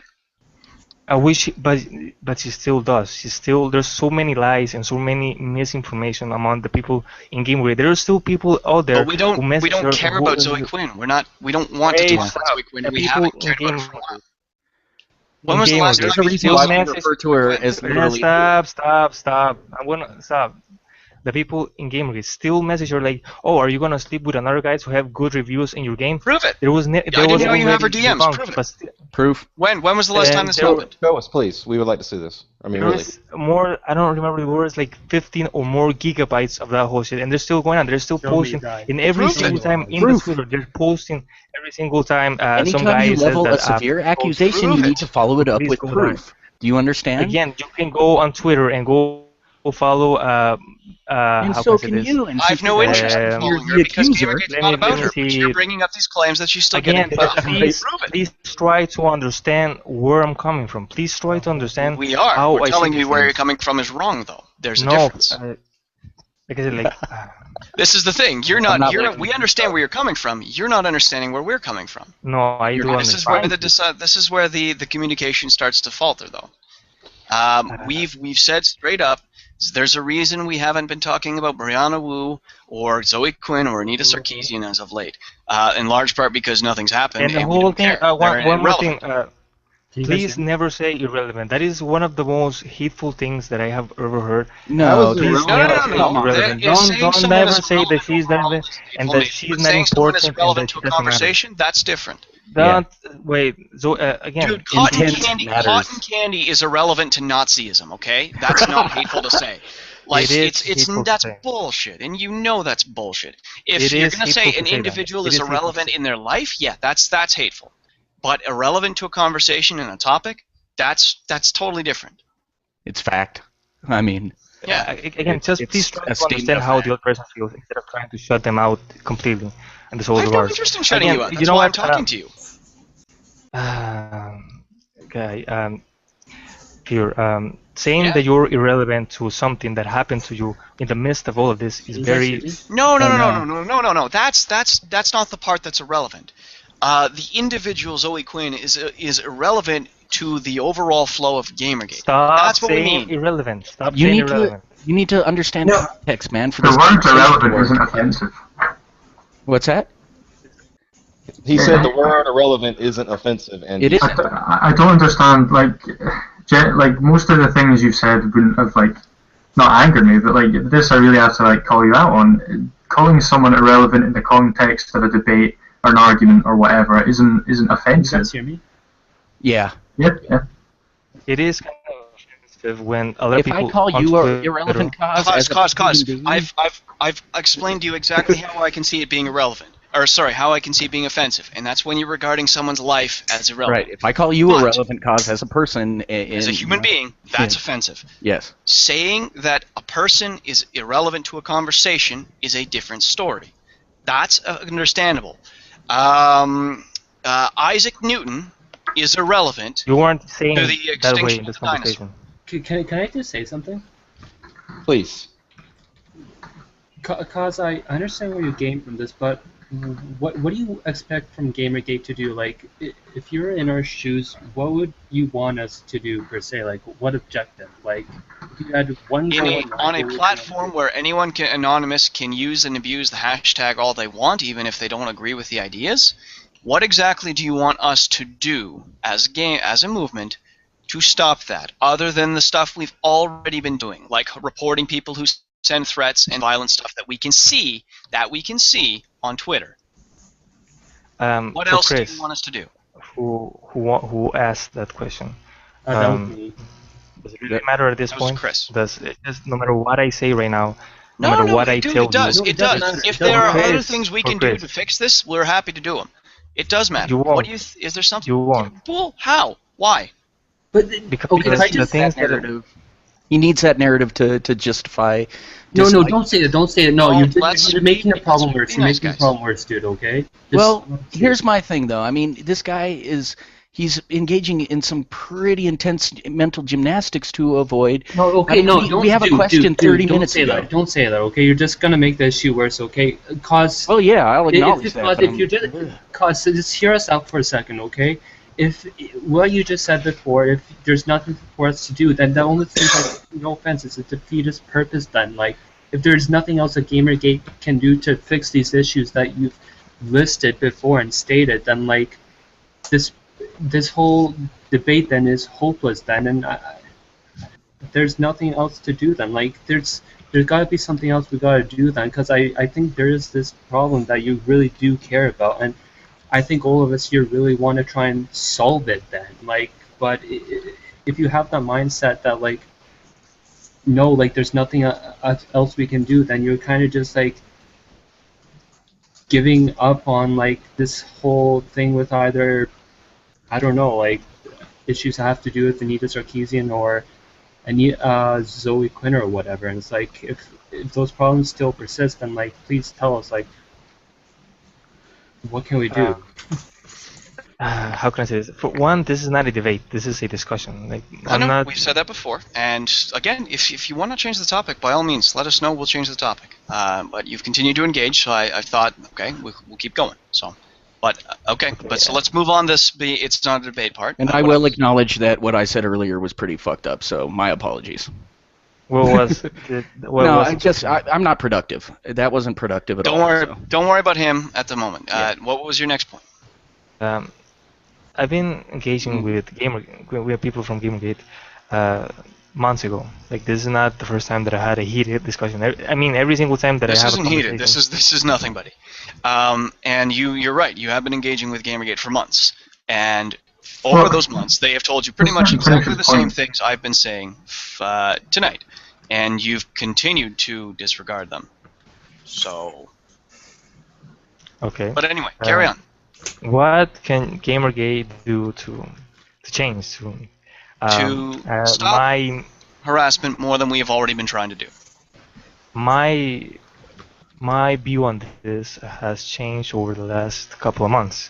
When I first started this, I thought, for example, on the King of Pool stream, I think it was, if Gamergate had a leader, it would change a lot of things. That's nonsense. That gives a target, and that gives a target to dig into the past and then say. No, hold on. Let him continue. Let Klaus continue. Let's let Klaus continue. Yes. Let's hear him out. And then I kept, coming with this mentality, like, yes, if there was a leader, or somebody, or representative, somebody who spoke for Gamergate, maybe there might be a chance to come to a something. Like, for example, I saw Brianna who tried to have a conversation with Milo that unfortunately didn't went good. Milo is a really bad journalist and really bad in a lot of journalist or bad person. Yes. And then I thought that maybe, I started changing my view that maybe if Gamergate created a bridge with the people who are against them, maybe you can create an ally or something. That doesn't. Every single time that I had this conversation, that was already, let's burn that bridge, or it's never going to happen with the people that I had that conversation with. No, there's no bridge. No, there's why should, and my answer was, why should we build a bridge if we can just continue on? Why should we say apologize to anything if we didn't do anything wrong? And then they went like, oh yes, let's destroy Kotaku, let's destroy these social justice warriors things, and they went with that. And I've seen that, and it didn't work. And the more it came out, Intel came back, and after that, Intel came back on a business decision. It's not related to anything beyond Gamergate. It was related to exactly the fact that it's holiday season and it's about to hit. And Gamasutra is a website that caters to Intel's audience. There's no more truth to that than that. Can I just clarify on one point though for Cause though, as to the comment he made about Kotaku and whatnot? The whole point of like why we're doing that is due to the fact that we're doing a boycott as to what they've done to us. Like just what Gwen and others have said before Cause. They have written ridiculous slanderous statements against Gamergate and against us, and they've essentially treated the consumer base, which is Gamergate, essentially as rubbish, and it's just ridiculous. And we as consumers have the right to boycott against them. We have that legal right to do that, and part of that is telling other companies that support Kotaku and all these various other media sites what they have done, especially with the Gawker, what they've done with Sam Biddles and stuff, and it's just ridiculous. And you need to understand something, Cause. There are definitely some people who did want basically to burn the system down and build a new one. They are very, very far and few, and those are the people, I would argue, that have the most ambitious goals. I want a new media. I don't want to destroy anything that already exists. I just want a new one. And that those places would either get in line in format and be honest journalists, or fall by the wayside. But I've no intention and no desire to see Kotaku die as a company. What I want to see is that we change the way the industry functions, the news media industry functions, and then in order to continue to survive, those places would adopt the same policies. That's all I wanted. That's all I wanted from the boycotts. That's all I've wanted from the emails, is to bring them to the table. That's all most of us have wanted. We haven't sought for the most part, we have not sought the destruction of any outlet. We've only sought to basically hurt them to the point where they're like, okay, fine, we'll talk. Okay, that's it. That's as far as we've wanted to go as a Really? broad speaking movement. To be And fair, how that has helped you out? Because Right now. it means that they're then going to entertain what we want, and they're going to listen to basically our demands.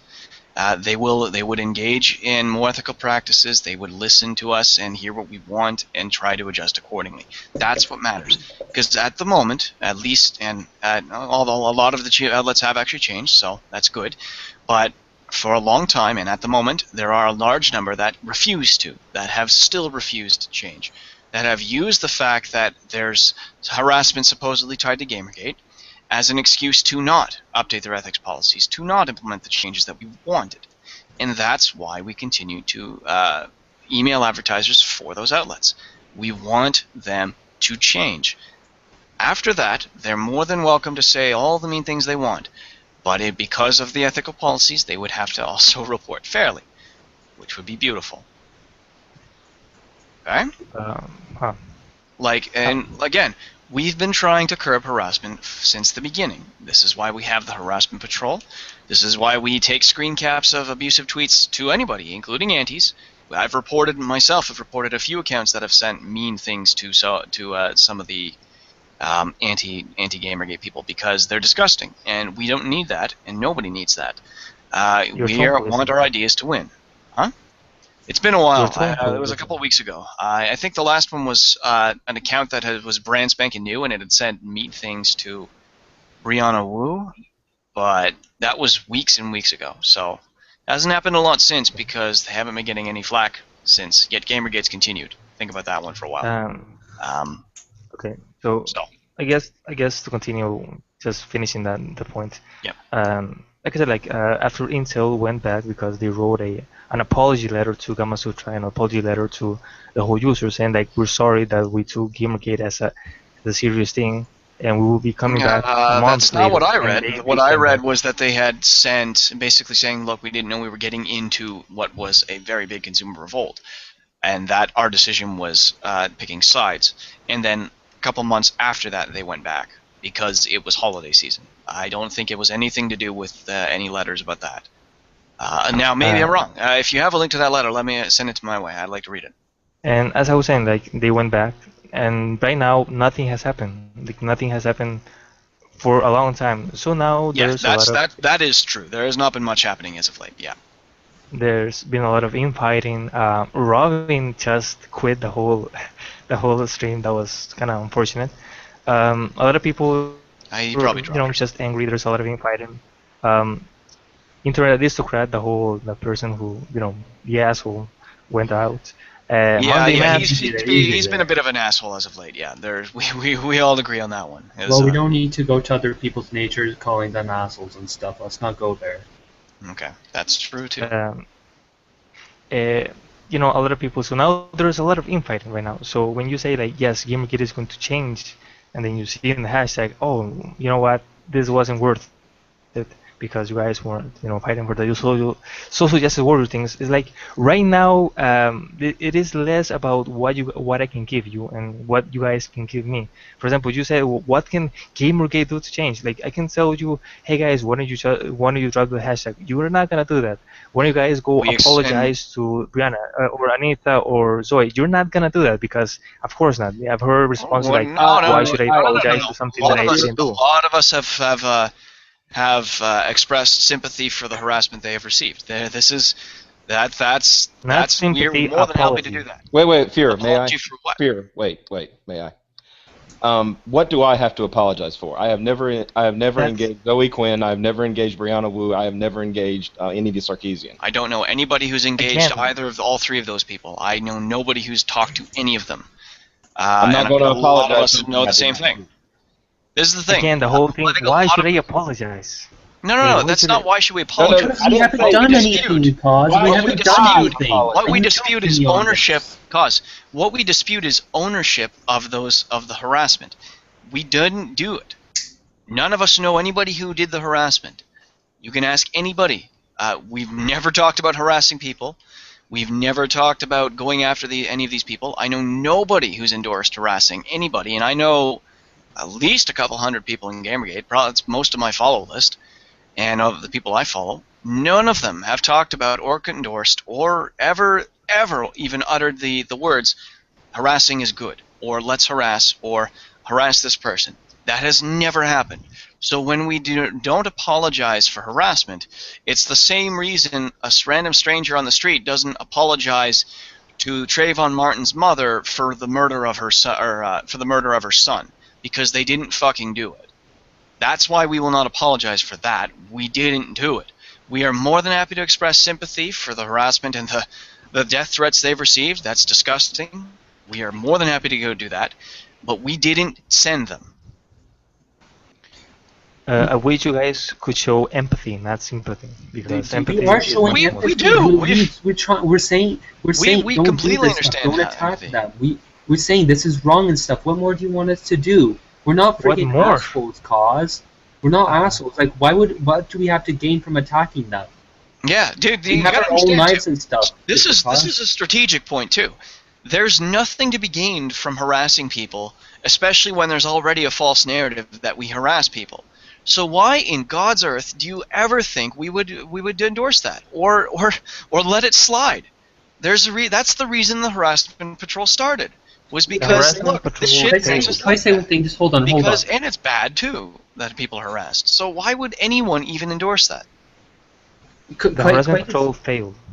It didn't fail. It's still alive. It's still alive and well. It's not tweeting as the harassment patrol anymore pretty because much it allowed people to co-opt it. It's not dead. It's still running quite smoothly. Dead, right? Can I say one thing, Cause? If a lot of things you're trying to say here is that there's someone else. Adil, you want to say something? Go on. No, go ahead. Finish your point.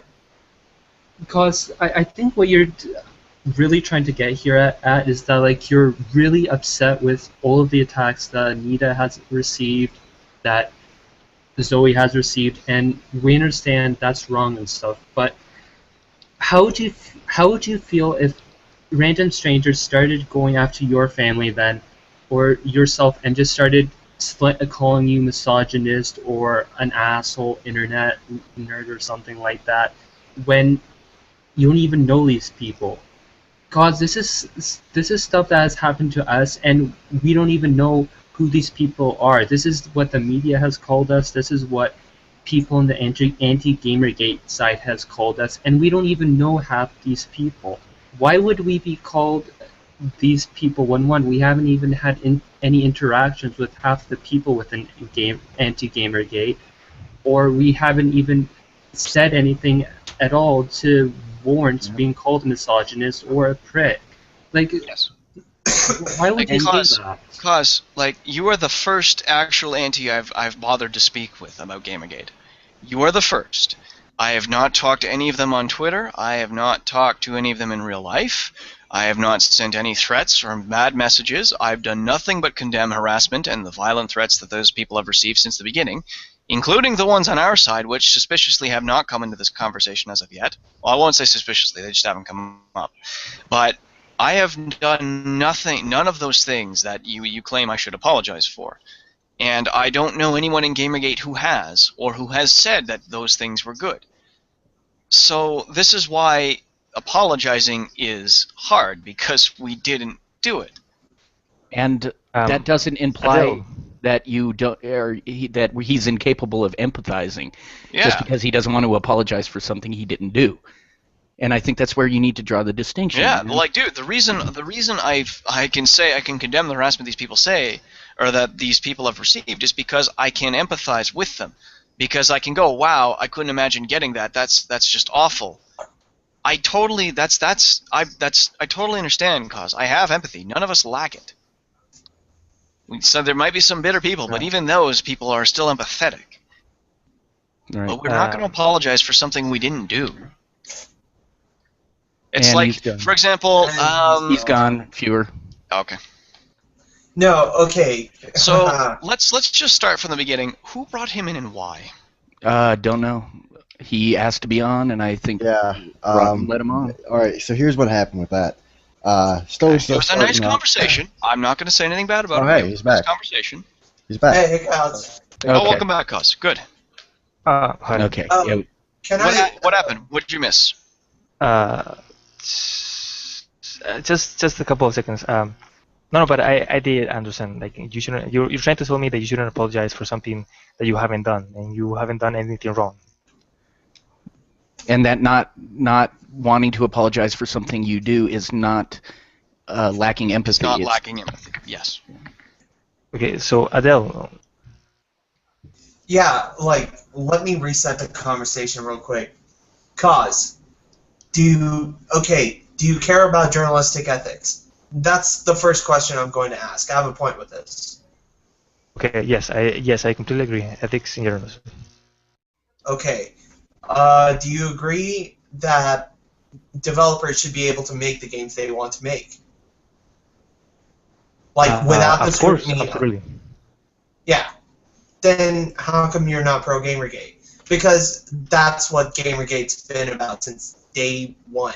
If you want to talk about semantics, like the Quinspiracy, when it was a thing, hashtag the Quinspiracy, that was the hashtag that predated Gamergate, and that was more focused on Nathan Grayson and Zoe Quinn.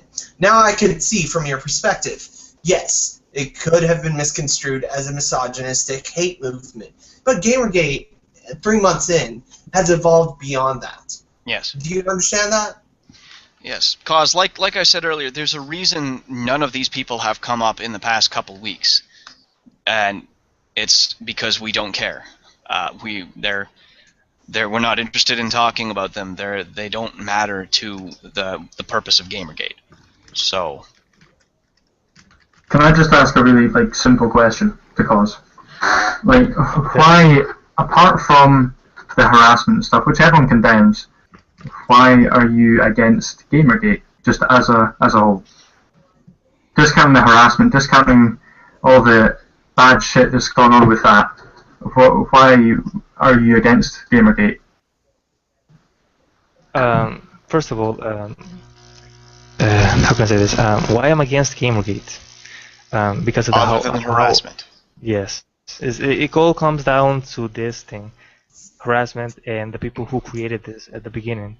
And for example, all of these people, let's take the celebrities. This is one of those things where it gives me a humongous red flag that says I have to stay away from this no matter what. And it's pretty much the people who are mostly involved with Okay, well can I ask which celebrities in particular? Of course, internet. He's gone. He's already gone. And he's already gone. Yes. So yes, we agree. Yes. Which is kind of interesting. Yeah. How this is gonna? I don't even care. It doesn't even matter. He doesn't matter. But okay, who else? Sorry, just on that point. I mean, I do hope you're actually listening to people's arguments rather than just being turned off just because they're who they are. Thank you, Dunk. Thank you.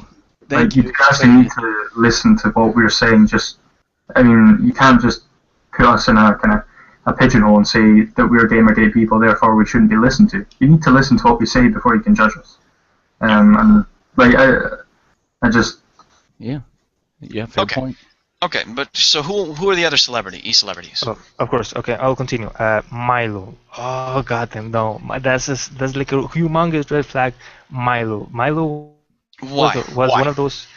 What I've read from Milo and from what I've read from Breitbart, those unethical things in the person who started Breitbart, and how people I fucking hate Breitbart too. Breitbart is a disgusting journalist. Andrew Breitbart was the scum of the earth. I emphatically disagree with almost everything Milo spouts politically. I even disagree with his first Gamergate article, which was feminist bullies and blah blah blah. I did not care for that. I've disagreed with a lot of his points when it's about feminism and those things. But he's also given us the Games Journos Pro list. He's softened his stance of gamers. He's been willing to listen to us, and he was the only outlet out of any outlets out there that actually was willing to give us a voice. Think about how frustrating that is. Look, you're familiar with the Young Turks, yes, Cause? Yes. Largest online news organization in the world? Yep. Good. Yes. I'm a regular contributor on one of the TYT community shows. It's in part of the network. Think about how frustrating it is for me, a member of the TYT Nation, to have to turn to Breitbart for articles that actually give my side of a story. Think about how frustrating that is for me as a progressive to have to turn to one of the most vile right-wing outlets because it's actually going to give me a voice. I feel bad for you. You have right any now. idea how frustrating that is? How aggravating that makes me, and how pissed off I am at my progressive media for fucking failing at their job. Well, maybe they didn't fail. No, they failed. I've been on both sides of this. I've been part of progressive media for a while, and I've been in Gamergate, and I've been seeing both sides, especially in other cases too. They failed at their job. They did a bad job. They failed. There's no disputing this. They failed. See, believe it or not, I'm also a progressive, and like we asked for help. Yeah. We asked for coverage, which is why actually when David Pakman covered us, it was one of the happiest days of my life. I love David. I love his show. It's on the TYT Nation. It's one of my favorites. When he started actually interviewing everybody and getting us, and letting us have voices, that was huge. I loved it. Okay? So that was big. That's what the media should have been doing since the beginning. And what has David gotten for it? Shit. He's been shat on by anyone who's anti-Gamergate and told he's enabling harassment and hate. That's what he's gotten, because he wanted to cover two sides of a story. This is why it's a bit of a bad thing when one narrative is pushed. It turns a lot of people against it, and so anyone who tries to cover it neutrally is suddenly harassed. And make no mistake, David Pakman was harassed. Mm-hmm.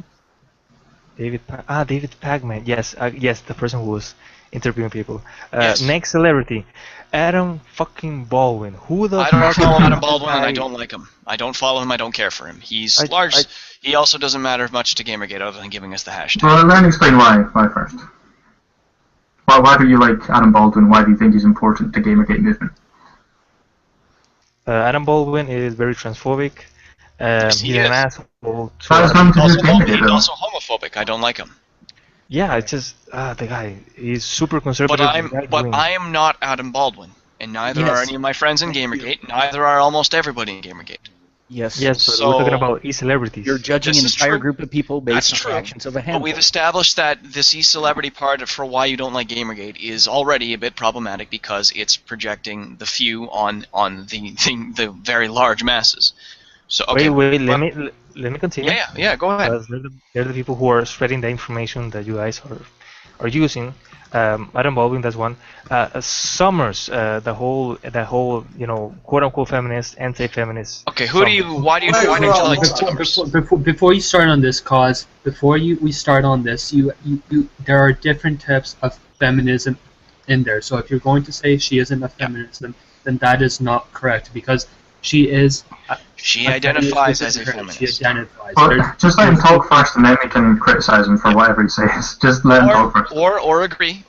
Let's not be biased against him. I was being sarcastic, but I mean, just let him say, like, get 4 words out before you jump in. Go right ahead. She can identify as a feminist, but I haven't seen her how can I say this? Support people who are feminist or be inactive in this whole thing. Everything that I read about her is like she's pretty much. Where did you read the wiki article? Because that sounds the conservative think tank. She's very conservative. She said, "Oh yes, I voted. It doesn't matter what." She is a registered Democrat, but yes, the think tank she works for is conservative, and I don't like that either. She's an apologist as well. She's very apologizing to the whole like, oh my God, please excuse these feminists here. They don't know what they say, and that is very problematic. Yeah. And as a whole, she also made Bye, Sam. this whole video about violence and sexism in games, and there was this whole refutal, really great refutal from Son of the Day Man, who just pretty much did a really great, great song about why her video was kind of wrong, because it never addressed sexism. It always tried to compare it to violence. In that regards, Okay, fine. Summers fine. is one. Sure. Who else? That's my problem with her. Well, can I just ask a quick question? I'm noticing a certain pattern here that you don't you don't like these certain e-celebs because they're conservative. Do you think that the mere fact that they identify as conservative somewhat belittles their arguments to do with Gamergate? Or would you consider their opinion less? Does it taint your perception of them? Yeah, but I mean, if it was just a statement that they made without their name attributed to it, would you look at it differently than if it was their name above it? No, the reason why I'm against them is not that they're conservative, is they're extremist conservative. It's not that they're only conservative, is that, well, just take out the part of conservative. Adam Baldwin, transphobic, homophobic things. Milo and him, one are against net neutrality. Horrible, history. Yes, with they regard. are, and we don't All of those like things, that either. We all of disagree those with that things part immensely. have nothing to do with being conservative. They have nothing to do with being conservative. And they also have nothing to do with Gamergate. But you're just attributing it to extreme conservatism, so that is conservatism in that sense. And Yes, once again, they also don't have any. That also doesn't have anything to do with Gamergate. Their views on transphobic transphobic people, their views on transphobic people too, and trans people are not about Gamergate. Same with their You could views on say neutrality. it's irrelevant to Gamergate Gamergate. disagrees with all of their views on net neutrality. We had a very thorough talking to with Milo about that one and tried to tell him why he's wrong. So no, we understand that part. Yeah. Okay, as I continue, like this has nothing to do with being conservative at all. Again, Well, I will continue with the next. Whoa. That was loud. I'm sorry. Am I really loud? You were, but no, it's fine now. Okay, sorry, Cuz, go ahead. Sorry. Again, another e-celebrity. Who do I pick? Monday Matt. That guy. He has a very long history about making videos about pretty much anti-feminist. He went on this whole rampage against Sarkeesian, saying that we have declared war against Sarkeesian, and it's like, wow, you really are in this not for games, but because you are really anti-feminist and you are against this whole notion of social justice warriors. That person who just hates, and he made a video that says like, I hate this person, I hate Sarkeesian, I hate her, and like okay, if people want to follow this guy and take these words as a gospel, that's problematic. He's one of the other people who are status e-celebrities. But how is that different from you saying that you hate Alan Baldwin? Or Adam Baldwin, whatever his fucking name is, or Milo. Well, I mean, how is that different from you saying you hate someone else? There's a difference. Exactly. I don't make 50 videos about Adam Baldwin. I just don't look at him and don't your degree say of anything about involvement him. is lesser. That's pretty much it. So you're getting hung up on the degree of involvement, even though essentially the opinions, you've got your opinions about people, folks on our side of the issues have their opinions about people, and you're getting too hung up on differences of opinion to look at the issue as it stands on its own, is what I'm hearing. And I might be hearing that wrong because I haven't had a cigarette in a few days and I'm an asshole, but it seems to me like that's what you're telling me, is like you're getting hung up on these fringe people's, these e-celebrities' opinions about things that are not even tangentially related to Gamergate, and you're getting so hung up on it that you can't see Gamergate as an issue on its own merits. Okay, let me continue with that. We've just explained that Gamergate disagrees with both parties on Adam Baldwin and Milo on net neutrality and transphobia. Absolutely. We disagree with them. So if Gamergate disagree with the e-celebrities, why do the e-celebrities taint your opinion of Gamergate? That's basically. Let me Yep. Thanks continue for and saying name that. other e-celebrities. Sure. Because I can continue. I can continue. I believe Does it. Go ahead. Sarkeesian affect people? Oh, Jesus Christ! And Jack Thompson. That was like a big hitter. I don't understand who takes those guys seriously and how disturbing it is for somebody to make so many videos about one specific person. That is kind of like Jordan Owen makes many videos about many people, and a lot of them happen to be rad femmes.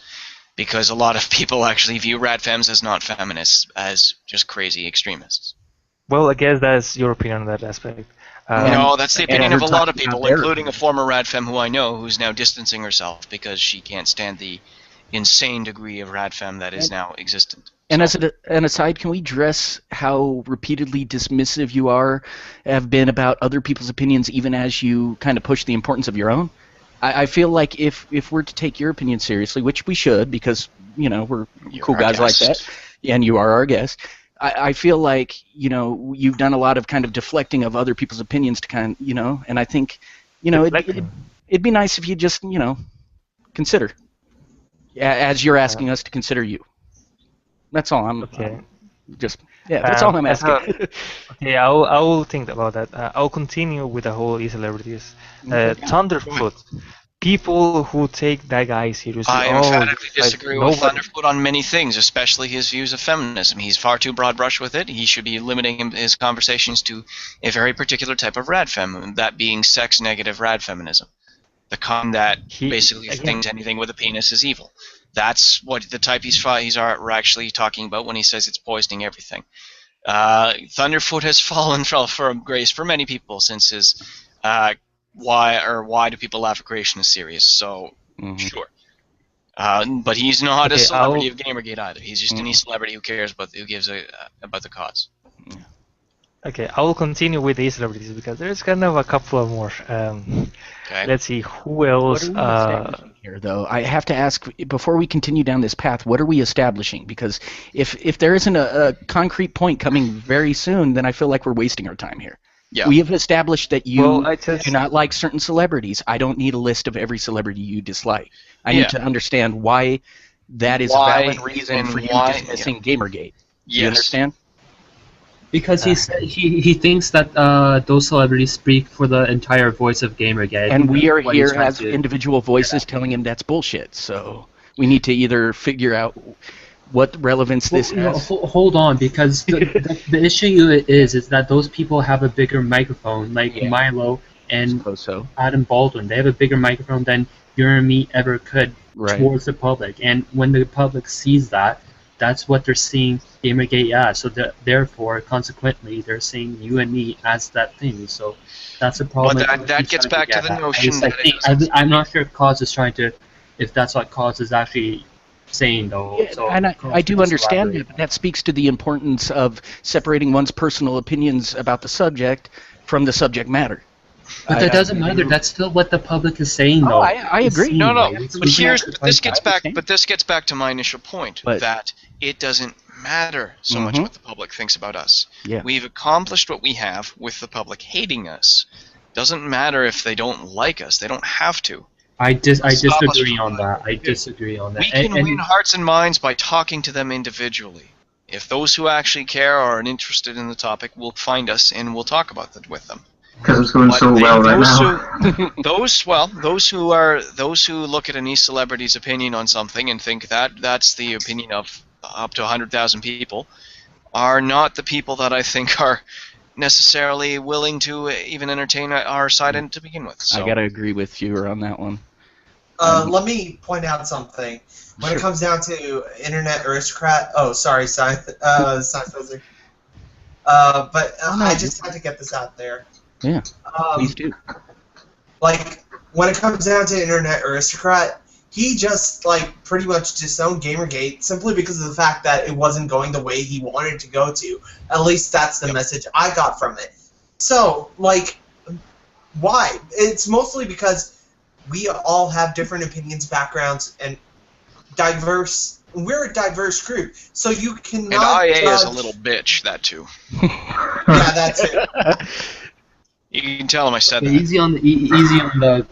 Easy on the comments, guys. Come on, we're trying to line up Gamergate's image here. We don't need to go back. I thought calling IA a little bitch was lighting up the mood. My apologies. But that being said, IA is not Gamergate. Gamergate is people. Yeah. A large group of people. I am not Gamergate. You are not Gamergate. Individually, we are not Gamergate. Yeah. And so if we speak against the celebrities, which we do often on many different subjects, not always in a greatly unified voice because, again, hundreds of thousands of people with different opinions, then that's what Gamergate is.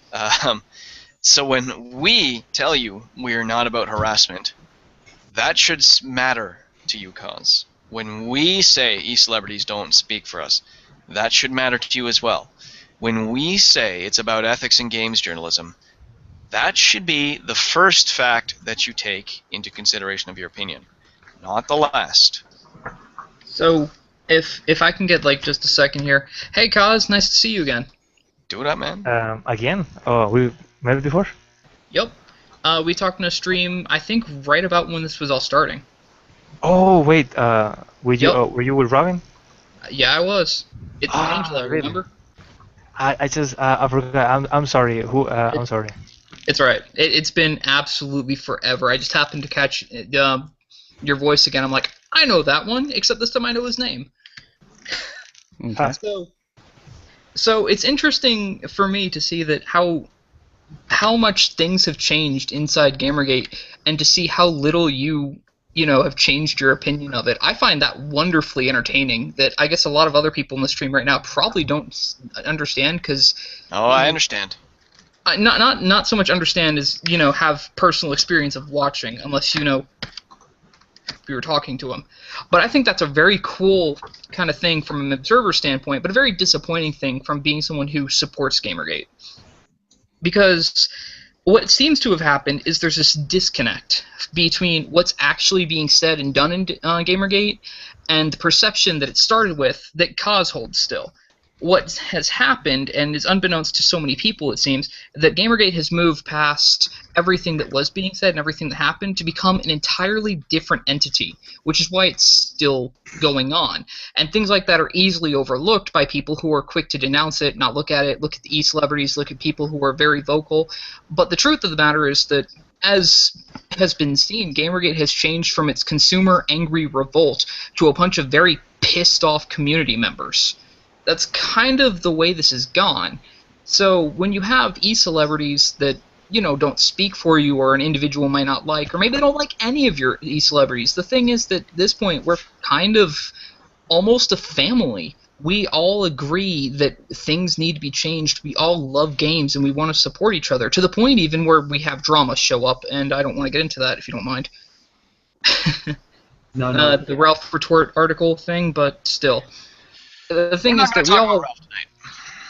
Exactly. So, but the thing is, we are all so willing to go out of our ways to try to promote what we believe in that we'll easily overlook any bad that an individual might hold, because really it has no relevance to us. I guess that's where we differ from a lot of the people who are against us. We don't care who you are outside of a gamer. We don't. We never will. We never have. We only care that our hobby is kept in a way that can be enjoyed by us, the people coming after us, and the people who don't even know they're a gamer yet. And it's really, really disappointing to hear that idealism, that thing that we truly hold dear, that we really want our games to mean something. We don't want people lying about our games being one way to somebody or some other way. We don't want people to go and just damage what we've accomplished in so many years and watch it, as we can see very, very evidently. It can be debated, it can be talked about, but we have evidence that even if what we see isn't what really is there, the possibility of it being there is just as bad. We have so many things that go and hurt what we consider our hobby, and it's just considered insignificant. And let's make one thing clear: we have no interest of pushing people out of our hobby. We only have every interest in expanding who wants to be considered a member of our hobby. Inclusivity. That's always what we've supported. We have never supported bullying people out or shitting on people because they don't like the same games we do. No. None of that is true. What we've only wanted is to prevent games that exist now from being made in the future. That's what we want to stop. We want to stop people who we perceive as trying to censor basically the medium, who are trying to push a certain perception of what games should be and shut out other perceptions. We want those perceptions to exist. Their perceptions are more than welcome to exist still, but they don't get to control what is a game and what isn't a game. I want everything to be considered a game. I want everyone to play whatever the hell they want with in as wide a context as they can. I'm pretty sure everyone agrees with me, except Brony games. Fuck Bronies. But just kidding. But none of us, we don't hate anybody. We don't. We may not like some people, but those are individuals. We don't hate broad swaths of people. We want the hobby to grow. We like more people different. I love meeting the people I've met as a gamer over the years. It's been fabulous. And I love that more people across the world get into gaming, of all races and genders and creeds. I don't want to stop that. I don't want to stop new ideas for games. I don't even want to stop the games like Depression Quest or Gone Home. I'm more than happy to let them exist. They're not my type of game, but they're more than happy to exist. Coexistence being I the want key. all games to coexist. What I don't want is people to say those games are bad and you should feel bad for playing them. Right. And with a lot of people... By bad I mean not like qualitatively bad. By bad I Right. mean those are morally bad games. Yeah. You shouldn't play those. Understood. Oh, fuck you. I'll play what I want because I want to play it. Yeah. And a lot of people have, for a lot of folks, video games kind of help them through rough patches in their lives, and for a group of people to come along and say, your hobby is shit, you should feel bad for identifying so closely with it, it's not a surprise that's kind of problematic, you know? I will say this. To Ubisoft, your game is bad and you should feel bad. Which game? Unity. I'm playing it right now. I actually really like it. Oh my god, no. It's not buggy. God. No, it's not buggy. It's not buggy for you. Wait, did the update really fix it? Well, I'm on the Xbox One, so it's running fine for me. Well, dude, like I don't know, they released like a 300 plus patch update. That's probably automatically installed through the Xbox One software. Likely. But yeah, I've had no issues with it. It runs beautifully, and it's a very pretty game, actually. But no, I can understand hating. Now, if you want to say, Ubisoft, your game launch was buggy and bad, and you should feel bad, I'm with you there. But qualitatively, it's actually pretty good. Well, you're gonna have to give me your gamer tag so we can actually do the co-op shit, because I tried doing one of them with somebody. OMG, and yes, so F22, man, Taffy22. Okay. Optimus, go! Optimus, go! Your turn. We've censored you for too long. How dare you guys talk about video games? It's just for the people. Kaz, you still there? Yeah. Yes, of course. Okay. I got a question for you. Concerning the narrative of harassment that you say Gamergate has, and where it came from and what that. Do you? Just one second, make sure I get the name right, because I don't want to tell you something wrong. Do you know who Claire Schumann is? The whole Claire. Again, that's. No. I asked a question. Do you know of the situation, right? Yes. Okay. I was really much present when that whole thing happened. Okay. So what happened? I mean, why did that happen? Because, what is your take on it? Two people had an argument. One person thought that it was a talk with. I don't know. The other person pretty much deleted their account. I don't know why, and they just went off. That was pretty much it. Okay. Here's what happened. She was harassed. She was harassed. She was harassed by Randy Harper. She wasn't harassed. She was harassed by Randy Harper. No, she wasn't. No, she absolutely was, Kaz. Then there is no doubt. Kaz. Oh my god. You didn't just say that. You did. Yes, she was harassed by Randy Harper. She wasn't harassed. She was harassed by Man in Black. No, Randy Harper was harassed. She was harassed off Claire was harassed by Randy Harper. I mean, yeah. Sorry, my bad. Yeah. I screwed that. Can somebody just leak that just so we have actual proof of that, though? Like, I agree with you guys. We just need a link to provide the actual proof. Absolutely. Yeah. Absolutely. Context is appreciated for our viewers too, I'm sure. So it's a big one. So. So, Kaz, just want to show you that we didn't just take his word for it. Everyone's initial response is source, link, or didn't happen. Wait, what? Tits or get the fuck out. No, I've already seen that. What I'm saying is, again, this is a big problem the people from Gamergate have. The distinguish between Okay, go ahead. criticizing, Tell me more about attack. this big problem I have. Just let him speak. Just let him speak for a bit. Again, like for example, right there, with the whole argument with both of them, and that was like a really, an argument with both of them. They had one person thought that it was a sock puppet. I don't know why.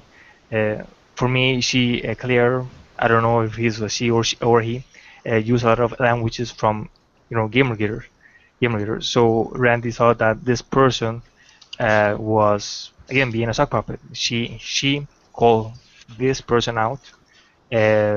She pretty much deleted her account. That was pretty much it. There was no harassment. There was an argument. Yes, there was. Pretty much two people There arguing was. about You made her cry. There was harassment. Yes, because people can cry when they're writing. Like no, if a person is crying, you have to see them cry. So people you're saying, wait. say that they trust, but verify. Hold on. So you're saying that harassment is in the eye of the beholder. Like I said, like you guys should okay, pretty much I'm done. You win. I won. Thank you. Optimus. Take your argument and say, let's verify this instead of jumping on the bandwagon. I got it verified. It's right there. Brianna really fucking verified that it wasn't a sock puppet. Yeah. No, I'm talking about the crying part. I'm talking about the harassment, that part. For example, this part, the person said that right there. Crying. All right. Who knows? Let's call stop. If that's not harassment, then again, how can I say this? For example, when Zoe Quinn got harassed, a lot of people from Gamergate said like, well, she's not getting harassed. People who are saying she's a cunt or she's a whore or she's like, that's not harassment. Oh my God, somebody criticized someone from Gamergate. That is harassment. Brianna Wu even chimed in and said, I don't know what to say. I've talked to her several months. Brianna Wu even couldn't even speak about this. She was like, wow, what? Really? What? Like, okay, this was harassment. Yes. It was by aunties. It happened. I just say one thing. Again, we'll have to agree to disagree with this part. There wasn't any harassment, and one of the things that you have to understand that yes, they both disagree on this part. You know what? They said like, okay, we'll disagree on this part. We will just continue because why should we harper on this small specific thing just to say, oh my God, this person harassed, how horrible human this person is. No, people say, okay, they had a disagreement. That's exactly what they said. They called Claire this horrible person. Again, that's not harassment. So, wait, I got this. Sorry. Last time I checked, saying unwanted, unfriendly things is in the definition of harassment. How is that not exactly what harassment is? Wait, I got this. All right, so Kaz, I'm gonna jump in here because this is gonna lead to nowhere real fast because I know how this is about to end. So follow with me on this, all right? So if I were to jump onto Zoe Quinn and start calling her names repetitively, even if she's responding back, would that or would that not be harassment? Name calling is like saying that she's a whore, or all of these horrible things. Yes, if I just kind of talk to her, but she was responding. Yeah, that is back, harassment. Would this be harassment if she responded back? Yes, because you're calling this person a horrible thing. So if Randy Harper goes and talks to this woman, calls her a whole bunch of horrible names. Horrible names. Okay, so according to that image in screen cap, and I'm sure that's archived, so will be willing to give me that. Regardless of what anyone said, she says you're either a sock puppet or some weird or you're playing some weird psychological game. She says that she's victim blaming, saying something about that. She said, "Now get fucked in your Gamergate bed." Okay, so this is bad. Okay, now you can argue the severity of this. You can argue that it wasn't that bad of harassment if you.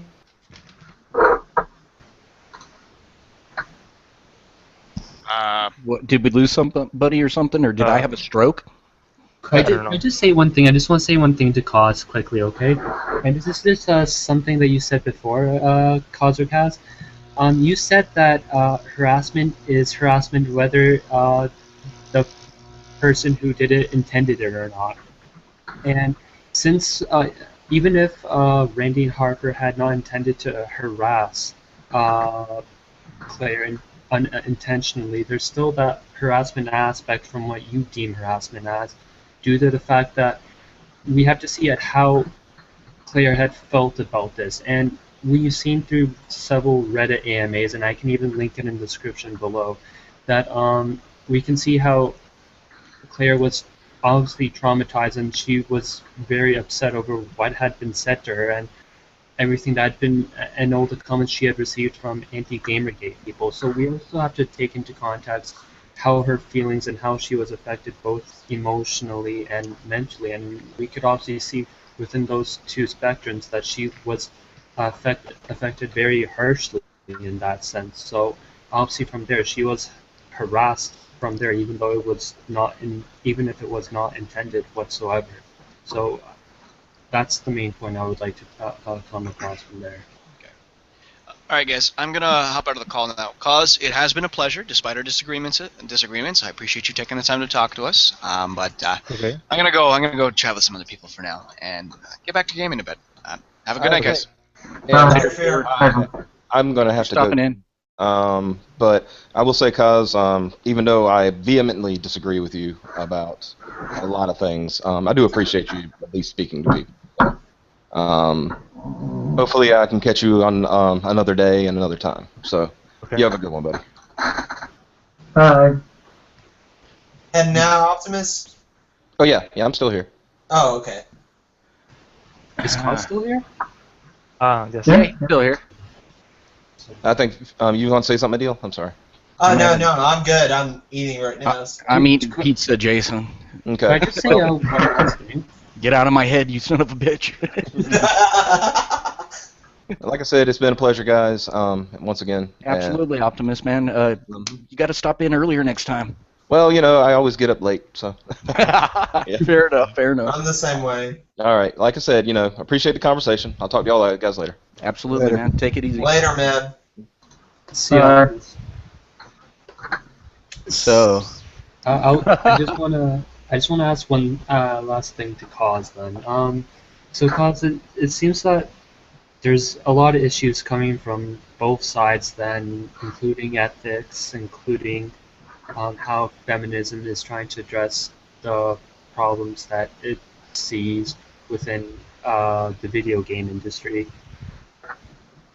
My question being here is that, do you think there's any way that Gamergate and Anti-GG can ever at all at least come together in some way to try and solve both these problems, or at least tackle them in some way in regards to like solving the issues with ethics in gaming journalism and the issues that feminism has within the gaming industry?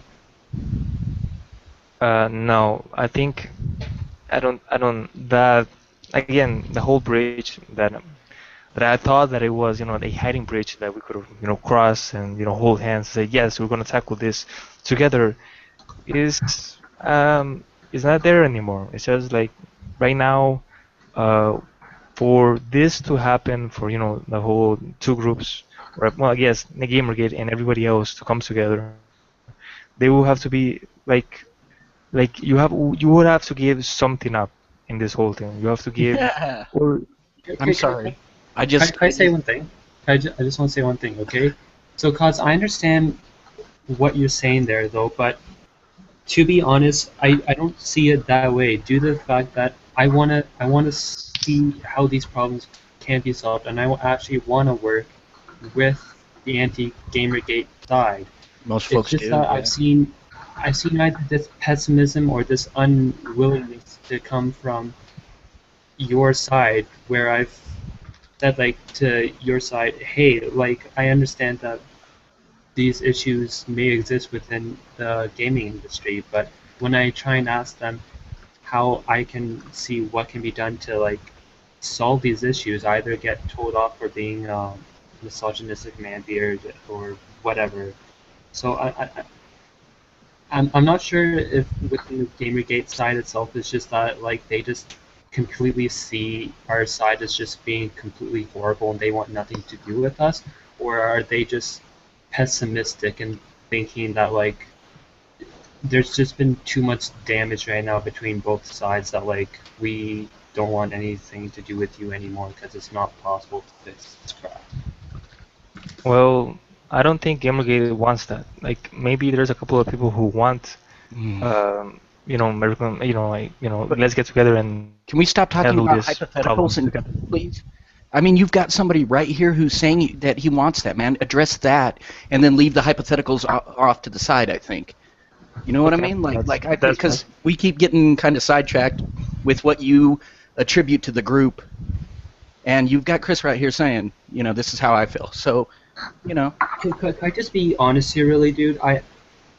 To be honest, like I've seen shit go on with Gamergate and stuff, and I have been getting tired myself, and I just would really want to see this shit end and like be able to have a fun time with everyone within the gaming community and stuff. It's just ridiculous with some of the stuff that's been happening. Sorry, what was your name again? Cause, and I think you may feel the same way and stuff, but I think a big issue here, I think at least from when I hear you speak, is that like you kind of seem pessimistic, or you have this certain cynicism against Gamergate because you kind of see us as this huge behemoth or this like unthinkable evil beast that must be vanquished. A hive mind. Yeah, a hive mind or something like that. And really, to be fair, it doesn't really matter what anyone thinks anymore. It's just like we're just trying to solve these problems within these video game sites against what they've said against a lot of people who, quite frankly, they know nothing about, which I find ridiculous. And that's just solving the ethics problem. It's up. Never mind. And the whole issue regarding feminism as well, which I really find intriguing as well. I actually donated to Anita Sarkeesian's video documentary as well for myself with her, I think Indiegogo campaign or something like that. I forgot what it was. What's your Twitter handle? My Twitter handle? Yeah. Based users. Okay. I think I've seen a couple of your posts before.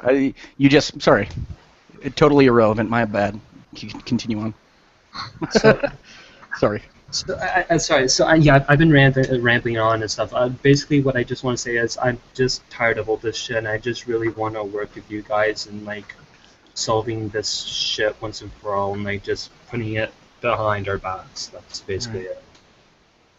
And I think that's a reasonable goal, but I think the issue is that a lot of folks on the other side of the issues, besides getting their news from slanted media, we've got folks who are, I'm pretty sure, are fully aware that the narrative's bullshit, but just don't care because they get off on lording their sense of, self-righteousness over other people, and this gives them a way to do that and not feel too guilty about it. So I think we're going to find that a large section of the group doesn't even want to hear it. They don't care. They either think we're assholes or they know we're not, but just don't care. So and I mean, I've seen it. We engage people on Twitter all the time. We try to go in earnest and say, here's what we, here's what we're actually about. We get dismissed as, misogynists. And so, I mean, I'd like to think that there's a chance to kind of build a bridge there and find some common ground, but I don't know. I don't know.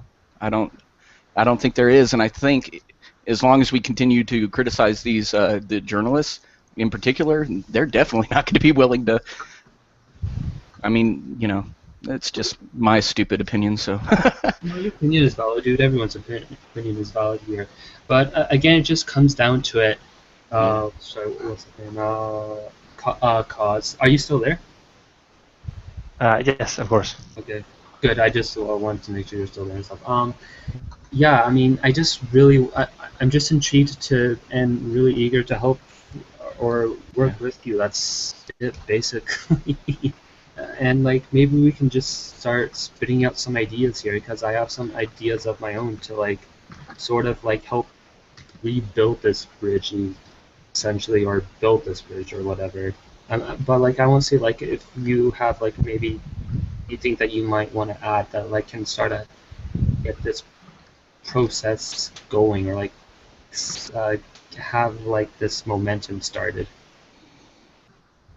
Well, one idea is that I don't think a lot of people like, but you have to start criticizing the bigger people who are in Gamergate. Like people say, well, there's just some people, yeah, they're the ones who have the bigger bigger megaphones. Again, I've talked about these celebrities for a reason. They have the more power. If anybody criticizes them whatsoever, even amongst the people in Gamergate, they get shitpost and then they get attacked for it.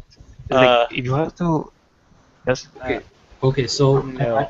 I'll agree with that. Just hold on, John. Sorry, 1 second. I just want to make sure we get this correct and right. Then, so Cause is upset with how certain people, specifically, I believe, what's his name, Milo Yiannopoulos and Adam Goldman, have certain views, and those views have been used to harass people within the anti-Gamergate side, and he wants people within the Gamergate side to go and tell people, those like bigger megaphones, whether to say, no, this isn't cool, stop it, and which we can do. Is that what you want, Cause? I want yes, a lot of people want accountability, pretty much. If you do, yes. So you want accountability on Gamergate's side for us to actually tell them, no, this isn't cool. Like what you're saying is actually really harming what other people on the anti-Gamergate side are doing as well. So you want us to do that, which I perfectly understand, and we can start doing that if we're not already doing it. So I agree on that. So since we came across that point, is there anything else you would like for Gamergate to do? Can I pose a really interesting thought experiment? Okay. Because I would like for you to try something for me, and I want you to come back, in about a week next Saturday and tell me how it went, if you'd be so kind.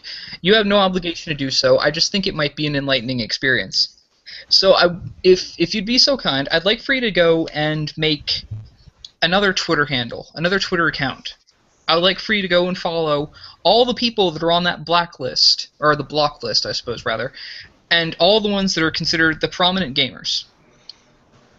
If you follow them on this new Twitter handle and just retweet the things that you find personally, well, I may not like Gamergate, but I can definitely see how this could be a problem, or how this, maybe it can be misconstrued, or maybe this isn't fair. You don't have to agree, but if you would just do that and tell me how many people either follow you or how many people, as you follow, you truly just disagree with, I would love to hear your experience with just following Gamergate from their side as silent. You don't have to make tweets. You don't have to actually post anything. I would just love to hear your experience from being in the direct middle of Gamergate instead of being on the outside looking in.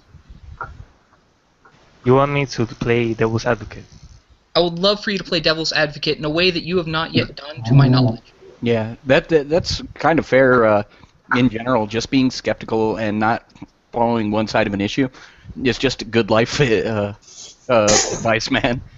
Because frankly, I mean, I respect you and your right to hold any opinion you want to, but it's been I have to admit, it's been a really frustrating experience for me, because we're kind of going in circles, and we're reaching the point where we're watching you kind of like stumble over yourself to justify things that the other side of the issue does while damning us for them, and it just feels like you're not you know what I mean? Like, I mean, it feels like there's a fair kind of yeah. Go ahead. You're frustrated right now. Very. Yeah, just because I mean, I think we've been fair, and we've given your points consideration, and we've tried to. I mean, yeah, at times we've gotten a little verbose and kind of all talked over each other, in our fervor to say something. But for the most part, we've been respectful to you, and let you have your opinion, or your voice rather, and we've given your opinions consideration. And I feel like at this point we're just running around in circles, man. And well, hold on, that's non. I don't think we haven't reached that point yet, because I was sort of in the process of like trying to like rebuild the bridge with. Well, yeah, and that's respectful. I can appreciate it, but this dude's told you three or four times already that he doesn't think it's possible. So I think you know what I mean. It is. He just told me he wants accountability within Gamergate for what some of its more talkative members have said about it. And I'm in response to that. He has more points. No, hold on. He's trying to make more points. I'm trying to build a process here from which we can sort of lay a foundation on, so we can actually start. I don't agree that there's a foundation in holding Gamergate accountable for the actions of a few of its members, which is what it sounds like he's saying. That's why I posed this. Because people are getting harassed and stuff, and I say like when someone says a certain comment and like that a whole bunch of other users go onto that, like all the trolls and stuff, like the Adam Baldwin says like so and so, then they against a anti-Gamergate person. And then you have all these trolls go after the anti-Gamergate side. That is, I think that's a valid thing we have to go for, and we have to say, listen, that's a realistic thing, though. But wait, but wouldn't the easier to say the rest of his points, though, so we can sort of see what else goes on? Cause do you have any other points that you would like Gamergate to do? I honestly kind of feel like this discussion is going to be more productive off the stream than it is on. Because we have, I mean, maybe I'm alone in this, but I do feel like, aside from your breakthrough, which we'll find out whether or not it really is, I mean, you know, because I just kind of feel like we have spent 2 or 3 hours now going in circles, largely, this one breakthrough aside. So, I mean, it's not my stream though; it's Rotten, so I'm not telling what to do. I'm gonna say that in about a half hour or so, Kyle, I'm going to have to ask you to, take off and let somebody else in. But you're more than welcome to come back again next week. Okay. I'm just going to head off now, actually. Who's good talking? Head out? Yeah, I need to go. Later, Dunk. Later, Dunk. Bye, everyone. Bye. Later, Dunk. Yeah, Mr. Dunk. See ya. So Kaz, I really hope you take my advice on this, even if you hate with a burning passion, and I'm exaggerating, hopefully. Gamergate, with everything you have, I really hope you take this idea, this concept, just to try to see what it's like to be in the middle of it, and I think it will be a really enlightening experience for you. I think that a lot of things that you've been told and a lot of things that you understand to be the norm in Gamergate will just kind of erode.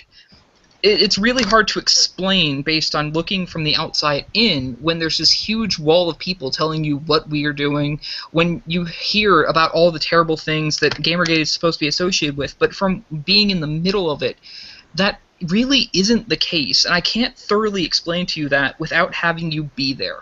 If I would just, stream my Twitter feed to you, and that would be enough, but I really feel you'd get the most out of it by having an account that you personally have access to. And if you really wanted to take that to the extreme for an experiment, what you could do is you personally, if you could get enough followers, say something mean towards someone and watch the outcry of Gamergate to just attack your account. I don't recommend you harass anyone, but if you were to just say something mean, not harass, but just be mean to someone, you will see Gamergate step on you for trying to hurt any individual. And it's really not a thing I can explain unless you're there. I don't know how better to put that. It would be a really wonderful thought experiment for you to try to go and entertain. That's pretty much all I have on that. And to further what Angelo was saying, these people who are anti-harassment or whatever, or anti-dicks, are their concern isn't for one side of the issue over the others. They take care of people on both sides of the fence. So, yeah, as someone who responds quite regularly to Gamergate harassment patrol, I can tell you that right now. The problem is that they'll be like, oh, this person said something mean. Are you going to report them? Like, we get shit like that nonstop, and we have to tell people, it's not a threat. Block them if they're saying mean stuff. They don't agree with you. Shit like that. I also have to point out, being a part of the Gamergate harassment patrol, I've been doxxed 7 times at this point. Like, I've tried to, and the first time I was doxxed was because I was trying to protect an anti-Gamergate person. Well, the question on that is, do you have an idea? Not that you'd know, I don't think, but do you have like an idea of if it was a neutral troll, if it was someone anti-Gamergate, pro-Gamergate? Do you know? I suppose it's not truly relevant to the conversation, but it is an interesting thing to point out while mentioning. It was the Bill Wagner crew who doxed me, and like you can see, on the Encyclopedia Dramatica page for it. Like, my name is in there. Like, I was doxxed by them. I'm sorry. Bill Wagner crew. What is this? I've somehow. This is a group of hackers and just shit posters and shit disturbers that have been going around GG lately. Okay. So Since generally neutral. forever. Yeah, they just start posting. They'll just start posting docs that they've found for like shitloads of people. I think I'm. Yeah, they doxed me about 12 different times. And it's like your old address or something too, isn't it? Yeah. Yeah. And Pizzas will be sent. a good half of them were after I came out and said that I am not pro Gamergate, that I am neutral. Right. You're neutral? You can fuck yourself, Jason. Yeah. Sean. Get the hell off this stream, you son of a bitch. We don't like your kind around here. Okay, Critical But Kelly. you got pretty lips.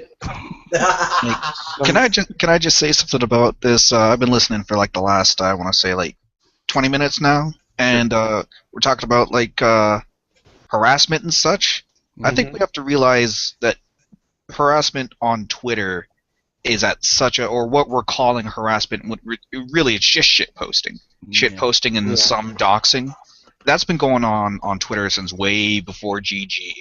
Yep. And I think anti-GG has done a very good job of convincing themselves that all harassment that they're receiving is coming from Gamergate rather than just the random trolls that are on the internet at all times. Right. I think we need to take that into consideration when talking about this, like, on both sides.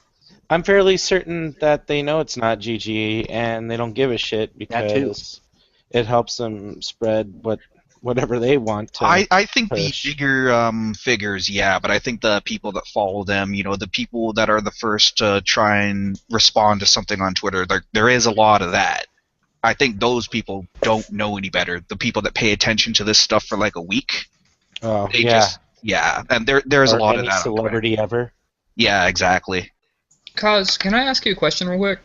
Okay. I know you had a whole bunch of e-celebrities from Gamergate that you didn't like, but can you name anyone that you do particularly like? Good question.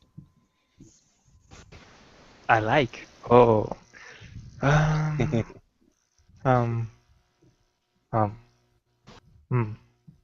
like.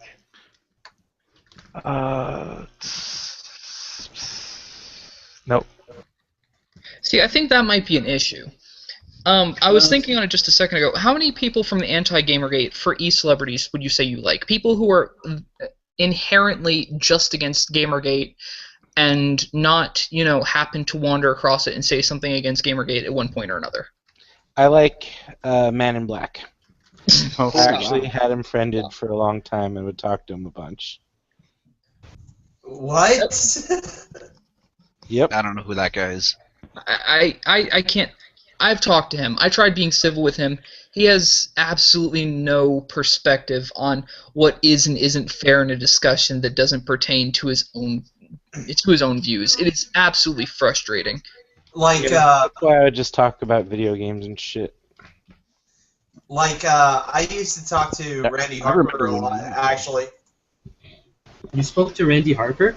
Yeah, on multiple occasions. Like, does she have anime hair? No, hold on. Can I just ask one thing? What is she actually like? Does her internet personality match like her real personality? And why would you do that to yourself? Well, no, it was on Twitter. I haven't met her IRL, but like I had a civil conversation with her regarding the block list. I actually think the block list is a good idea until other companies started using it, like the IGDA and all these people, that's when I started getting concerned about it. But other than that, yeah, I've had multiple civil conversations with her, and I do agree with her on certain points. But other than that, she's very vile. It feels like she's trying to find a way to find a flaw in you to attack you. She's confrontational, I see. Yeah. All right, so again, I gotta ask though. I'm gonna jump back to Cos here. Like, who from Anti-Gamergate for e-celebrities do you like? I like a lot. Like, I've seen a lot of people. I've met a lot of people. I've talked to a lot of people. I can name a lot. Just name like 3 or 4 people. Bianabu, Zoe, Randy, those. Okay. Dr. Nerlov. Dr. Nerlov. I know him, or I've heard about him, or I've listened to him for like 5 years ago. So yes. Okay, so these people, do you think under different circumstances, you would like the Gamergate celebrities if these roles were reversed? It's a weird kind of question, but I want you to think about this. If you had instead been following the Gamergate celebrities and then heard the anti-Gamergate celebrities say things like this, like what was happening to the Gamergate celebrities, do you think the roles, if they were reversed, would be easy enough to see how this could be spun in a completely different way? Do you think that under those circumstances you would follow one side instead of the other? I would be very objective, and I would try to find as much information about a certain topic to see what is going on. I'm not going to blindly just follow someone because, oh my god, this person is just high in status. No. That's why when a lot of people told so many lies about Zoe or Randy, I was like, okay, where are these people getting all of this information? Where is this information coming from? I really like your answer, because this shows me a lot of things. This shows that you seem to be really willing to look for answers, but I think that you've been looking for answers in the wrong places. I think that what you've come across here is an absolutely loaded amount of information from one side with very little information from the other. That's what seems to be happening. When you keep looking for information, it sounds to me like you're finding information that supports the one side. It's confirmation bias, man. He's got a clear confirmation bias, and we all do it to some extent, but true. I mean, I have spent the last 4 hours listening to this guy justify his, and it's frustrating. Yeah, but what I'm getting here is I don't think he's under the cause. You understand that? I don't think it's malicious. No. Absolutely not. Because I want you to kind of bear with me on this. I'm not trying to defame your character or anything, but I really think that besides that thought experiment, it may really be worth looking into exactly what Gamergate is saying from the inside. There were the things like, I'm going to jump back to something real quick. You mentioned something about Sommers, like way earlier, that you didn't like her. And you said it was because she was an apologist and such. But have you watched her videos? Yes, that's why. I watched a lot of videos, and it's like, that is cringe-worthy to watch. But what about her videos? Can I personally? This is a little bit less pertaining to the conversation. This is this bothered me because when I watch Sommers' videos, I see someone with a PhD in what does she have in? It's philosophy. Someone with a PhD in philosophy who speaks very short, very concisely, using nothing but facts. She does not take her own opinions into account, but for maybe 2 or 3 sentences of video. And so when I see someone who almost inherently speaks in nothing but factual evidence and studies, I have an admiration for that person. Yet I hear you say that you talk down on her character, which really confuses me. I don't understand how you're going to talk down on someone who's speaking quite literally in factual evidence supporting their claims, where it's not an opinion anymore that they're speaking, but a researched, claim. If you want to debate their individual claims, by all means. If they're wrong, it needs to be fixed. If I'm wrong, I prefer to be wrong. I just want to say that out loud. I prefer to be wrong because that means I have the chance to learn something new. But when someone tells me that I'm wrong, and they don't bring me evidence, I find a lot of trouble trying to trust what they say. And I believe that's something shared by a lot of us. So I really want to hear, what about Summer's videos, especially the ones that are very factually based? I've looked into the studies, I talked to people, I went out, I'm speaking not on behalf of myself, but on behalf of the evidence I found. What is it that bothers you about that? Well, I guess I come from a different perspective. I'm not really looking for a debate. Again, to answer your question, I see this from a completely different perspective. I've just read different things. I guess I've read from different people. And I want to know what that perspective is. That's what I don't understand. I can't possibly see a perspective where you have something against someone who's spoken to you using nothing but factual claims and evidence. I don't understand your perspective, because I'm trying very hard to see what that perspective could be and what it is you have a problem with. I don't understand it. Well, I guess if you want to look more deep into this, maybe you could maybe I can give you where I'm getting this information, and maybe you can use that information to analyze it. Like, there is a lot of information out there. But from you personally, without using another source, for you personally, not going through someone else's wording, what bothers you personally about her videos? Considering you said you've watched most of them, what bothers you personally about someone speaking in factual claim? In factual claims, that's a very interesting word. Factual. I don't think she's factual. I think she's Hold on, guys. Can I jump in for a quick second here? No. All right. I just wanted to say to Cause here. You said before that you're not looking for a debate. Yeah. Why? Because you are admittedly in one echo chamber. Most of us are in the other.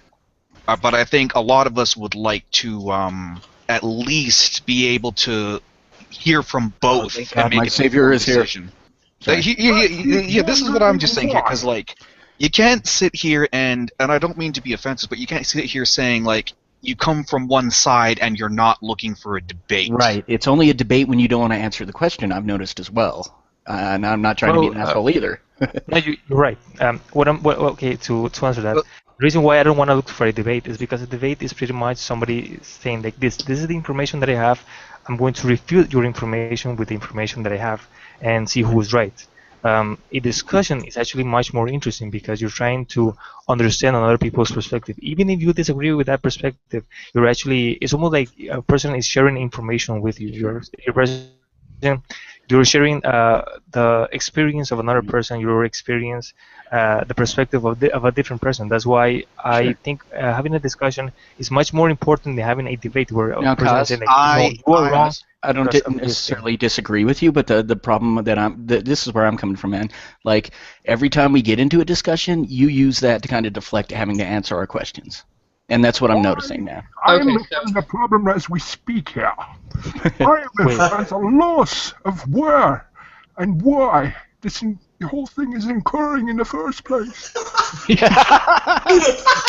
with that, ladies and gentlemen, you can call it a night. Okay, it's taken me all day to understand why. Why is this going on? Perhaps I was wondering why you would stream a man before throwing him out of the tweet. Hey, Bane, has this stream been painful for you? Or has this been painful? Fuck, I fucked it up. God damn Would it. it be painful if I took you off the stream? Would it be extremely painful? Yes. Yeah. Okay. Fuck, I screwed that up too. I screwed that up. It's more like. But I stepped all over the laughing man there, so. But it would be more like, hey, if I pull that mask off, would you die? It would be extremely painful. But you're a pretty big guy. What are you? Yeah. But I do apologize. Continue. Yeah, so shit talking aside, I think this loops back around to. I think this will loop back. Words, man. I think it'll come back to, cause I really want to understand that kind of where you stand on that personally, not through like another person's words. Because although sometimes people ask me, hey, can you explain to me Gamergate? I'll just throw them a video of a 60-second clip this is Gamergate. But on a very specific issue, for your perspective on why it is that if someone hands you a load of, researched evidence with very little opinionated fact, what it is that you'll find against that? If you have nothing against that, then I have to come back to, then why do you dislike Sommers? I'm really curious. This isn't an attack. This isn't me trying to be rude or anything. I am absolutely curious as to what the issue with that specifically is, because I am at a lack of understanding here. Well, okay. Well, to put it kind of simple, for me, she's not a feminist. She's an apologist. She's very liked in the men's rights activist part. And that is a huge put off, and I disagree with that. So your disagreement with her philosophies makes you dismiss her fact-based arguments, is what? Again, you throw the word facts. Okay, what facts do you have? Wait. Yeah, Calm down. I just want to know what facts that are debatable in what she says specifically, because I think that would help this discussion a lot. You can't just say her facts are wrong and leave it to that. Right. Agreed. Okay. So cause some context, if you would, please. Her facts, like I don't know, like I said, what do you personally find to be lacking in factual? Okay, wait. I got a good one. I got something good here. So in one of her videos, she found that the study for gamers being a 51-49% woman-dominated market considers everyone who has ever played a video game. And when the study is changed to harder gamers who play more involved games, people who play for X amount of hours per week, I think it was, the graph suddenly skews and changes to about, I think it was 2278. I think that's what it was. Somewhere really close to there. You'll have to excuse me, I don't know the exact number. But do you have anything against that statistic? Do you believe that statistic would be false? I know. I think I've read that statistic in another place, but just so you know, for example, let's put it this way, and I guess I'm just gonna put it as a metaphor, an analogy. We can have one rock right now, and you could tell me, well, this rock is lonely, it can do nothing, it's not important. And I would say, no, I disagree with you that. I think this rock can be of a major importance and can be utilized to do many other things. Like, just because you show some facts doesn't mean that my opinion is going to change for something. Like, her opinion on a lot of different subjects, I completely disagree with. I think when you show the word facts, like, oh my god, she has these facts, therefore her opinions on these facts are correct, it's like, no, opinion is one thing, facts is another thing. Well, here's very objective. Okay, wait, hold on, guys, hold on. Just one thing I want to say. With the thing you're saying that you keep on dismissing her facts as opinions is incorrect, cause due to the fact that how she did her research is what we call in university or college, wherever you're from, is called an ethnography, where she studies a certain culture or group as an observer, and she goes into there seeing what that group is like, what are the social norms in there, what do they do in there, and she did that exactly, and this was peer reviewed at her university and an accredited academic institution that is accepted within academia. So what more do you want when we have the research she's done? She's done her paper, she's published her findings. They've been peer reviewed by other researchers who are extremely well known and have a deep expertise within feminism, gender studies, and the gaming industry. And they've seen, okay, this is, they may have different opinions, but this is a valid research experiment that she's done.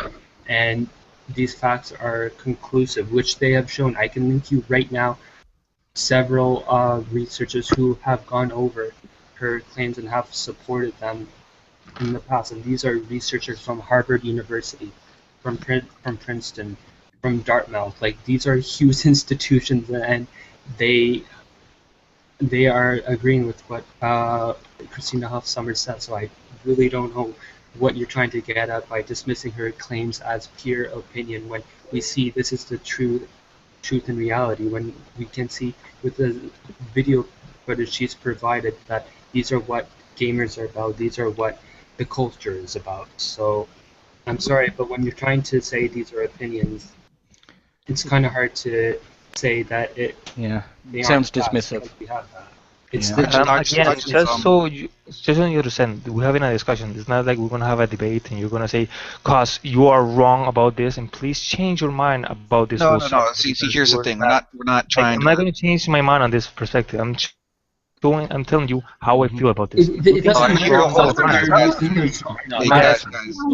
Guys, the states. This is the findings we have caused. Whether you do it or not, it doesn't matter. The findings are already published within the academia system themselves, and we can see what the findings are. Whether you think you're right or wrong, the public is going to be able to see what her findings is, and that's the truth of it. Now we haven't heard from but- Jason in a while. Jason, were you about to say something, man? Have I ever told you the definition of insanity? Yeah. It's doing the same thing over and over, bashing your head against the wall over and over. Yep. And just hoping, praying that something changes. So what you're getting at is we've spent 4 hours on this topic and we've made no headway, and we should probably call it a night. My forehead is bleeding from beating against the wall. Yeah. I just call wanted it to out. ask. Let's just talk about something wait, else. I just wanted to ask Cause like two things. Like again, we didn't really get an answer for this. Like, what facts do you find specifically wrong with what Christina Hofsummer says? Don't anyone jump in, because like I want to hear what he finds incorrect. That's question one. Thank you. It's true the word facts as like, oh my god, she says facts, therefore she's right on everything. Cause, I'm asking you what facts you find wrong specifically. I'm not asking for like a definition of fact. And I'll put you, this is not a debate. I don't have like a 45,000 pages on this subject. But I just want like one or two. For us to try to understand your perspective, we're not looking for debate, we're looking for understanding. We can't fix what we don't understand, and this goes well beyond you.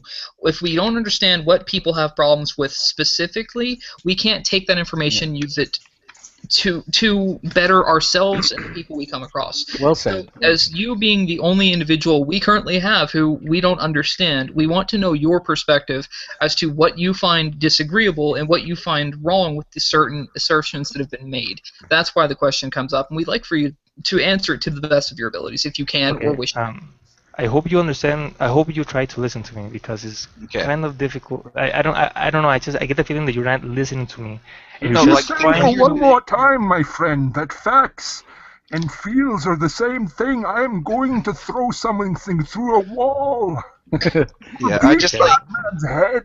the thing is, Cause I'm asking you for a fact you disagree with, and you're telling me that like the facts are somehow subjective. That's what I seem to be getting here. Like, I want a cold hard fact. Like, I know we're talking about something that would be considered a soft science when it comes to like philosophy here, but what he's essentially saying though is give me a quote. Yeah. What did she say that you find factually incorrect? That's all he's asking for, man. Pretty simple. And that's just.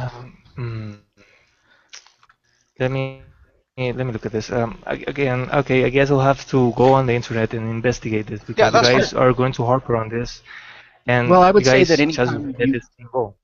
I would say that anytime you make a point, it's up to you to be well armed to defend that point. And yeah, you're right. We're not in a debate here. I mean, we are, but whatever.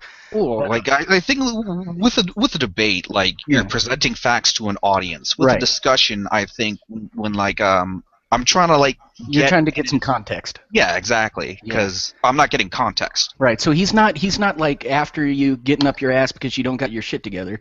He's just saying, for me, for my sake, so I can understand where you're coming from. Please give me an example of what you take issue with. Okay. First of all, I hope you're listening to me. Please listen to me. Can you listen to me? Please listen. Just listen. Listen to what I'm saying. Don't jump me. Just listen. Can you do that? Are you capable of doing that? Guys, I'm going to speak for everyone. We're going to give you 5 total minutes of silence. Okay? I don't think that is possible. Let's all mute it right now. and let him do it. All right, I'll mute. Mute.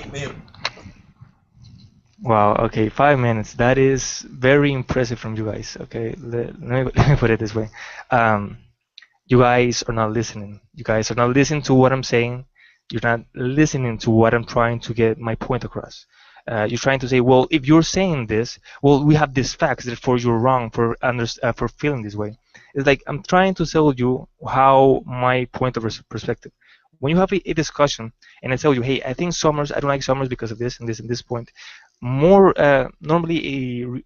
an answer would be, oh, I understand your perspective because that's very interesting. Now let me tell you my perspective on this and why I do agree with this person, and then we continue on that point.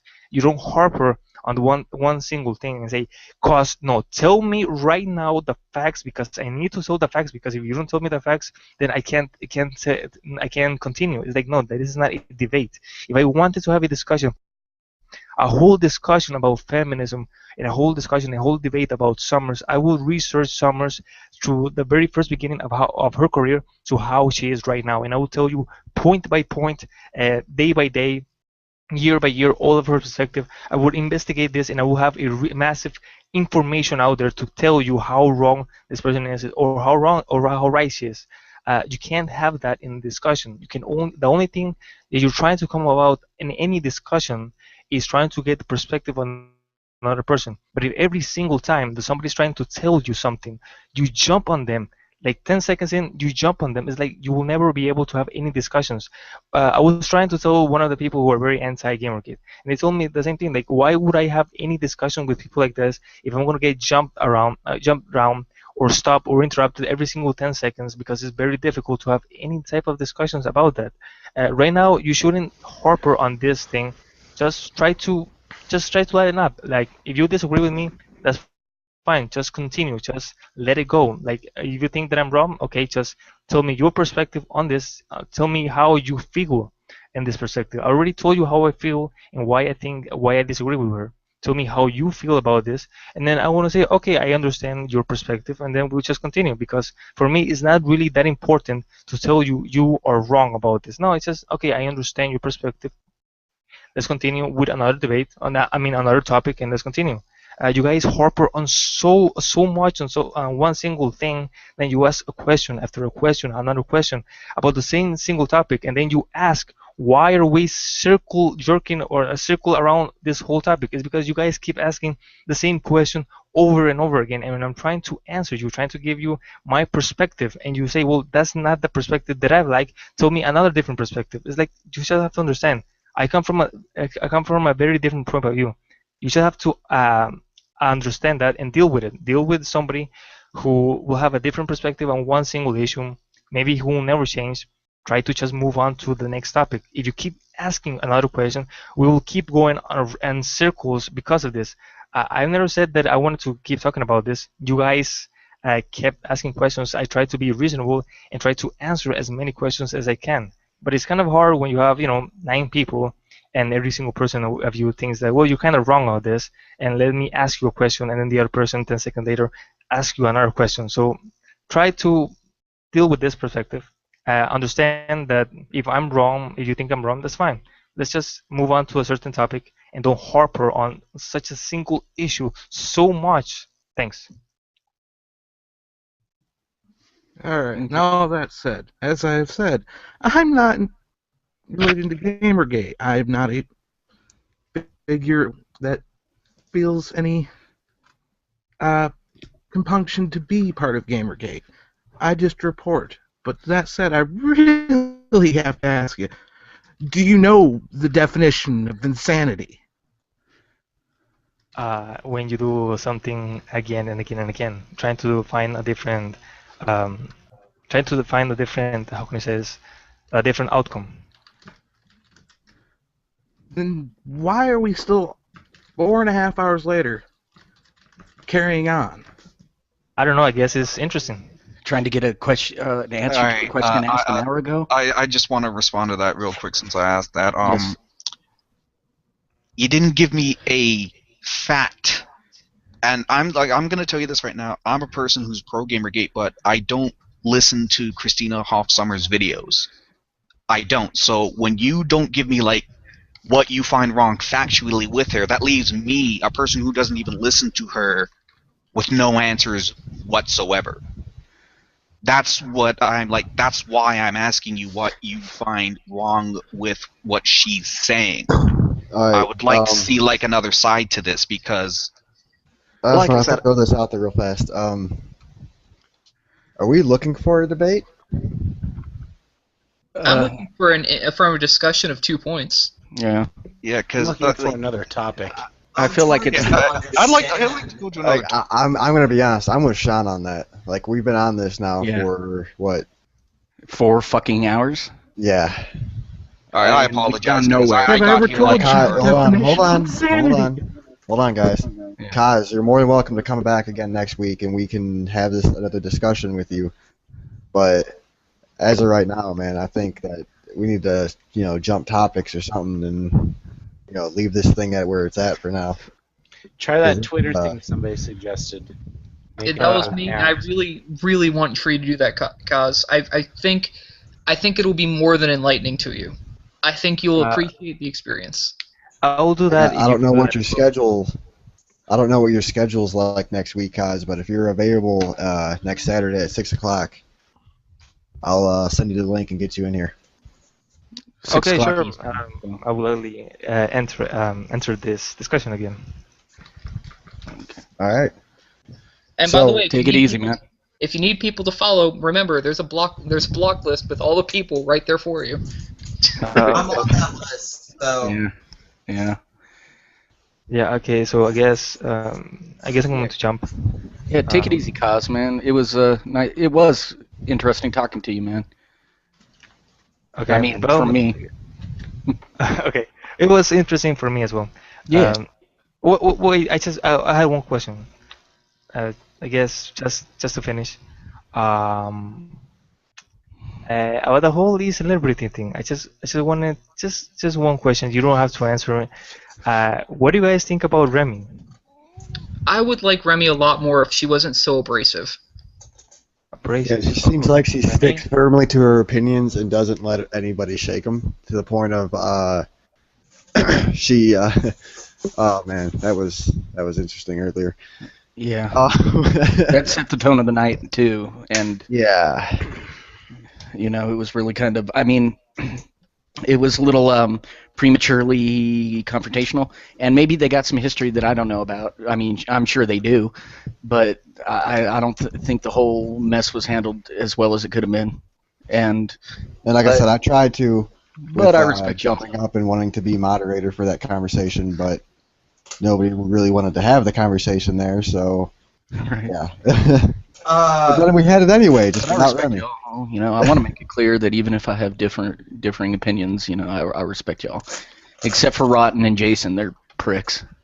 Hey, dude, fuck you. Go wave your dick at a train. What do you think I've been doing? Yeah. Well, bye, guys. Thanks for having me. Yeah, take it easy. Very interesting. Remember, you all come back next week as well. Okay, what the fuck happened earlier? Like, I have no clue about this. Like, with Remy. Okay. Right? No, like, I'm cool with Remy, so. Alright, so look, whenever I started the stream, I was looking for people to join. And at the time, I only had Jason and Duncan here, so I was like, alright, I gotta fill these slots. I know Cyber's not coming on for like another half hour. Sour's not coming on for another half hour. Kaz messaged me on Facebook, like followed me, and I followed him back. I'm like, yeah, I didn't know who he was.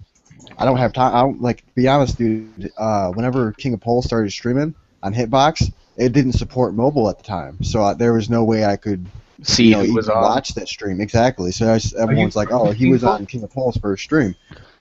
I had no knowledge of who Kaz was, so I brought him on. Figured, all right, well, he's just another person, whatever, Cyber, you know my motto on this whole thing. Even the fucking big names were little guys at one point. Yep. So it's an open house forum. Anybody can get on. I don't have a set standard of who I bring on the show. Right.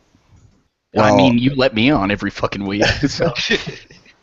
But I brought him on. Nobody cared who I was until I came onto the stream. And now we fucking love you. We can have a stream without you. The highlight of my week is when you show up and do your Bane voice, and I'm not even kidding, man. So.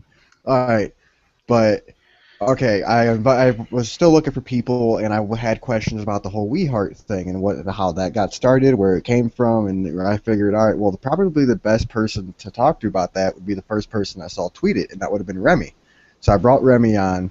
I brought Gwen Lily Knight on, and this conversation sparked up with Kaz, and instantly I'm thinking, uh-oh, what the hell did I do here? But like I was just letting it go. Like I figured, screw it. This is like I'm interested in what's going on here too. Like I want to know. Can I just ask one question? What's up? Gwen wants to come back on, by the way, for a little bit. Go ahead and kick her the invite. Oh no, actually, what she said is she can come on if needed.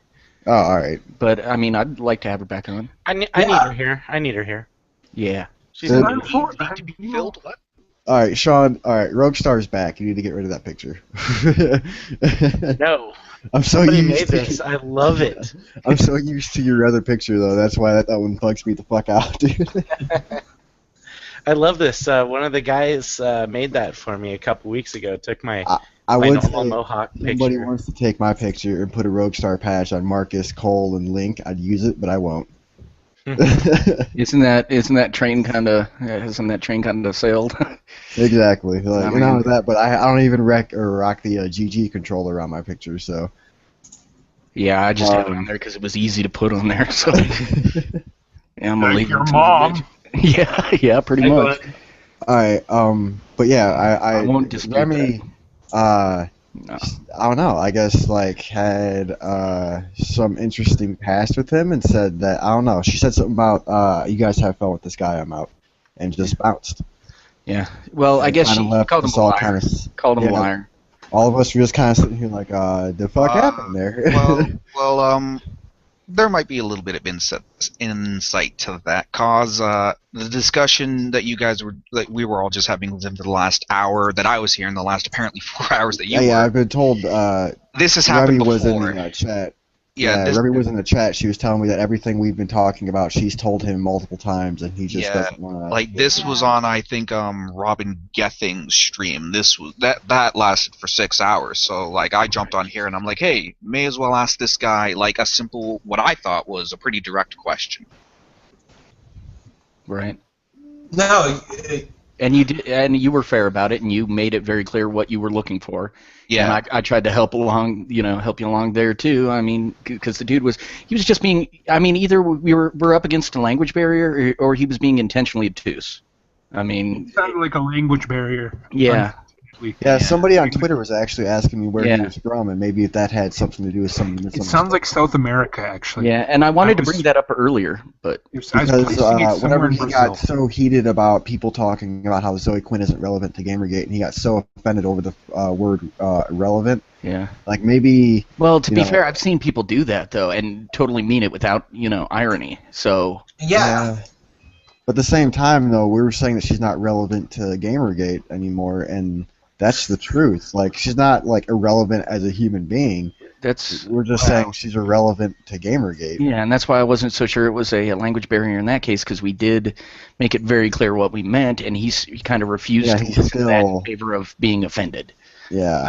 That's how it seemed to me, and most of our conversation was just us making points and me just kind of shitting out of my mouth, and and making. Oh, dude, I was loving it. You know what I'm saying? Like, I'm muted, I'm geeking the fuck out of it. Yeah, right. But no, I mean, all self-deprecational humor aside, we're all making good points, asking good questions, and getting deflection. It was 4 hours of deflection. Okay, yeah, I've seen that before. I also wanted to ask him like if he thinks that everyone is like how do I put this? Everyone is has a right to their opinion no matter what. Yeah. See, and like I he seems like the kind of guy that would say yes, but like I would disagree because like I think you're entitled to your opinion until there's facts that prove it wrong. Right, and he actually kind of addressed that when he tried to dictate what facts actually were and weren't. He said you can have a fact, but have an opinion based on that fact that's wrong. So he was. I think, he kind of made himself... Yeah, I don't want to harp on the guy too much, like, now that he's not here. Like, yeah. But I didn't get the chance to ask him, so I I'm posing the question to you guys. Yeah. Well, like I Fair said, he's enough. more than welcome to come back next week, and we can kind of pick this up where we left Alright, off. guys. Hey, so Glenn. all we're doing is spinning in circles talking about this guy that we've been talking to for a while. We can Yeah, talk about I better was. things, so I'm why don't playing we just Pokemon change right the now. Topic, break Yeah. the ice and do something different. Make our day happier. We Yeah, can that's change actually our what Yeah, I'm let's do that. happiness. All right, I That's- got a question Find for me some everyone. gay porn. I got a question for everyone. Might start a discussion, might not. I don't know. What was the besides the spark that started off Gamergate that got you in? What is the singular issue that you find wrong with the gaming industry that you want to fix the most? The industry Oh, itself, that's- or are we that talking is- journalism? Like one aspect of the industry. Like for me, it's reviews, and I'll elaborate on that later. But like, what about you guys? The For me, the incestuous spark- relationship. Hold on. between- We got to moderate this because Yeah. this is going to be juggling. Okay. Run. Let's go ahead and start with. Fuck, I can have a Because deal. I want to talk A about the deal? actual freaking issues. Yeah. We're going to start with you and work our way down the line. Okay, for me, it's like essentially people slandering entire game devs for something that was taken out of context or like pretty much inconsequential to what the actual topic was. Like it was something that wasn't relevant to the discussion, but it was made relevant to the discussion outside of the context of the piece. And all these slanderous hit pieces towards devs, I think that was the biggest issue for me. They're essentially silencing creative freedom, and I'm extremely against that as a future dev myself. Yep. That's awesome. Rotten. You What's wanna up? Oh, all right. wanna do your fucking job, man? No, not really. I just got zoned out rubbing my tattoo. Oh man. Yeah, it's coming out looking slick. So. Yeah, actually, I just fucking got the rest of the nasty peel shit off of it. Yeah. Yeah, fun. Let's talk about Angelo. What the fuck? Oh my god, I'm gonna kill Angelo? myself now. Yeah, I'm gonna go hang myself now. Don't mind me. 3 months later, and you still haven't got it down, but it's okay. I forget. Yeah, I know. Let me say Angelo. I'm terrible at names. I'm literally just. People start making their fucking all their avatars have just got to be characters that I know. That way I can just call you by your character. Call me Zero. You Damn. used to know my name. Damn, just call me Zero. That's fine. I don't fucking. It's close enough, almost. All right. Well, let's Call me change the Al. topic. All right, Zero. Yo. What's the thing within the thing that you want to be better with things? You know that was so descriptive. That Yeah. A You know, plus plus. what do you think about the person with the hair? oh, the person with the hair and the stuff. Yeah, I think I exactly. think it was a thing that needs to be done with stuff. Oh man, you're a little harsh, man. I'd have to disagree with you. All right. Enough verbal shit posting. For now, we'll get to that in about an hour. Yeah. All right. Well, what is the singular thing within the video game industry as a whole that you want to see change for the better? I would like personally for it's a really hard question to just say one thing because because I want reviews to be fixed, I want opinions to be fixed, I want for both sides of a story to come out, I want for video game devs to be praised or shat on regardless of what their gender or orientation or political stance is. I guess the one thing I really want is just singular equality of individuals to be reported on. If there is a way that I can push that to a singular point, that's what I would want. Just that one instance of, I don't care who you are, if you're in games, if you've done good or bad, we'll talk about you. That's what I want. Egalitarian journalism. Yes, please, for the love of God. Yeah, none Sounds of good to me. Bullshit. Some might All right. say that's harassment. All right, Chris. And they would be faggots. All right. All right, Chris. What in the video game industry do you want to see change for the better? Me? Yep. Shit. Just Better ethics for gaming journalism basically is about it. Same as anyone else, really. That was a quick, simple answer. Yeah, right? Way to drag out this segment, you dick. Actually, it's about nothing. Okay. Apparently, it's about him breathing into his mic. All right. Just to prove that I know your fucking name, Daryl. Yeah. What is same I question? still don't know yours, man. Yeah. All it right. really shouldn't be hard to figure out. Let's be honest. Ryan. There you go. Yeah, I know, man. All right, so you're posing that question to me? Yep. All right. I'm with. Let me hover over zero, Angelo. In the sense that it's a pretty complex question, but if I had to change one thing, I would do away with the importance of Metacritic and kind of pay for score, system we got in with publishers.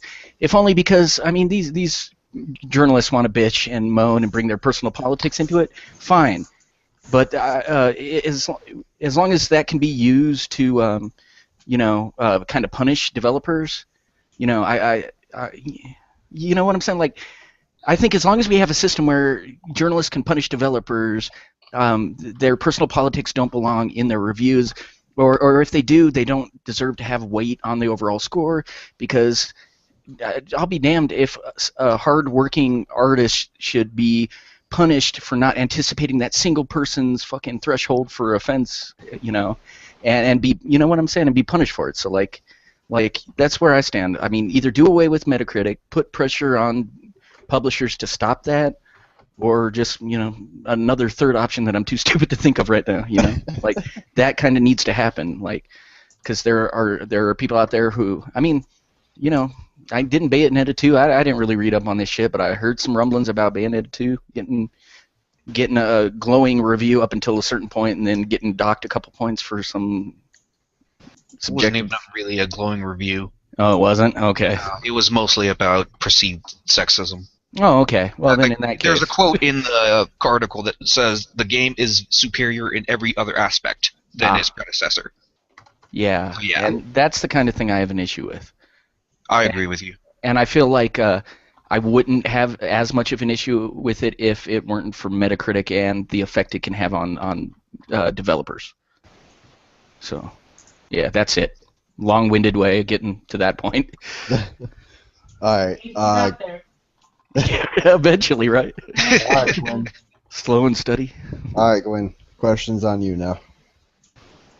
You know what I would like? To help the game industry, I would like streams like this to be led by people with hosting and or project leader experience, so things don't get blown off topic so freaking far that I have to come in and try to get people back on topic, because I like to just relax. Well, that's kind of what this stream's about, historically. For the most part. That's what it seems like it's supposed to be about. Right. Tonight's episode is not. Topic better.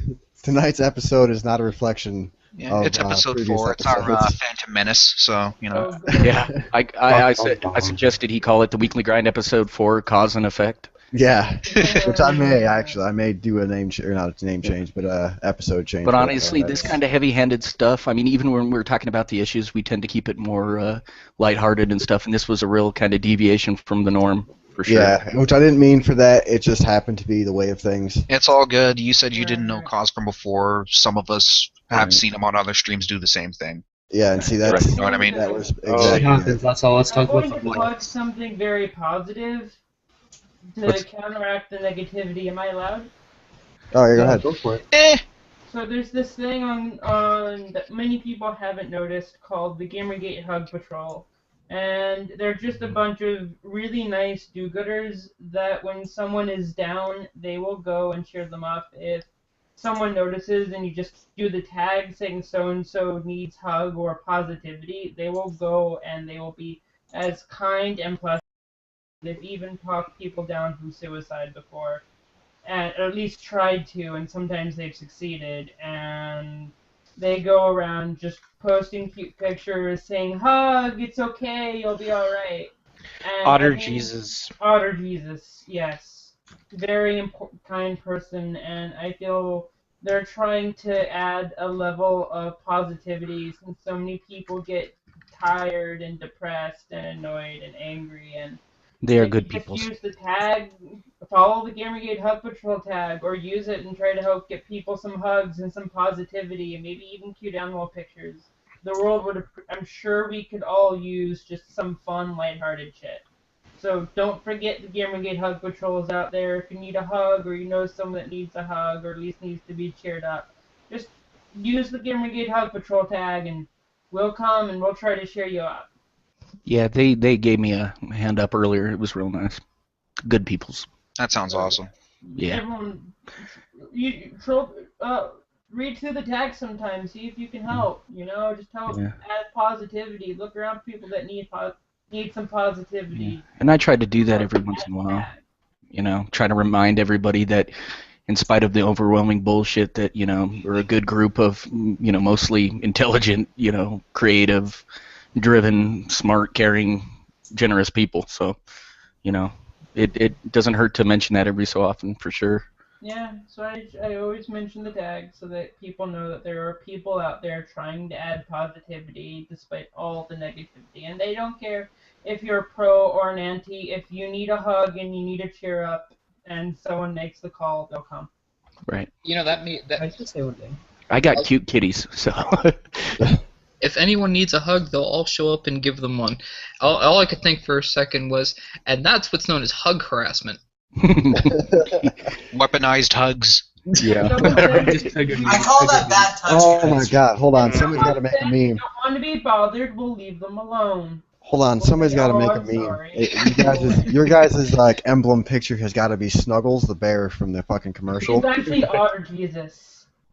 Otter Jesus. Otter Jesus. It's run by Otter Jesus. It's got to be Snuggles, the bear from the HugSoft commercial, saying Oh, weaponized God. hugs. You're free to make an account with that icon and do it. But Otter Jesus is our leader, and he's constantly posting cute pictures of otters. And a little while ago, someone said some nasty things to him on AskFM, and he doesn't deserve that. He's a sweetheart. Nicest guy. Dude, people won't ever ask me stupid shit on AskFM to the point I don't even bother to answer anymore. I know, but why go after the really nice, sweet people that are just trying to do nice things? Right. I'm kind of sad that nobody some uses of us have Ask. thick skins and we can handle it, and Otter Jesus has a pretty thick skin, but still, he doesn't deserve it. None of one the Hug Patrol deserves it. They're being nice. They're do-gooders. Alright, Jason. Jason, you European homosexual. Jason fell asleep. No, what I Nope, he's really there. No, he's walking the dog. He's walking the dog. No, Yeah, I'm right he is here. walking the dog, yeah. I'm right here. Oh, Use okay, them okay. for masturbation. Go walk that dog, Jason. We'll be here when you clean up.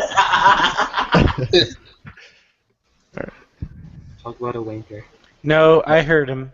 Yeah, your Talking mic to you, was Jason. working. Yeah, I'm right here. What Yeah. I really want, as cliche as it's going to be, is the real answer to this. Why people have to go around stagnating and running in circles around each other like we saw here tonight. Why can't people just be like, okay, we're going to disagree. We'll deal with it our own way. You know, We're not hardwired for that. Work towards the exemplar of what you believe in. Because I mean, I think it's like what the guy was saying before. There's this pessimism or whatever that anti-GG has, that they don't believe Gamergate can do any good or whatever, and it's just the like type of thinking or mentality, whatever you want to call it, that prevents them from like extending out a hand or olive branch to our side or whatever. then, as a neutral, I'm going to say this. If they're not going to be willing to meet you, fuck them. Keep doing what you're doing. Keep doing the good shit, because there are people that do notice and do give a shit. This is why I want to ask questions like the one I asked to get some actual answers instead of, you know, a visual display of mental gymnastics. And that's why I want more people to know about the Hug Patrol and the fact that they don't care anti or pro. They just want to make people happy because people are being crazy. Absolutely. No one has actually gotten hurt so far, right? Do what? Like visited. Kinda. Who did what with what? I don't know. It's a it's a gray area. I don't really feel comfortable talking about. Wait, what? Nothing. Yeah, people have been hurt, and it's just a gray area I really don't like to want to bring up. Oh, that particular issue? I don't know. Because there's really nothing to talk about. If it's yeah, what I'm different thinking topic, guys. So, what new game are you looking forward to? Wait, no, we haven't finished. Yeah, our we're last saying, yeah. Fucking Sean's down here like, what? No. Yeah, I'm like the last one on the fucking list. I'm getting my words. Well, then there's me. Yeah, Laughing Man, it's on you. You brought up the question. You better know what it is, because I forgot. All right. Well, what is like the singular aspect of the gaming industry that you want to fix? It's on you. Yeah. Answer. Oh, it's on me? Yeah. Oh, okay. For me, it's just reviews in general. Like, I could really give a fuck less about the personalities and the politics of the writers on the website. I can get my news on gaming from YouTube these days at this point. So it's irrelevant to me what politics certain websites have.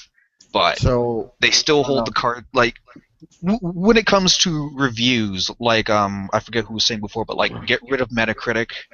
Frankly, I'm for getting rid of scores, because that's actually what I was just going to ask you. Like, with me, I think scores would be fine to have in reviews if the reviewers would actually still pay attention to mechanics these days in games, and they don't. And that really sours me when they don't, because you can describe the story of a game fantastically, but if I want to know how it plays, I can't get that from a lot of reviews. Can I tell you something about that, actually? Sure. I talked to Leanna Kay at one point, and I mentioned I'm a game dev type person, and I like how games work, and I like talk about game mechanics, and I'm like, I don't read these game journalism articles because they don't really talk about mechanics. And she told me, as a journalist, that one, I was being kind of ignorant, and two, those things don't sell. It doesn't make money if what you're talking about is just the mechanics. They don't make as much money as all the other stuff that gets posted.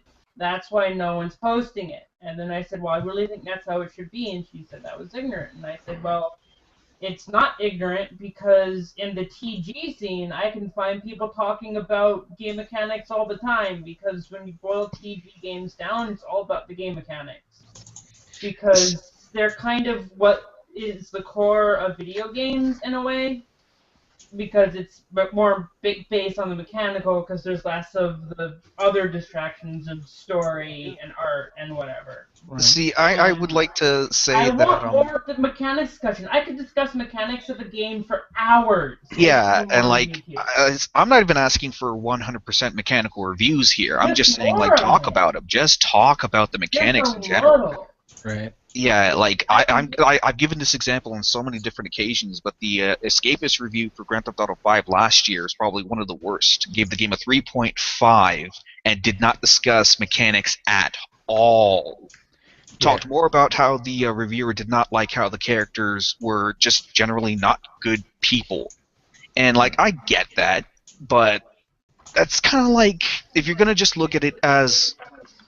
Like, if you're going to look at it and remove all the mechanics and the gameplay aspects from it, that's like calling Breaking Bad a bad show because Walter White's kind of an asshole. And that's my problem with it. They're assigning kind of morals to the developers that they didn't necessarily, intend to reflect it through their work. Like if that would be like saying Stephen King is a murderer because he writes about murder. Yeah. And that's what they're doing. They're saying this guy must be an immoral bastard because he wrote about. Yeah. They should just do what Christian Gamer does. Say this is ratings based on morals, and this is ratings based on it as a game. It's kind of freaky that they got like probably one of the best review systems out right now. You want to know why? They had to succeed. Yeah, As the I can see kind of that. religious site they are to be taken seriously in the gaming scene, Right. they had to be.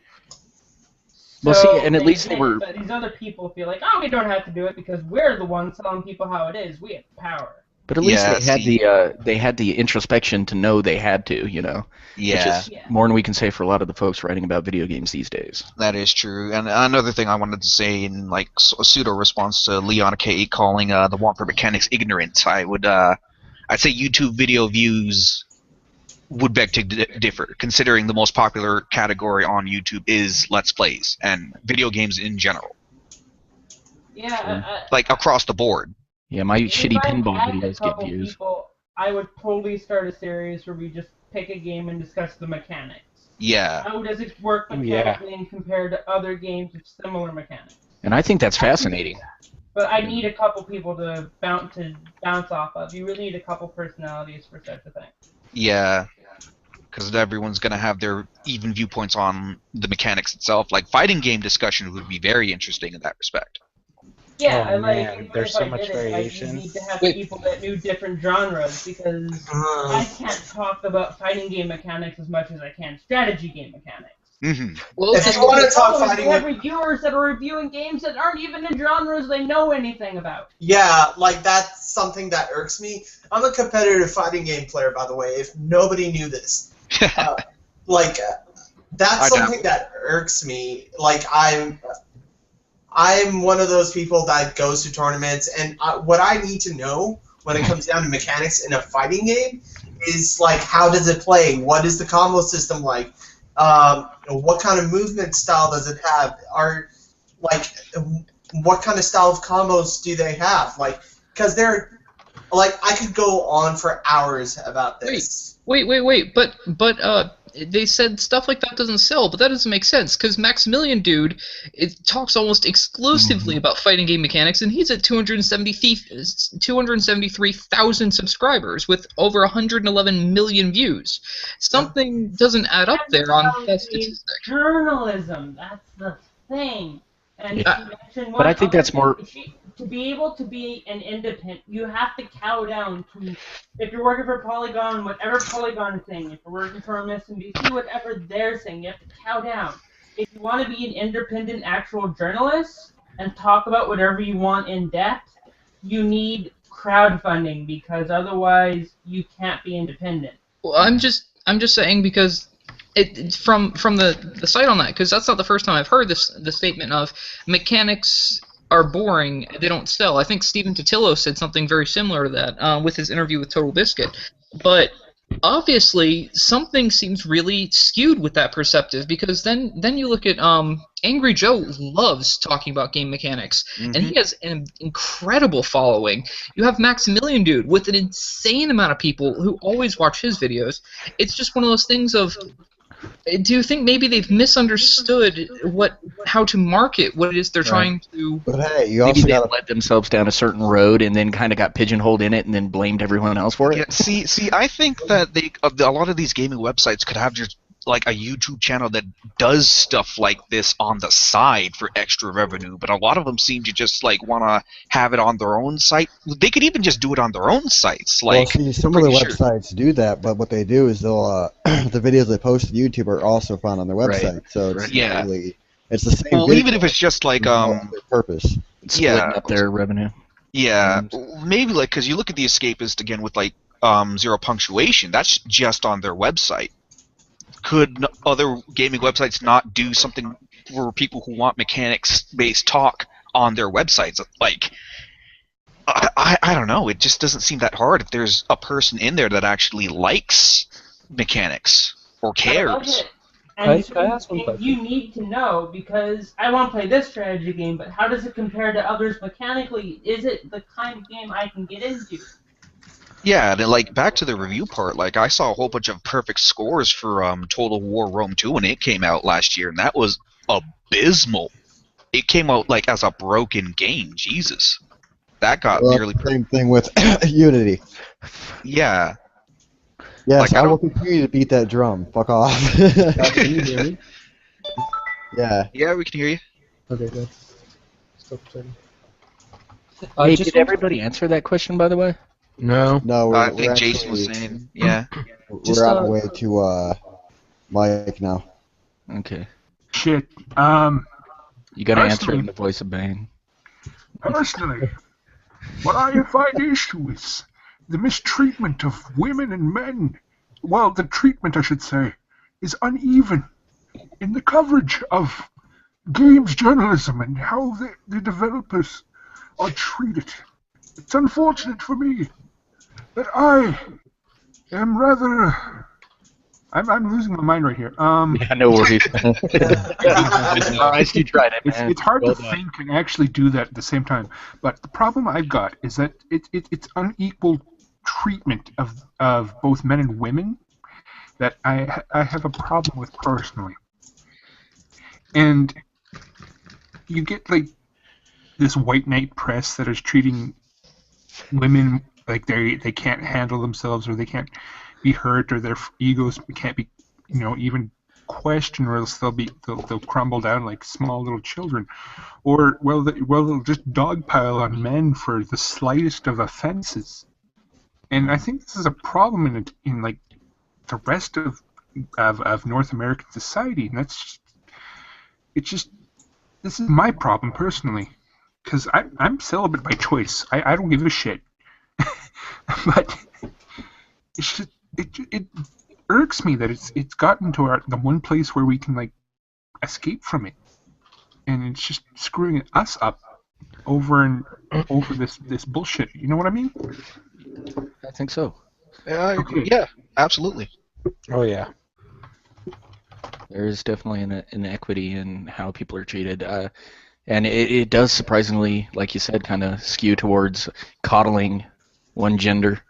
Can I just say white knights are appropriating my culture? Yeah, that's. Anyone that knows me knows I follow a chivalric style code and code for knights, and what these guys do is nothing like that. And I've been following that long before these guys even knew how to use their frickin' penis. They're appropriating my culture. There's only one thing in the chivalry code that says that you have to treat women well, and the rest is about battlefield ethics. Right. But it does. Actually, it's about Modern ethics in the code battlefield. of conduct. There's nothing about women in them. Yeah. Hey, And, Glenn, I just had a couple of friends watching the stream, and they were just wondering what tabletop is exactly, and like what you do exactly. If you could just answer that question. Want me to discuss it real quick? Yeah, it's like. Alright, tabletop is sort of a colloquialism. The best term for it is traditional games. Traditional games are card games, Magic the Gathering, board games, RPG, pen and paper RPGs, minis games like Warhammer 40k, or HeroClix. Infinity for the win. Yeah. Or basically any game you play that isn't a video game is a traditional game, even if it's not Monopoly. And Settlers of Catan, lots of games out there, Small World. And many traditional games get eventually turned into computer games. Traditional games are primarily mechanics driven. They're not really based on fancy graphics or any of that frickin' story bullshit. Except pen and paper RPGs can be if you use adventures, but who the fuck is a pleb that uses adventures? You just make your own shit. What it comes down to is if D&D is a pen and paper traditional game, and you'll find so many D&D based computer games and Shadowrun based computer games, you can take a traditional game and turn it into a computer game. You can play Small World and Settlers of Catan on Steam or for free elsewhere. So traditional games are easily made, and a lot of pen and paper traditional games get played over the internet. The majority of them are actually played over Skype or other systems. So the point is, traditional games are basically all those games that aren't video that you usually have to play with in person. But with modern technology, many of them you do not have to play with in person, especially pen and paper games, which you don't even really need any programming to play. You can just play over Skype and roll virtual dice. So that's traditional games in a nutshell. Okay, thank you. If you want how they're being under attack and how it's similar to Gamergate, that's another issue I can easily discuss if people want a serious discussion. If we're gonna do that, we should invite Grimichu as well, because he's been suffering the worst from that. As I've he's a been traditional trying to games get hold of designer. him, but he and I just don't seem to really be good communicators. So we haven't been having a good discussion. I'd like to get around. I've got a lot of research that no one's willing to help me write articles about, and it's really good research. And I kind of need help writing articles about some of it. It's crazy, and I've found a lot of connections between the people in Gamergate and the people in traditional gaming, and how the circles of some of the traditional game devs overlap with the circles of Aditya Sarkeesian and Brianna Wu and etc. So this is all inbred. I'm just saying, gamers are all. This whole gaming thing is inbred. So just one last thing, just to go off, like before we go on to a different topic. Gwen, do you actually like do this stuff yourself? Then do you like turn tabletop games into like actual video games? No, I don't. But I have sat down in several of my streams and videos and explained how to make a virtual tabletop that will allow automation of a lot of combat stuff, like giving AI to monsters, and how to make it easy for a GM to give monsters AI so they don't have to worry as much, and how to make a generally better tabletop. And if there's a programmer out there that wants to make a lot of money, poke me. I'll tell you how to make the best tabletop simulator that for traditional pen and paper RPGs ever, and you will get rich. Trust me, and I don't need a dime of it. Just give me free licenses for the rest of time, and credit. But what it really, so that's, I'm not here, but I can tell you that like what I know personally and what all my streams are about is about game design. Design is the planning, the mechanics, and the figuring out what's going to go into this game before a programmer then takes it and starts programming. On many very professional teams, you have one person as the designer, lead designer. You might have a couple of minor ones, and then you have the programmers and the artists and all that stuff for making an actual video game. But when it comes down to it, a lot of streams are out there that show people coding, but very few streams try to explain to people how to design a game and how to think about game mechanics and how to analyze them and how to make sure they're cohesive with it in a whole that you're building. That's what I've been doing. I've been making my own tabletop RPG and trying to teach people to be better to become game designers. I've got people who have been watching my streams since day one, and they are learning how to think like a designer, and thus they're giving me better feedback as I work on my tabletop system because they're learning how to do a lot of the basic thinking. Okay. You know what's funny? I was actually a lead game designer for a board game last semester. We got to the Kickstarter phase, and that's where everything fell apart. But yeah, that would be really interesting because I had never looked into tabletop games before I was assigned that project. But the reason is, if you're going into game dev, and especially video game dev, you need to know how to make a traditional game because traditional games are just mechanics. And if you can't get your mechanics right, your game's gonna suck. Yeah. And we've seen that happen in so many games because people don't know basic fricking design. No, I completely agree. Actually, the first half of the game I designed, but the second half of the game was essentially co-opted by a bunch of other people, and I was essentially shut out of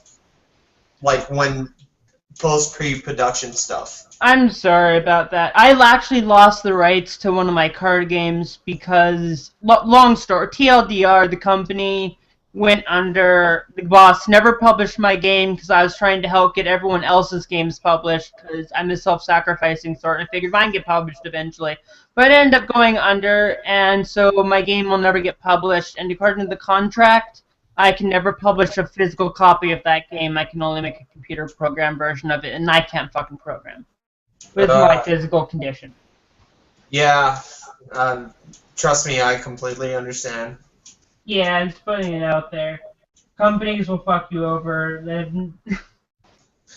It wasn't mostly a company. It was mostly just inner group politics. It was just politics. That happened with my second company that I was part of. Intergroup politics destroyed it. All right. I'm trying to give you sympathy. I understand empathy. I know where you're coming from. We should go and bitch about it sometime together. Yeah, for sure. All right. Okay, Oh, my dev streams. We can bitch. What about Sean's thing? Yeah, I was actually just about to ask.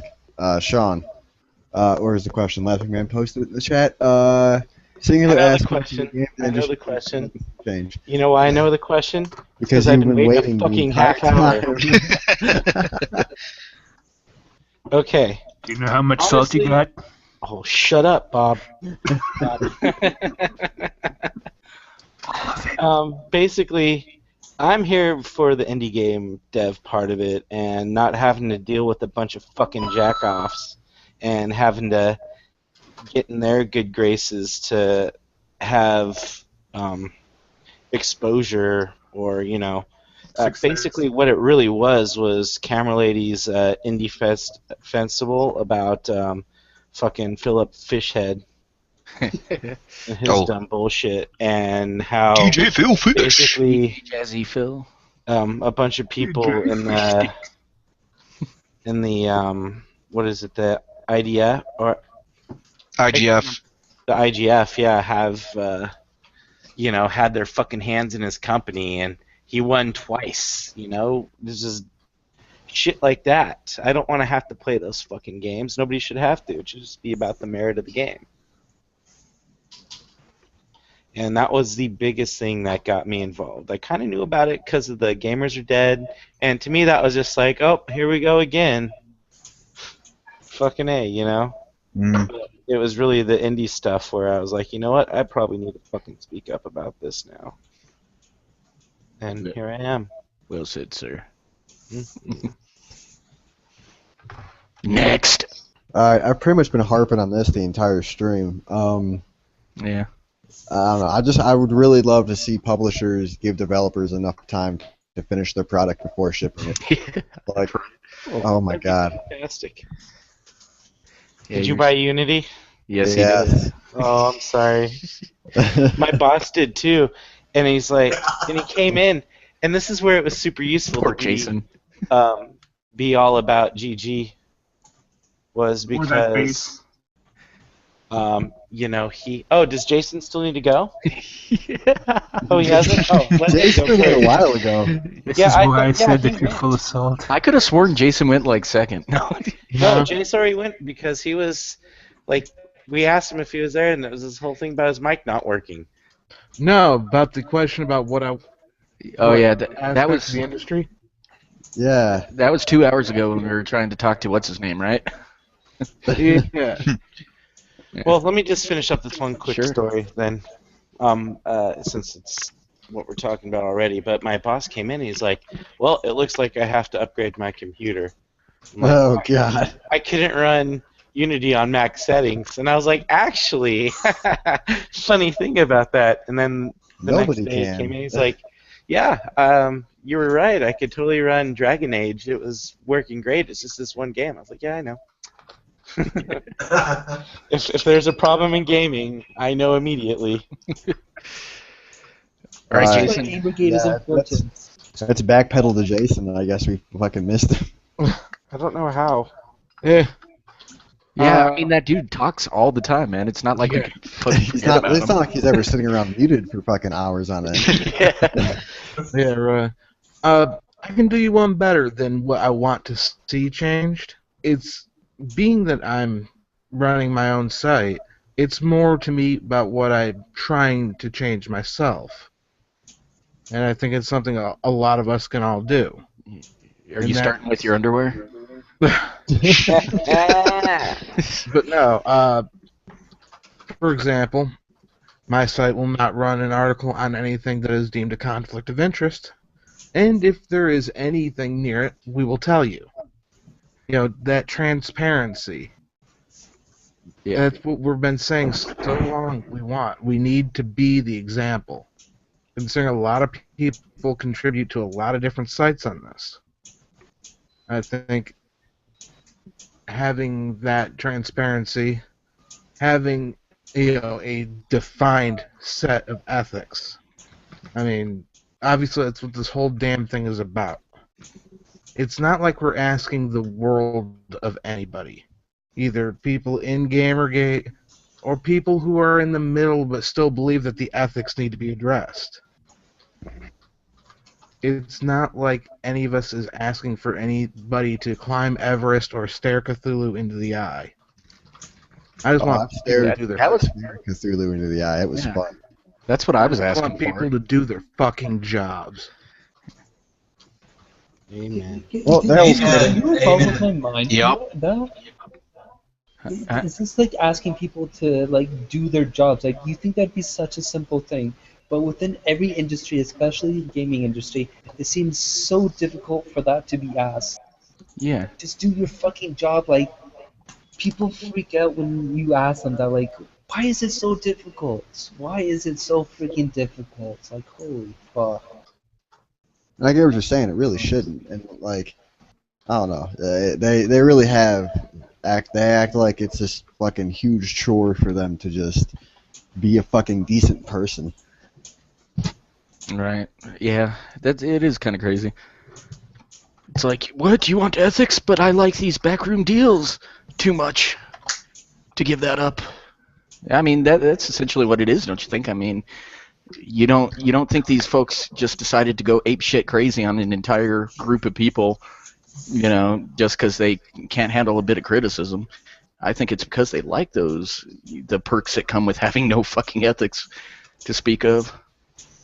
That is completely true. From what I've noticed, that's what I've seen as well. Yeah. I mean, if I was getting free shit, you know, Yeah. I'd chill like a motherfucker. No. Those kind of perks are a lot what motivates a lot of them, apparently, too. Yeah. I wouldn't be surprised to find that out. You know? A lot of them will sit there and they'll say like, "Oh well, whenever a developer sends us something like that, we typically aren't allowed to keep it, or we'll give it away, or it ends up on eBay." Give it away, yeah. That's what they mean by give it away. Give it away for money. Right. No, that's the thing. If you frequent the website enough, and you go for a second. Okay. Being hit by a train. It's like in his fucking living room. No, he's got to wave his dick at it. It's the only way to make it shut up. What it is they go by and they see him waving his dick and like, that's really small. Yeah. They can't see it, so they're like, wait a minute, I think that's a guy waving his dick at us, but I'm not sure. And they forget to hit the horn, so. Is he wearing a cup? Yeah. Oh, no, it's because you have to have a magnifying glass and tweezers. No. Nah. But, yeah, I tried to hit the mute button when they come by, but I don't always get to it right away. If you watch the website enough, right, and you can, like, you'll see where they do, like, their fucking, like, IGN is fucking notorious for this shit. We're like, oh, yeah, they sent us this, we didn't keep it, blah, blah, blah. Then why is it sitting on your desk right, in the background of this news story you're telling us? Yeah. The fuck? Like those guys just hold the Assassin's Creed flag on eBay and shit. We just we give it away to charity or whatever, yeah. Like, no, you took it home and it's hanging on your wall. Well, he's like, no, to be fair, my girlfriend's name is Charity, and I bought her a... Yeah. So, yeah, these guys. Yeah. Okay, why would you name your girl Charity? Like, if you had a kid, why the fuck would you name her Charity? I met somebody named Aquanetta once, so... To be honest, that would be a really easy name to hit on. Yeah. Yeah, I'm a charity case. Yeah, that's... You know, I love giving to charity. Yeah. Is charity the name of a stripper? I donate millions to It charity. actually sounds like it. Dude, and when she dances, it's a tax write-off. Yeah. Make it rain, motherfucker. Sounds like rich people problems. Yeah, I'm privileged. Me too. High five, shitlord. I checked my privilege once. I was having trouble finding it. So I would still love to know exactly where I can cash this check for my privilege. Yeah, You should cash out. Use the app on Android. Check your privilege. Oh, God. No, I'm dead serious. There's an app for that. I know. There's an app for that. Checking your privilege. There's an app for that. It's sad because it's true. Yeah. It's funny because it's true. Alright, so I think it was Deal had another question for us. No, I didn't. Yeah. It was like 45 Boxers minutes or ago. briefs. Let's ask chat. It'll take 10 minutes for it to catch up, but if you guys have any questions you want us to answer. There's nobody in chat. So, have I ever told you the definition of insanity? Oh God, Jason! No. Have I ever told you you're my hero? Alright, hey, I got an idea how to liven the show up again. Let's get Kaz back in here. Oh, God. Jesus Christ. I was honestly getting very upset. We can talk about if you need to talk about any kind of dev-related thing. Yeah, let's talk or about gamers fun with stuff. Disability, I can do that. I can talk about disabilities. I can talk about game dev. Let us lean on Gwen's, knowledge instead of that. I can talk about dev stuff too. My knowledge before 1 in the morning. It's what? Oh, my sleep pills are starting to take effect. I should probably go to bed. So, whose knowledge you should lean on? It's gone now. Yeah. No, I was saying I was way more fascinated. fascinated. Next stream, and we will have some quality conversations. I promise you. Well, fair warning, I did invite Kaz back next week, so. Don't worry. If you allow me to treat this as I'm the project leader, I will make sure that we have worthwhile conversations. I will do that. And I will keep You are everyone more on than topic. welcome to do so. And I don't mind if people hate me, because people always hate the project leader. I was trying to. There are two kinds of project leaders. The person that tries to be nice to everyone all the time That's and my gets problem. trampled all over, and the person who says, fuck it, stuff needs to get done, and people kind of like but kind of hate. That's me. Yeah, Right. I know the feeling. I tried I'm to. going to bed.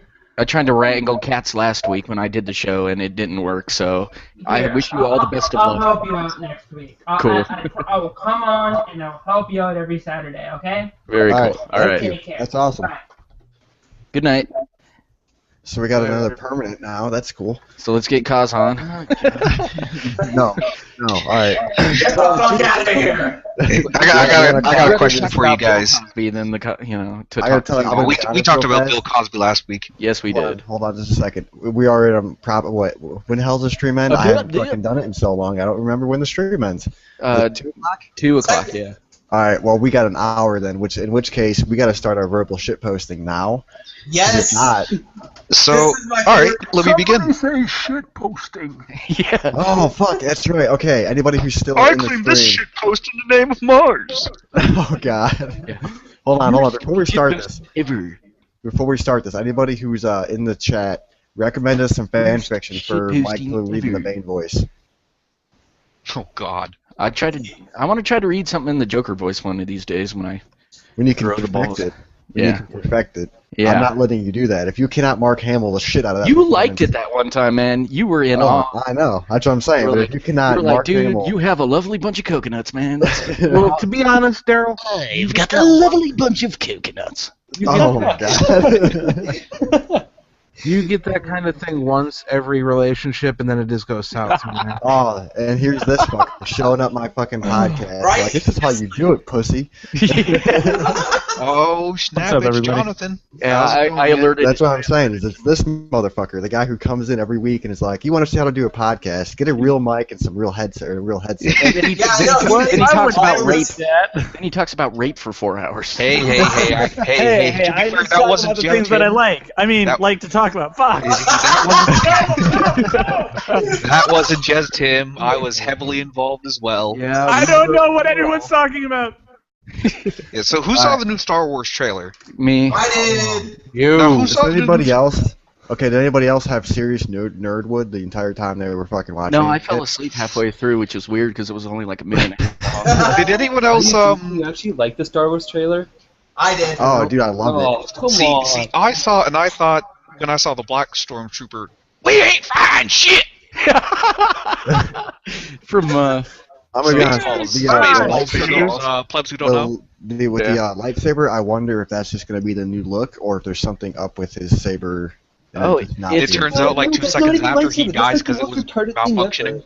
That dude, well, yeah, look, it was obvious he didn't have any mastery when he was making it. It's a shoddily put together thing. Well, yeah, see, either that's it, or it's a like the new look they're going for the saber. Which either way, it could I don't really. think so. I think. Well, what happens if what happens if it's show up? what's his face from Star Trek, the new Star Trek. Yeah, Benedict. Okay, Lens Flare. Yeah. So it's not. What happens if you Captain Lens Flare? He's a 1, 2, and 3 then. Yeah, if it's not show him. up, and he turns on that saber, and it comes out that same fiery look. How pissed off would you be? Very. I'd be all like, yeah, I don't care. I don't care enough. Honestly, the whole trailer to me was kind of a letdown. It's a It had teaser, no so substance. It's a teaser. They're not going to give you substance right now. yeah, it's like There's not even enough to tell dude, if there's style to it. they've already got an Infinity War teaser up, so I mean, Yeah, for fucking real. yeah. But although that one was cool, man. Oh god, yes. Thanos. My with his nerd boner fucking is still Infinity going Gauntlet. for that. Yeah, exactly. Yeah, if your nerd boner subsides for more than or doesn't subside for more than 4 hours, consult your doctor. Or he would recommend beating off to fanfics. That are read to you in the voice of Bane. Truth be We need told, to I find. am debating. No, we need getting to a find fanfics and have Cos read. All right, somebody, modern day Merlin in chat said Metroid High School. What? I'm not sure if that's a fanfic or what. Metroid High School? Yeah, I don't know if it's a fanfic or what. I don't Okay. Yeah, actually, somebody in chat brought it up Hey, too. I realized this as well. This is actually part of the reason why I'm going to bring him back next week. Shh, don't tell him though. Watchers started dropping off whenever Kaz left. Right. Hey, Rotten. Well, they like the controversy and also like the very When Kaz was on, even though it was really annoying for me on an ideological level to hear this guy like just a fucking brick wall of nonsense. Yeah. It was still fascinating. Yeah, the it's one thing fascinating. problems with calling there's a topic to it. I'd like to think that people were trying to find an answer as much as at least I was. Maybe I'm wrong. Maybe I'm too hopeful for the human race. Yeah. And also, there's a certain fascination that comes when you watch something burn down. Right. Like whenever there's a house fire, there's the firefighters, and there's a family that stands there devastated, and then there's like the rest of the neighborhood just The standing there. rubberneckers. Yeah. Whoa! Look at that. Hey, Rotten. Who fucked Hold on. that up? Hold on. Well, the analogy you're looking for is you literally are watching the train wreck happen. Yeah, exactly. It's right by my house, and I wave my dick at it. See, I think that the cool people don't watch the explosions. They take selfies with the explosions behind them as they're walking away. I need to do. Yeah. But hey, Rotten, before we moved on too far from the subject, I wanted to give you my theory about Star Wars, okay? The All right. trailer, or the new movie. Motherfuckers needed more money, so Well, you know it's Disney making it. Yeah. I mean, Well, every time they see a potential like ad revenue, or not ad revenue, but a revenue stream, they're gonna take it. Sure, I mean, but like they there's tend not to like treat there's it not well. gonna be people who are gonna like it. You know, they tend to treat it okay though, for the most part. Like they've done Marvel okay so far. we know? just need to send. Well, you we might just have, need, like, you send and I an have had ad this letter. discussion. We just need to send a letter Shut to the me fuck up. No, do you not know how the rape thing works? You don't shut up. I don't shut up. Yeah, but what do we discuss? You and I did discuss this a few episodes ago about how fuck. Now I forgot. God damn you, John. About the Disney thing? No, not the, okay, about the Marvel Universe and the Transformers movies and shit like that. You have to separate the universes that you know with the universes of the cinematic universe. You have to differentiate between the two because they're never going to line up to be the parallel that you want them to be. Right. Check your universe privilege. And especially in the case of the comics, it's really easy to kind of take them as their own alternate universe, separate from the ones in, you know, the many alternate universes. Well, it's easy for DC because DC has the multiverse already, you know, working for it. Marvel never relied on it. Marvel does, yeah. The What If, Dude, Marvel What If relies heavier on alternate universes than DC does. And right now they're doing they had a huge multiversal thing with Spider-Man right now, in fact. Spider-Verse. Oh, yeah. I remember now, the Ultimate Spider-Man thing. Okay. No, it's Spectacular Spider-Man, isn't it? It's like hundreds Spider-Man of versions of Spider-Man from alternate universes get together and have a wank and, you know. So it's like that video test game. out their Turkoff crystals and, you know. What? Well, it's like no. What Everyone just stopped. There was a Spider-Man video game that featured like a whole bunch of Spider-Man. Shattered Dimensions. Right. Yeah. Hold up a sec. Well, I think he's talking about the mobile game, right? No. This was Shattered Dimensions. Yeah, and it's similar to that but there's a character called Morlun who was a big bad a while back, and now he's. You shut the fuck up. No. Hold up. Go ahead, Jason. I'm gonna do this quick and simple. It's every Spider-Man ever and a couple of new ones getting together to simultaneously ruin the past 20 years of their own continuity. in a way that even Mephisto couldn't do. Yeah, I was about to bring that. Christ. That was fucking I'm gonna take your merit. As a die-hard comic fan. But see, that's where I look at the Marvel movies and shit like that. Like, a lot of people will watch them and be like, oh, well, that didn't hold up to the comics at all. It's like... Its own thing. Yeah, I think in its own right. So I think sans Batman, DC's got a lot of film work to do. Yes, they do, and they're doing it completely backwards. They're going to do like a Justice League movie and then spin them off into their own. I think they may as well. Pisses me off. If they do a Justice League movie and their first villain is not fucking Brainiac, I will be so pissed off. Darkseid, they're already making a Justice League movie. It's called Batman vs Superman. It's just missing two fucking characters. Pretty much, I know. yeah.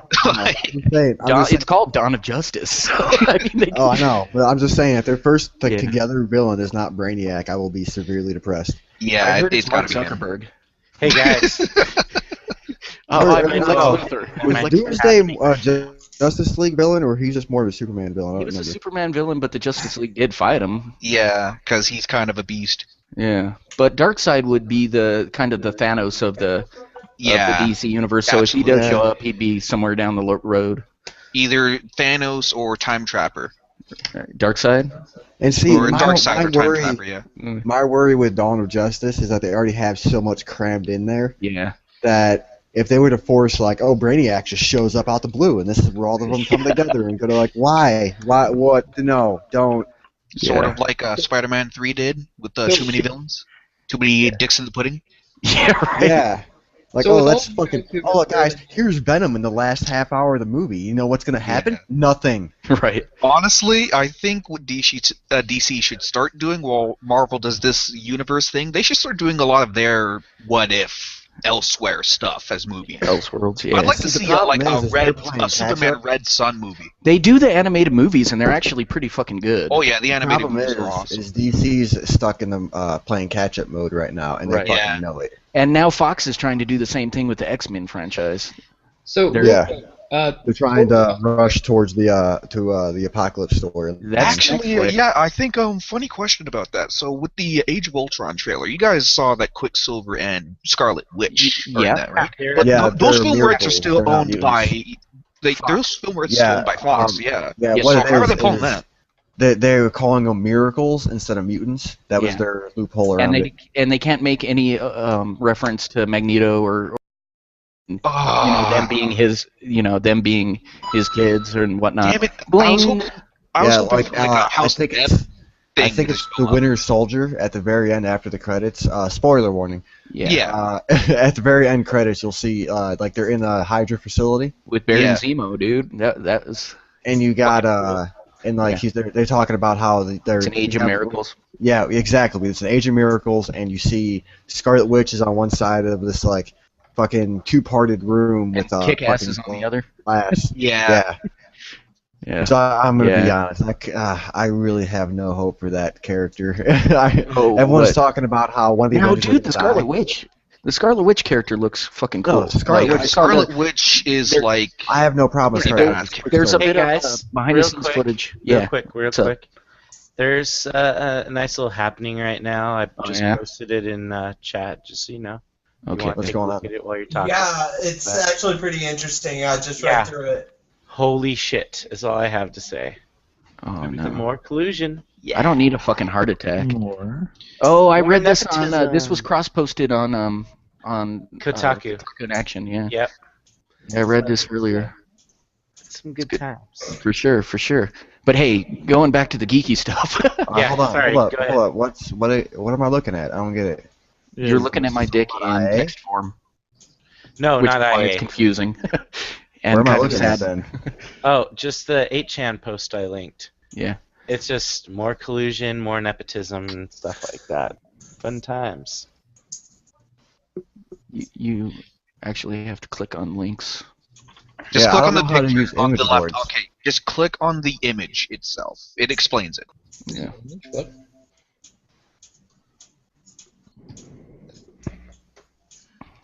Maitu Kandaka Kakoris gives money to Kara Ellison.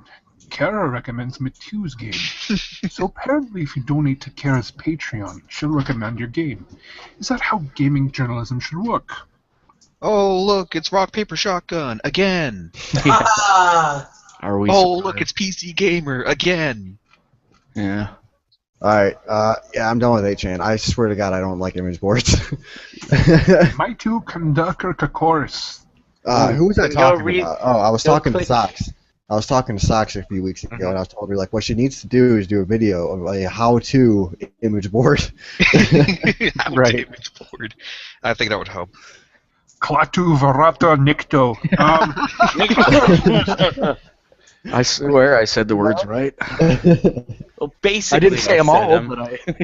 Yeah. All right. Didn't pronounce every So what the hell we're talking? Oh, okay, the nerd shit. Okay. But so- basically, the Scarlet Witch looks cool. She looks promising, but Scarlet Witch looks cool, but Quicksilver looks She no. looks hot, I can't. janky. I cannot no. Now- See, I liked Okay, Quicksilver in everyone's talking Days of Future about- Past. Yeah. Everyone's talking about the possibility of an Avenger dying, and I Yeah. really hope it's Quicksilver. Like the first intro, kill him off, get him out of here. It'll be Hawkeye. Nobody gives a shit. Yeah, that's exactly who it's going to be as Hawkeye. And it can't be Captain America because they're doing the Civil War. Yeah. the next Captain America. Already announced that they're doing That's Civil going to be War. very interesting. Yeah. It could be Falcon taking over though, just like in the comic. Well, I think I have that'll no come problem with after that either, Civil but War. I would honestly like to see the Winter Soldier take over Captain as Cap. Falcon. I'd like to see. I'd like to see the Who Winter he is. Soldier take over as Cap. He did for a while, didn't he? He in Yeah, the he comics, did. I guess. He did. Yeah. After Cap got shot by Sharon Carter, he took over. I just think that metal arm winging that shield around. Stop that! I fucking dare you! Like, come on, let's be honest. That was a pretty badass scene in Captain America 2, too, when he caught the shield. Grabs the shield and throws it back at him. Yeah. That was good times, man. Yep, lots of fun. Guardians of the Galaxy. What do you guys think I of that? actually haven't watched that one yet. I was I actually really liked it. I I enjoyed the crap out of it. It's on Xbox right now, so I think I'm probably gonna. You get should, to man. Check it out. It's a fun movie. It is. I did get, and I'm probably gonna get Thanos bastardized is this in one. it. I got the new Teenage Mutant Ninja Turtles. Sorry. Oh, they're not mutants anymore. The aliens, remember? No, I know why you made the gag sound. It's because that was the sound of Michael Bay killing a childhood. Exactly, man. He does that a lot lately. Yeah, you know, and the funny thing is now I understand where diehard You see what's Transformers funny fans were coming is from. It's just because you guys haven't heard the greatest news yet. Michael Bay has picked up the rights for the Cowboy Bebop live-action movie. No! Wait, what? No. Why? I'm Of all the animes, that's the one that I know, guys. and that was That's the about speaking I of am near trolling hard as speaking of- fuck right now. all right. Well, speaking of nearly very scary things, so the Akira live-action movie. Is there anything going on with that? Because I'm hoping no. Dude, last I heard, God, it was Keanu Reeves was attached, and that was like a They did the decade same ago. thing with what was it? Because I heard the director Titan. doesn't. Attack Sorry? on Titan. Attack on Titan is supposed to get its own live-action movie as well, and I Yeah, don't but have faith for that. See, I think that's Japanese, so that's kind of safe. Like this Akira one's American, and the director is like he said he read the books and didn't get it. Yeah, right. Oh God. Which is And this is like Speed Racer or Dragon Ball Evolution or whatever they called it. no. Yeah. Fuck that We're movie. talking about that kind of shit. God damn! Like I wish they would like stop making movies of this stuff and like do them the service of giving them like a TV show at least or like a Netflix series. Because Akira's a huge pack of books. The original movie, while visually astounding, is not that great because it tries to take Because it was six all massive- original information too, and it wasn't cells that was like busted their ass to make that movie. Yeah, it was like there's 6 giant books to that series. You can't do that in like an hour and 40 minutes. I Yes, think that's the Warner same Brothers thing been with, looking for new tentpole franchises. So I really feel like that's the same thing for almost every anime nowadays, though. Like the Dragon Ball thing, I feel like they did it the wrong way. Yeah. If you were gonna go for a Dragon Ball series, you Yeah. should have made Goku a kid and stuck to the fucking storyline a little harder than what and you never did. cast And by- Justin Gatlin. and by a little harder than what you just did. a 8chan rape joke. What about it? Dragon Ball Z is just a rape joke for 4chan or And something. by sticking to the fucking story by a little more than what you did, I mean fucking stick to the story at least a little bit. What the fuck? Yeah, it You was. have a white guy. Hold on, wait. Hold on, you have a white guy playing a person named Goku. Well, to be fair though, like Goku was alien, so him not being Japanese doesn't necessarily matter. Also, in that one movie that His nobody will ever name speak of. was Goku. Well, sure, Even but that's a if you Chinese called him name. Kakarot, it'll still sound Kakarot. stupid. That sounds like a disease. I've got Kakarot. In that one movie where Goku was fighting like fucking Hitler. Hitler. I'm serious. Holy shit. Oh my Hitler. God. What would Hitler's special power be? The Zyklon shower? They. I don't know what happened. Hitler is for like 30 help episodes. broke or something. He just stands there at attention for 30 episodes with his arm up in the air, sizing up Goku. Okay. Okay, so I was going on with this thing, but Hitler said that Goku and all these Saiyans were the perfect Aryans because they had blonde hair, blue eyes. Well, he did say the same thing about the Japanese factually. They were just mutated Aryans. That's legit. Really? That's how he sold allying with Japan in World War II. Wow. Yeah. There's something else. Thank that you, really- Joseph Goebbels. No, fucking. I could have sworn though No, Germans were about alright. getting rid of mutations. I think the best thing that Dragon Ball Z could do is stick to animation, and I think they really proved that with Battle of the Gods. Oh yeah, for sure. I haven't seen that one. Oh, fucking recent, you're but missing it. It's yes, good. It's good? Yeah. Oh yeah, it's. You guys want to know what I'm super excited about? No, Apocalypse. we don't. We Apocalypse, have. what? We don't care. Apocalypse Now? No, in the next X-Men. Yes. Yeah, I know, man. Apocalypse. We already brought that up. Favorite. You're This like is 10 minutes now late, all bro. about cable. I'm just kind of apprehensive about how they'll do it, though. Are they going to go the big, giant, badass fucking blue guy, or are they going to, kind of tone him down and just make him that guy we saw at the end of the Days of Future Past? It's Oh, they better make him who he is. Maybe. I haven't seen Days take of away Future the Past A. yet. We don't need the I A. haven't seen At Days of least- Future Past yet. I How would big hope- are the Colossus? Huh? They're How I big say are the about like Colossus? Not the Colossus, Colossi or whatever. Yeah, they're Sentinels. they're Sentinels? bigger than the Sentinels. Yeah, but I'd say like They're not 20 big. feet. They're They're 20 just- feet tall. Yeah. Well, okay. Now that bugs the hell out of me because in the fucking animated series, Oh, I know. They're huge. gigantic. They're massive. Well, okay, they range. These ones, to be honest, these ones they are range. different. They kind of remind me of Nimrod, like all of them. Yeah, and they were Yeah. supposed to, especially the future ones. They were supposed to definitely be evocative of Nimrod. What a fucking name. So who else got a little bit weirded out when they gave Bishop Cable's powers? Did And they go? Scar. Because Bishop And always his scar had. on the No, that Bishop had that scar. He had the M he did? since the beginning. Yeah. And his Bishop had powers Bi- have always hold been on. absorption. So Yeah, Bishop had Bishop's power. yeah. Okay. And I've never seen him channel it through a gun like that, but I don't. Yeah, pay that seems attention more to like a shit. Cable thing. Yeah, that was kind of cool though. Yeah.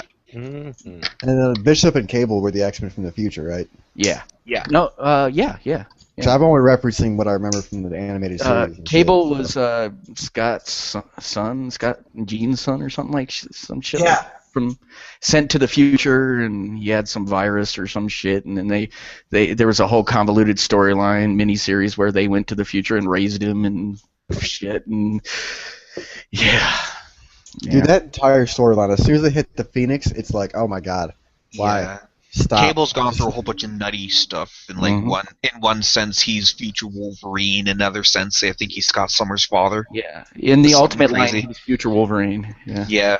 And he what was it now? Like in X-Force, he's killing himself every day and coming back, and it's weird. And yeah, it's I don't really know the context, but fuck it, looked interesting, I guess. I don't know. Sounds But like we need to play a game of Blood Pouch. So who here, or anyone here a fan of Vertigo comics? Hell yeah. Yes, I am. I haven't What? been watching Constantine though. Yeah, I've heard it's decent. I haven't watched any, but a friend of mine who also is into the comics is like, yeah, The new TV show. The new TV show, yeah. I saw the first episode for it. I actually, you know what? I actually really like the version with what's his face, the movie that was put out a couple years ago. Keanu Reeves. Keanu Reeves. A total The bastard. only movie where being completely an emotionless bastard actually worked for him. Well, see, but Was it that was so movie. far removed from the character, though. Like John Constantine was always kind of a wise ass, you know. And He's very charismatic. Yeah. Which is not Keanu Reeves at all. Well, okay, I'm not comparing no, it to I would comics call as it a a standalone decent. movie. Yeah, as a movie, it's pretty good. My only beef was that one scene with the priest. Like, I didn't get what the hell was going on. They didn't. The whole he drowned himself in alcohol. Well, they didn't do a good job of portraying that because I own the comic where that story comes from. I would love. It's kind of hard to drown yourself in alcohol, though. Like Yeah, but- literally drown yourself in alcohol. Yeah, I also think that guy just wasn't that great of an actor. You could always take Keanu fall first into a bowl of it. I'm just saying, it's possible. I would I'm love just for you to saying, make like, the the end- Reeves, fucking emotionless bastard argument to somebody who's like diehard fan of the Matrix. I think that'd be hilarious. That's what he is. I mean, he doesn't have any emotions. He's like one man. He doesn't he's need like to the have Kristen emotions. Stewart of male actors. That's what he is. Yeah, but see, you know, Keanu Reeves at his worst is still a more likable actor than Because he he'll ever be. actually, he at least understands like his lack of emotion, and he can pull off and Bill and Ted's angry, Excellent Adventure bitter was irony. awesome, so. He can do irony. See, the thing with Keanu Reeves, though, is that he's something called a blank, in that he's absolutely emotionless and expressionless. It seems and weird. Sorry. His voice is extremely neutral. And he And fits your in brain- any role. And your brain gets sick of seeing this neutral, bland motherfucker that it puts you into his position. I've heard that before. I've heard that theory. Have any of you guys seen the movie Street Kings he was in? No. You see, he tries to be emotional in that movie. He rounds up he tries to act like tough, angry. Yeah. He Same kind with Devil's of comes off as like trying to take a shit the whole movie. That's kind of like Devil's Advocate as Really well. nice guy in real life. Yeah, he's like Heard he'll he's all buy. right for What was it? There was Scientologist. some story like he met for his birthday the one year. Like he bought a birthday cake and shared it with like homeless people. Yeah, he's a very charitable Yeah, dude, he did- actually. He did give me a piece of his cake. Guys. And that isn't a metaphor for fucking me in the ass in the alley behind a 7-Eleven. Yeah, I will say. Okay, so back to the original, the actual show. Yeah. That's Constantine. Yeah. The one thing that bugs me, and I have only seen the pilot episode, so maybe I'm totally fucking off for this, but it seemed like the way they set it up in the beginning was like, oh, the girl left the script. She scribed the map, and now we know all these locations where bad shit's gonna happen. And I feel like when they did that, I was like, oh great, every single episode is Don Constantine arrives at this town. Some bad shit happens. He banishes a demon. On to the next one. And see, the thing is, they actually changed that. In the original pilot, she hung around with him, and they were going to go do their own thing, kind of like a, version of Supernatural or something. Right. And it seems more like a then version of they wrote Supernatural her today. Right, and they wrote her out. Though they wrote her out, and now they're doing the Monster of the Week thing, I guess. See, and that's gonna kill the episode. That's why they didn't That's why it's only at half a season right now. They didn't even give it a full season because I've had enough of TV shows where it's like, oh, there's a new villain this week, or there's a new like they did that for CSI and CSI Miami and CSI fuck whatever and CSI fuck whatever. Insert TV show here. Yeah. Exactly. Like I love the show. build-up. CSI hemorrhoid, CSI. Like the build-up. Like they totally miss out on the whole build-up, and they're just like, oh fuck it, you don't care about character Like they development. need to That's take why a I'm look at liking Battlestar Galactica. That's a cult classic. Now, do they call that series. serialized when it's week to week, or yeah, it's episodic when you got the villain of the week, and Exactly. it's serialized when they're kind of working towards building a story. I mean, it seems a pretty universally accepted thing that like whenever you have a larger plot scheme going on, the whole story takes off and people actually want to watch the next episode. Right. Otherwise, when you know it's going to be the exact same plot but with like a different name for the monster, you're just like, okay, I don't care. That's You know what's funny though is me and Daryl are talking shit about this, but we both watch and love Flash, Agents of S.H.I.E.L.D. and Arrow. So No, I saw you guys talking about that. I love Agents of S.H.I.E.L.D., especially when they started bringing in Hydra. I was like, oh my god, everyone needs to watch It this. got really good at that point, and it's luckily it's kept its momentum this season. And there's they confirmed, hey, spoiler alert, what episode did you leave off on, Ryan? Oh, I just finished off first season. Okay, so you know that blue alien in the thing? Hold on. I gotta say this. I absolutely love the end. Whenever fucking Fury shows up and hands him the alien gun that he died with. Yeah. And he's like, I know how to use this. Yeah, he goes, I know what it does. That's what it is. Yeah. You know, I think the only thing that really annoyed me was the end of the last episode on the first season, where Coulson was the one. Yeah, right. No, where the one guy's like, "Oh, I'm not dead. I'm gonna live again," and then like Coulson just shows. I up and loved blasts him in that. the I thought back. that was Like, awesome. that was Yeah. so- I They were know, setting it up. sounds It was so like they were setting vague. him up as another big I villain, and then honestly- they fucking wipe him out. I loved This is it. the thing. I honestly thought he was gonna be like fucking. The thing was gonna armor his ass up, and he was gonna be Ultron. Yeah. That's really the way I figured this was gonna play I'm out. glad they didn't go that Isn't direction. Right? Ultron is an automaton though. Yeah, I know, I love I'm that aware. James Spader's doing his voice, man. I love That's that. why I was worried. Like as soon as I seen him, like the Oh, you hands thought they were gonna up mess the with legs. you thought they were gonna mess with the theology or whatever. you Yeah, call it. because like I seen like the legs. I'm like, those look like Iron Man legs, and then I'm like, oh no. It was implied more that he was the first Deathlock than Deathlock, that's what it was. Yeah. Deathlock, yeah, the death metal band. Yeah, exactly. Yeah, guys, just gotta let you know I gotta head out. So Well, you want to hang out? We got another half hour left, man. Come on, end it out with us. You can do it. I believe in you. I can tell that we are gonna be friends. I can. No, after that, if you want to go ahead and leave, I'm totally okay. No way. Come fuck back. right on out. all right. I love you. I'm here. He's gonna stick around. I'll Awesome. stay. Now you gotta say 5 Hail Hydras and Hail Hydra. That was something else Dude, I I saw a loved. Whenever the picture dude of, fucking he did the hand motion, he's like, "Hell Hydra." He's like, "Calm down, there, son." Like, fucking, there's a picture of Betty White talking to a giraffe or some shit, and it's all Hail Hydra. So, anyone here read Sandman by Neil Gaiman? I need to read that. I've read some of it. You go first. No, I can't stop going first. So, You know, one thing I will say that bugs me about the Avenger film, right? And it's not about the Avenger film, but it's about the things that follow it, like Captain America 2 and Thor 2. Yeah. And no, I don't know the about other Iron Man Avengers. 3. Exactly. It's like, okay, for Thor, for instance, this fucking another alien invasion is happening, and you know, fucking Iron Man's not gonna fly over. Like, I guess the only way you could explain that is that the events of Iron Man 3 were happening at that same time. Or he was inside Gwyneth Paltrow. right. One of the two. Not a bad place But to be. realistically, like, why in the hell wouldn't he jet the fuck over there to help his friend? Again, he was fucking Gwyneth Paltrow. I think we've established that now. I mean, Or he was, going through the alcoholism again. and Thor was off with Jane. What's her name? Jane Goodall, or whatever her fucking name is. You know, checking out the gorillas in the mist and shit. You know, fucking hanging out in fucking Africa, checking out the gorillas in the mist.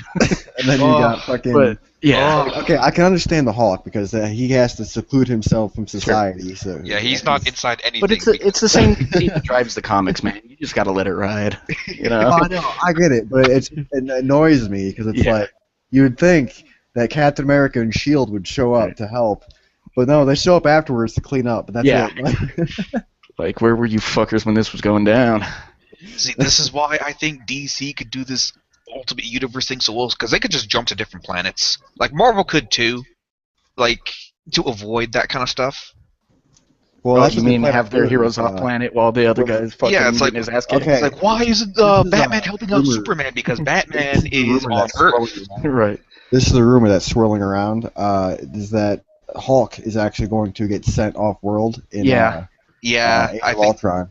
Now, And see, the thing and is, the I next guess Hulk movie will be Planet of Hulk. Yeah, I think that's pretty easy to predict with what is it there? Sorry, And the Scarlet Witch is- Hulkbuster suit showing up. Yeah. And apparently I she think- was supposed to like fuck his brain off and I turn him really against. think it'd be fucking awesome if they do that. Oh, and yeah, actually absolutely. he comes back with like the shoulder blade armor and shit. Yeah. You know? And the sun for no reason. Yeah, just like seriously, give him fucking the Hulk armor. I think that'd be fucking awesome. Oh man, I would love that so much. But yeah, they've got room to go in any direction at this point now. I mean, they're really do. planning really well. Yeah, like I think the fact that they've set it up to what 2015 now we have movies. No, 2020. 2017, 2020. Yeah. Holy shit. Because I know we in have all the way. We have 2018, both the Infinity first Wars. Are part of confirmed. That's a Infinity ballsy Wars comes out. Hey guys, we're making a dynasty. Watch us Yeah. do it. We're Oh, gonna yeah. make $1 billion every film. Yeah. And you're And gonna so far, watch so good. every one of them. This is Oh, like I'll Jim be there. Carrey. This is like Jim It's Carrey. like- It doesn't matter what the fuck he's in because you'll You watch know what him this anyway. is? You know what this is? This is Stan Lee probably just laughing right before he dies in the face of George Lucas, going, my universe is better. Waving his dick at George Lucas. Like he's a train Wait, coming dude, by. okay, let's be honest. He's not waving his dick. He's slapping him in the face with it. Like, yeah, bitch. Yeah, apparently he What's even that- has a cameo in Big Hero 6. He does, yes. Absolutely hysterical. I actually Who saw does? that movie. Who does? Stan Lee. Stan Lee, yeah. Is anyone else actually really excited to see what they do with Ant-Man? Yeah. Yeah, I'm really Not at all. excited. I'm interested if he winds up beating his wife.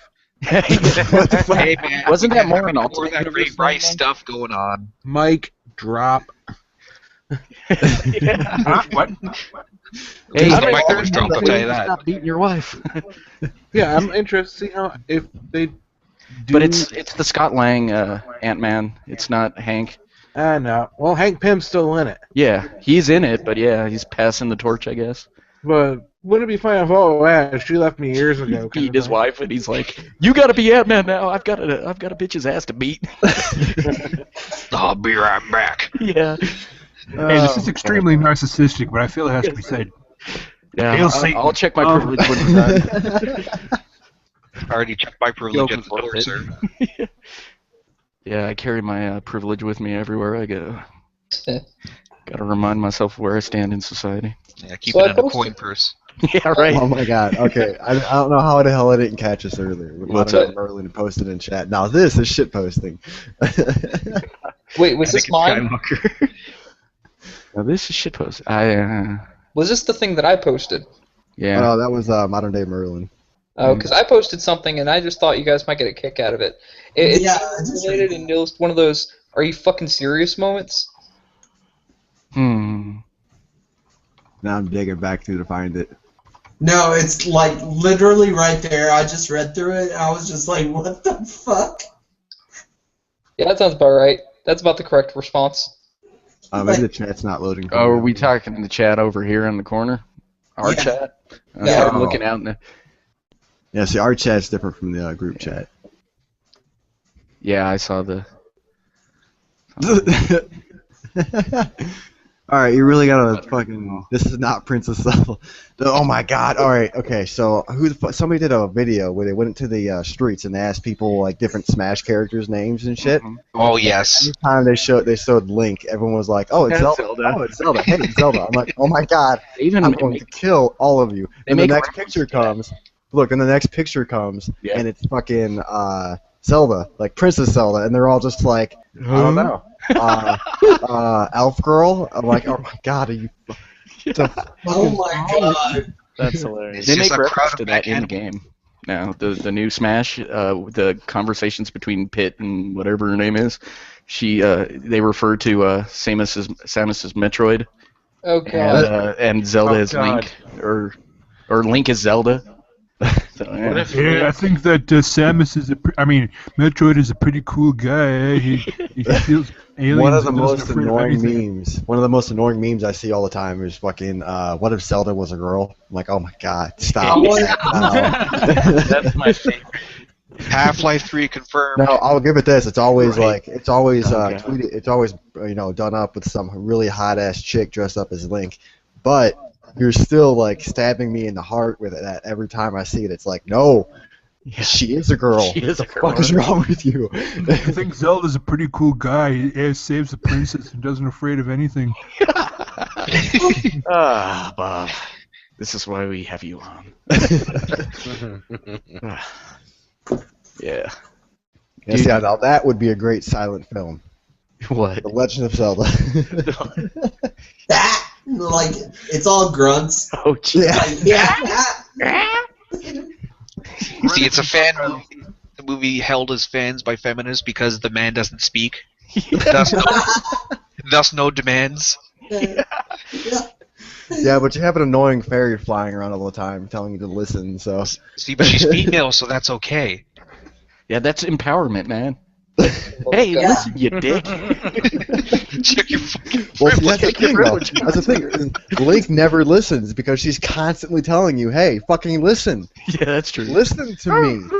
I will tell you how to beat this thing if you fucking listen to me. Legend of Zelda That's my work email tone, the hey listen thing. My coworkers hate it. Oh, man. Hail Hydra. Yeah, I love it whenever every time it lulls somebody. Who's doing that? Hail Hydra. Oh man, that's kind of seductive, man. That's the nature of Hydra. I want to hail Hydra now. I hailed Hydra 3 times today, dude. Oh man, see, I'm getting old. I can only hail Hydra once. Thunder. Once a week. Victory at sea. Let's talk about how the Hail Hydra thing is both arms in the air. Yeah. Cobra. It's What's like the second arm It's like stand they're for? trying to take off. Like they fucking think they're gonna start flying, and they're slightly disappointed that they don't. They're like, It's really they're jealous of Superman. That's what it is. Exactly. Except it doesn't exist in that universe. It's more like they're jealous of Iron Man.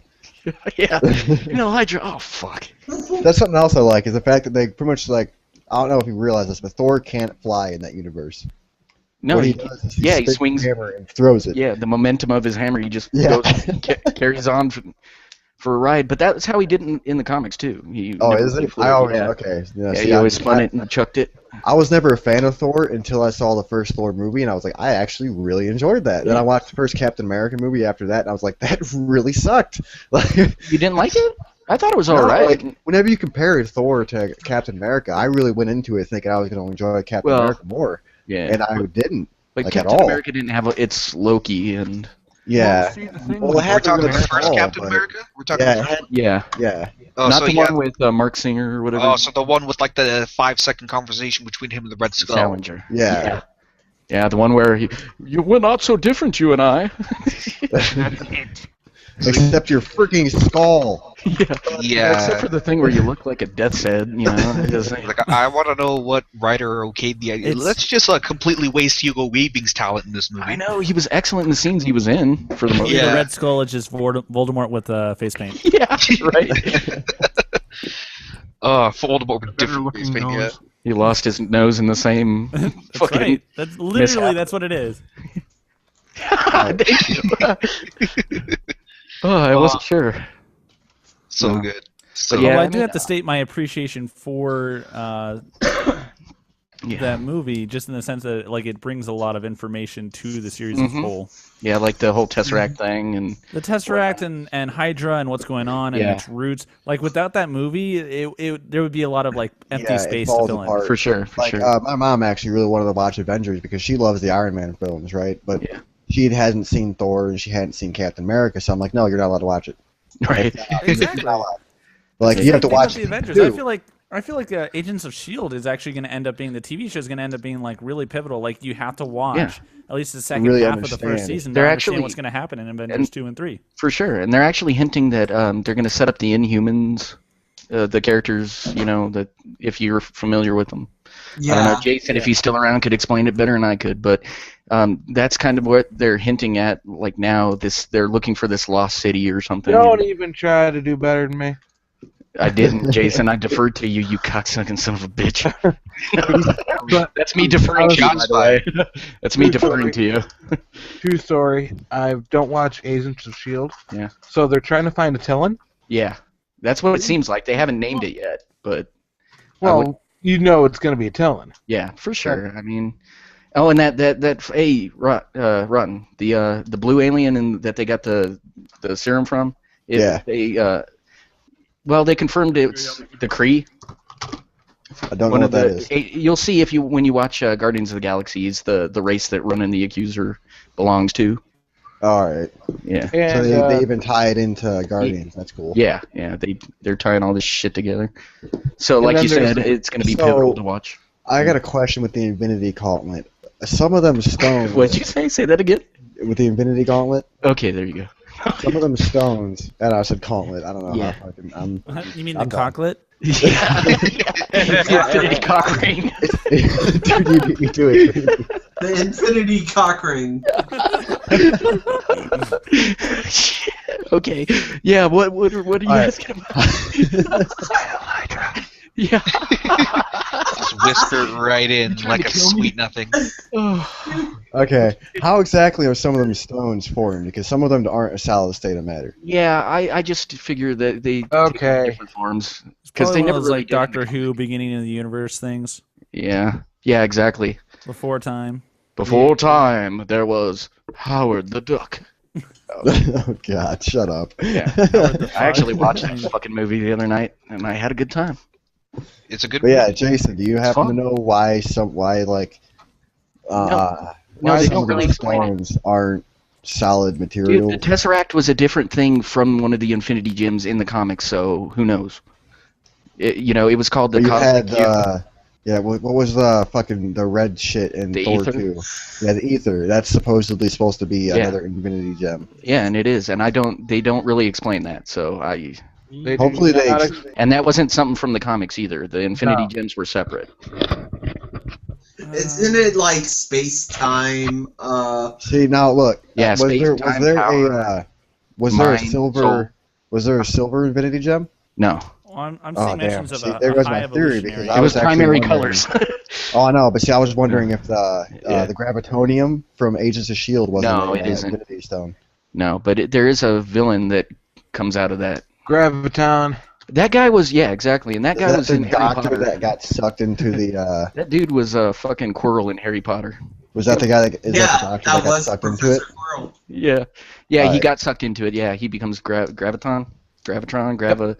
So I'm assuming that Quinn ends up releasing him. Oh, who? Quinn, the guy who bought the Gravitonium. Star-Lord. Oh yeah, that's right. Star-Lord, what? No. Wait, that's not Star-Lord? No, That's you're thinking Peter Quill. It's the guy in the first season who was aligned with Hydra, and he was kind of trying to sell. He was just a rich asshole. Yeah, really. he didn't really go anywhere, and I would be surprised to see him back. But I guess the character who really held up that whole side of it was Reyes. Yeah, I think that was her name. Well, oh, Reyna. Reyna, that was it. Yeah, she was all right looking lady too. And my privilege.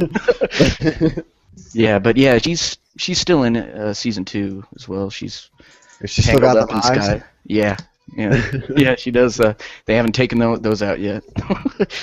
No, actually, they like you know what I'm talking about, dude. That little fucking rocker head to the side and that look. It's just like, oh, stop. Just no fucking. Yeah, she still got that, man. She still got that sexy look. Check your privilege, motherfucker.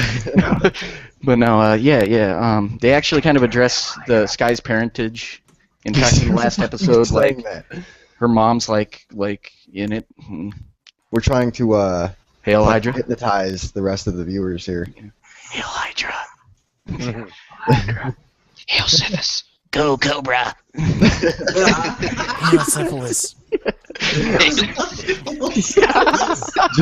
of just like, oh wait, that wasn't a thing. My bad. Wait, that's not. Oh, my bad. Sorry. Yeah, that's just your Caught doctor's up in the notes. moment. Hail Satan. That's what your doctor whispered in his ear. No, it's not as he's Hail fixing dick in Satan. you. It's Hail Satan. Whoa, Sail Hayton. Let's sail Hayton. The Lake Satan or Lake Hayton. I think we've all gone off the rails, man. Yeah, it's I'm fine. kinda liking it. We got like less than 20 minutes left. It's all good. I'm up until 6 for my new job. I'm actually fucking gonna jump on Dragon Age after this and You gonna jump hopefully on get it? my castle. I'm So- gonna play more Pokemans. I got the Omega Ruby. And, I heard Alpha Sapphire has too much water. IGN 7 out of 8 or 7.8 out of 10.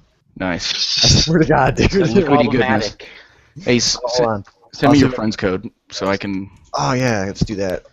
Yeah. Instead of me going to an IGN fucking I'll page and post looking it at the review for it. Yeah. Hold on. Daddy, stop being a whore. What?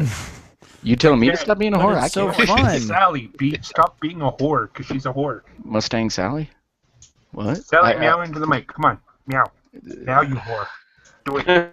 Okay, now? You gotta pay yours first. God, I hate you. Hail Hydra. Oh god, now we're meowing. Now, That's you did that figure bad out. for Is the Hail cat Hydra. going to join Hydra? Now I do gotta ask you. You did figure out how to turn down the volume on your fucking gamepad, right? Yeah. Okay, good. I didn't figure that out for a month. Wait, you mean the little God, slider on the top? Yeah. A buddy of mine came over and he was like, "Oh man, can I play Wind Waker?" I was like, "Yeah, sure, go for it." And he was like, "Dude, that's really loud. Is there a volume to this thing?" I was like, "I've never found it." And he was like, "Oh, there it is." I'm like, "I hate you so much right now." Volume on the top. Ouch. Yeah, I won't use that fucking pad. It always stays right on the goddamn charger. I use it now and again. The battery doesn't last long enough for me to really, use it frequently. You can so replace the battery. They make a bigger one that you can order. I shouldn't It have might be to. Japanese. Yeah. Well, I know you shouldn't, but it has space for the larger battery and everything. You can buy it through. There's a Japanese battery you can get for it. Yeah. It's stupid. The as usual fuck, sites but like it PlayAsia and exists. whatnot. Well, everything else is region locked, so. Yeah, your battery's region locked. No power for you.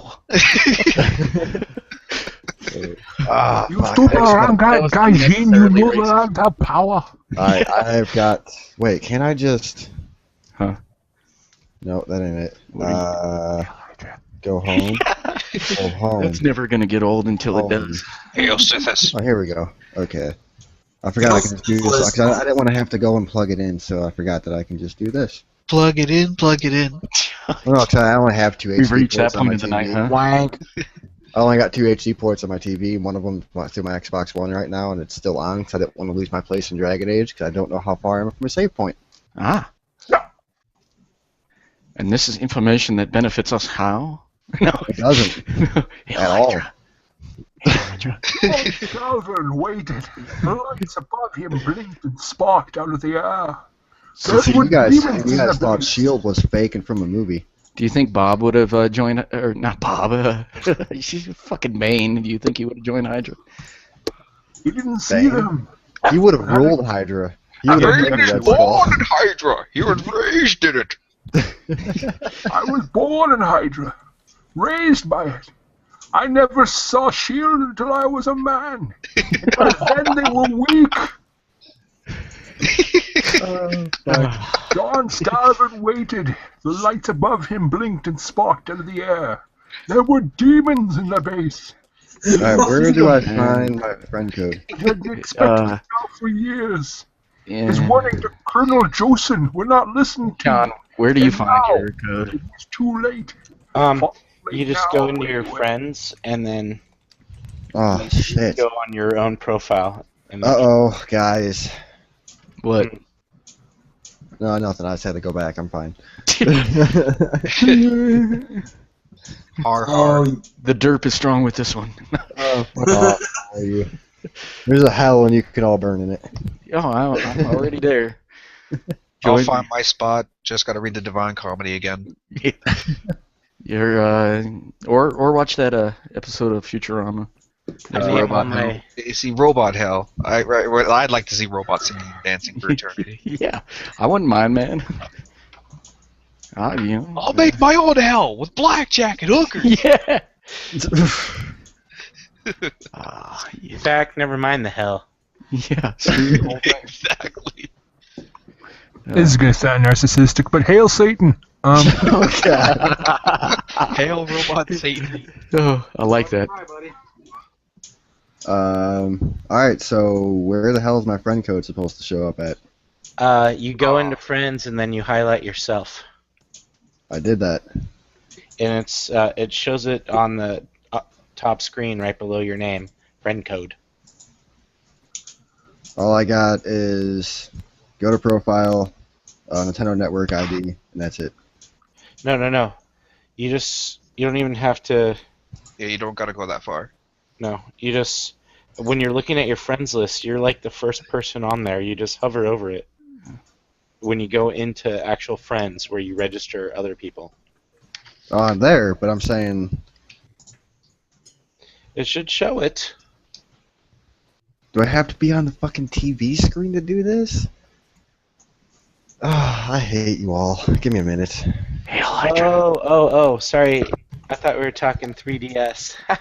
Oh, you...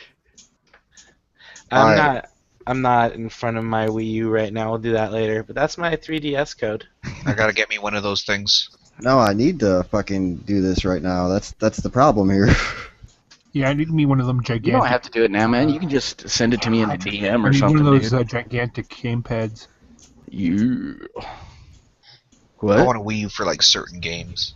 Yeah, man, Bayonetta 2's good. Yeah, there's like, I usually don't buy a console until there's like 10 games I want that are just on that console. Well, don't worry about this one then. Yeah, right. No, there's some good stuff on it, man. On the Wii U, at this point, Yeah. I think there is. Yeah, for sure. Like, finally, like it's the only console with exclusives. All the other ones are going straight to PC. Right. Multi-platinum or Or haven't come out yet. Yeah, that too. Fucking Rise. Oh my god, only 3 months. 3 months before they went to PC. Oh my god. Yeah, and then we got to experience the QTE all Yeah, day. how'd you guys enjoy that? Fun game, right? Extra options, and that was really it. I'm looking forward to Tomb Raider 2. Okay, apparently it just says enter your Nintendo Network ID, or enter the Nintendo Network ID of the user you want to register as a friend. So just give me your Nintendo name, I guess? Yeah, I think I can get Tail to Hydra. that. It's Ricola. Got a message from Shigeru Miyamoto. Is, Hey, it, I don't know. is the network ID normally a username? Yeah. Yeah. It's probably just Kobe or Namtab for me. Well, put it in the chat so fucking, Yeah. you know, because I can't spell, so. And I graduated. I didn't. It's Batman Reebok backwards. Miiverse.nintendo.net. What? Isn't Miiverse supposed to like work on fucking Work? Oh, fuck. Yeah. You have some high expectations of Nintendo. Yeah. Wait a minute. There it goes. Now it wants me to sign in. Fuck you. People in chat are like, what are your guys' Wii things? We'll play you in Smash. Yeah? As soon as you see my name, you're going to be like, well, fuck that kid. Yeah. Guarantee it. No, if somebody wants to, like, my 3DS is in charge, but I would be down to play any of you guys in Smash if you have it. Yeah, I got Smash for the Wii U and the 3DS. More like super fag. So how much do you think Mewtwo's going to cost for people who don't own both copies? What do you think? Nintendo's gonna price that at? $1,996.43. Makes sense to me. They really want you to buy both versions. Probably at like, I don't know, $4, $4 or $5, I would imagine. Fuck. I don't know why I did it's this, gonna but I just cost- spelled cyber without the Y. I'm pretty I don't know sure how it's you gonna managed that. Right? You know, it's probably going to cost you about $60 for the game code. Right. Yeah. No, but I mean, if you look at what they did with Mario Kart, it'll probably be reasonably priced. I mean, don't the packs come with like quite a few little? Yeah, Well, for Smash, I'd like to this see is what else they're supposed going to to add. For Smash, this is actually supposed to be the only DLC that they do for Smash. They should Alright. add more characters Oh, from yeah. Melee. Well, they they've should just talked do about that. they've talked about they don't want to because it's so hard to balance characters. Oh, so hard to balance characters. Come on. Yeah. There's like how many in there? Okay. And how many clones? No, hold on. Fucking pissed. Oh my god, dude. Like, okay. Let me say something about Hit, fighting game Arcade, and balance. Paluma, all three of them could go, and I'd be happy. Here's what I'm working on lately with Smash. 'Cause I play it whenever I get off work. I have a couple hours to play, but to wait for my ride, so I just play it after work. What I'll sit there and do is I'm going down the roster right now. I'm playing it with everybody and getting all their win trophies and shit. Yeah. It's kind of like with Hyrule Warriors. That's the same thing you gotta fucking do, otherwise you won't get anywhere in that game. Well, any Dynasty Warriors game, really. As I'm doing this shit, I'm like, all right, I got the Pit, and I was like, I really don't want to fucking play as this dude. What the fuck ever, I gotta do it and get it done. Pit wasn't that bad. Then I had to do Paluma, whatever the fuck her name is. Played as her, I'm like, I hate this character. Oh my god, all of her abilities suck. Why is she here? There's nothing that's effective. Palutena is really hard to use, but like I can use her. She's pretty strong. I can use her. Yeah. Yeah, I'm sure you can use her. I'm sorry, that was really fucking jacked up. Hard. Alright, I sent you guys both friend requests. Cool. I gotta admit, I haven't played a whole shitload of Smash, but I was honestly trying to derail the discussion earlier because we were heading in that direction with Kaz. So I was just trying to say something controversial to kind of get it off that track. But I plan on I haven't played that much. I plan on picking up both Pokemon games here soon. So, oh yeah? Yeah. Gotta collect them all. Apparently, I googled it actually. Easy. To figure out how the top 5 easiest ways to get every Pokemon. And it was like, in games from Generation 3 and up. I'm like, no. Yeah. Well, this newest one, they give you the Pokénav like right off the bat, so that's the same thing with X and Y. Hell, they even give you experience share after your first gym. Yeah, it's real easy to fucking play that as if it was matters. Yeah, it turns a kid's game into one I can play. Yeah. All these motherfuckers want to fight me just for looking at them. I feel like I'm in the. My only problem with Pokemon games is I typically suffer from the same thing I do with most RPGs. I want to over level. Yeah, I want to catch everything and level them all up to level 10 right away. Yeah. And then somebody chimes in and goes, "Oh, that thing's mood and it's in fucking all this other bullshit stats." Fucking chime in, and that's actually not as strong as another one you could possibly catch. I want to kill you. First, you gotta breed it and make sure it has level 4 stats and. Blah blah blah, shiny, blah blah blah, temperament, and then once you finally get all that, you gotta play this stupid fucking puzzle game for like 10 hours. And it really pisses me off. I found a way to cheat it. There's an app where you can, as a Pokemon creator, where you can legitimately create the Pokemon and then send it to the Game Boy game. The downside is that since they got rid of a certain thing within the 3DS, it doesn't work anymore. Sad. Mm-hmm. Yeah. Mm-hmm. Well, either that or you have to do it through Pokebank, and Pokebank is now a subscription-based thing.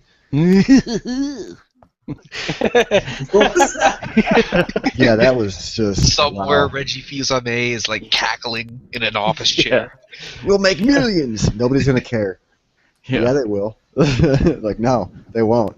You realize you have the ability nowadays to go to any forum and say, "Hey guys, I need this," and somebody will be like, "Yeah, sure, here you go, I cloned it." Yeah. Like, nobody's gonna care. Yeah. Well, here,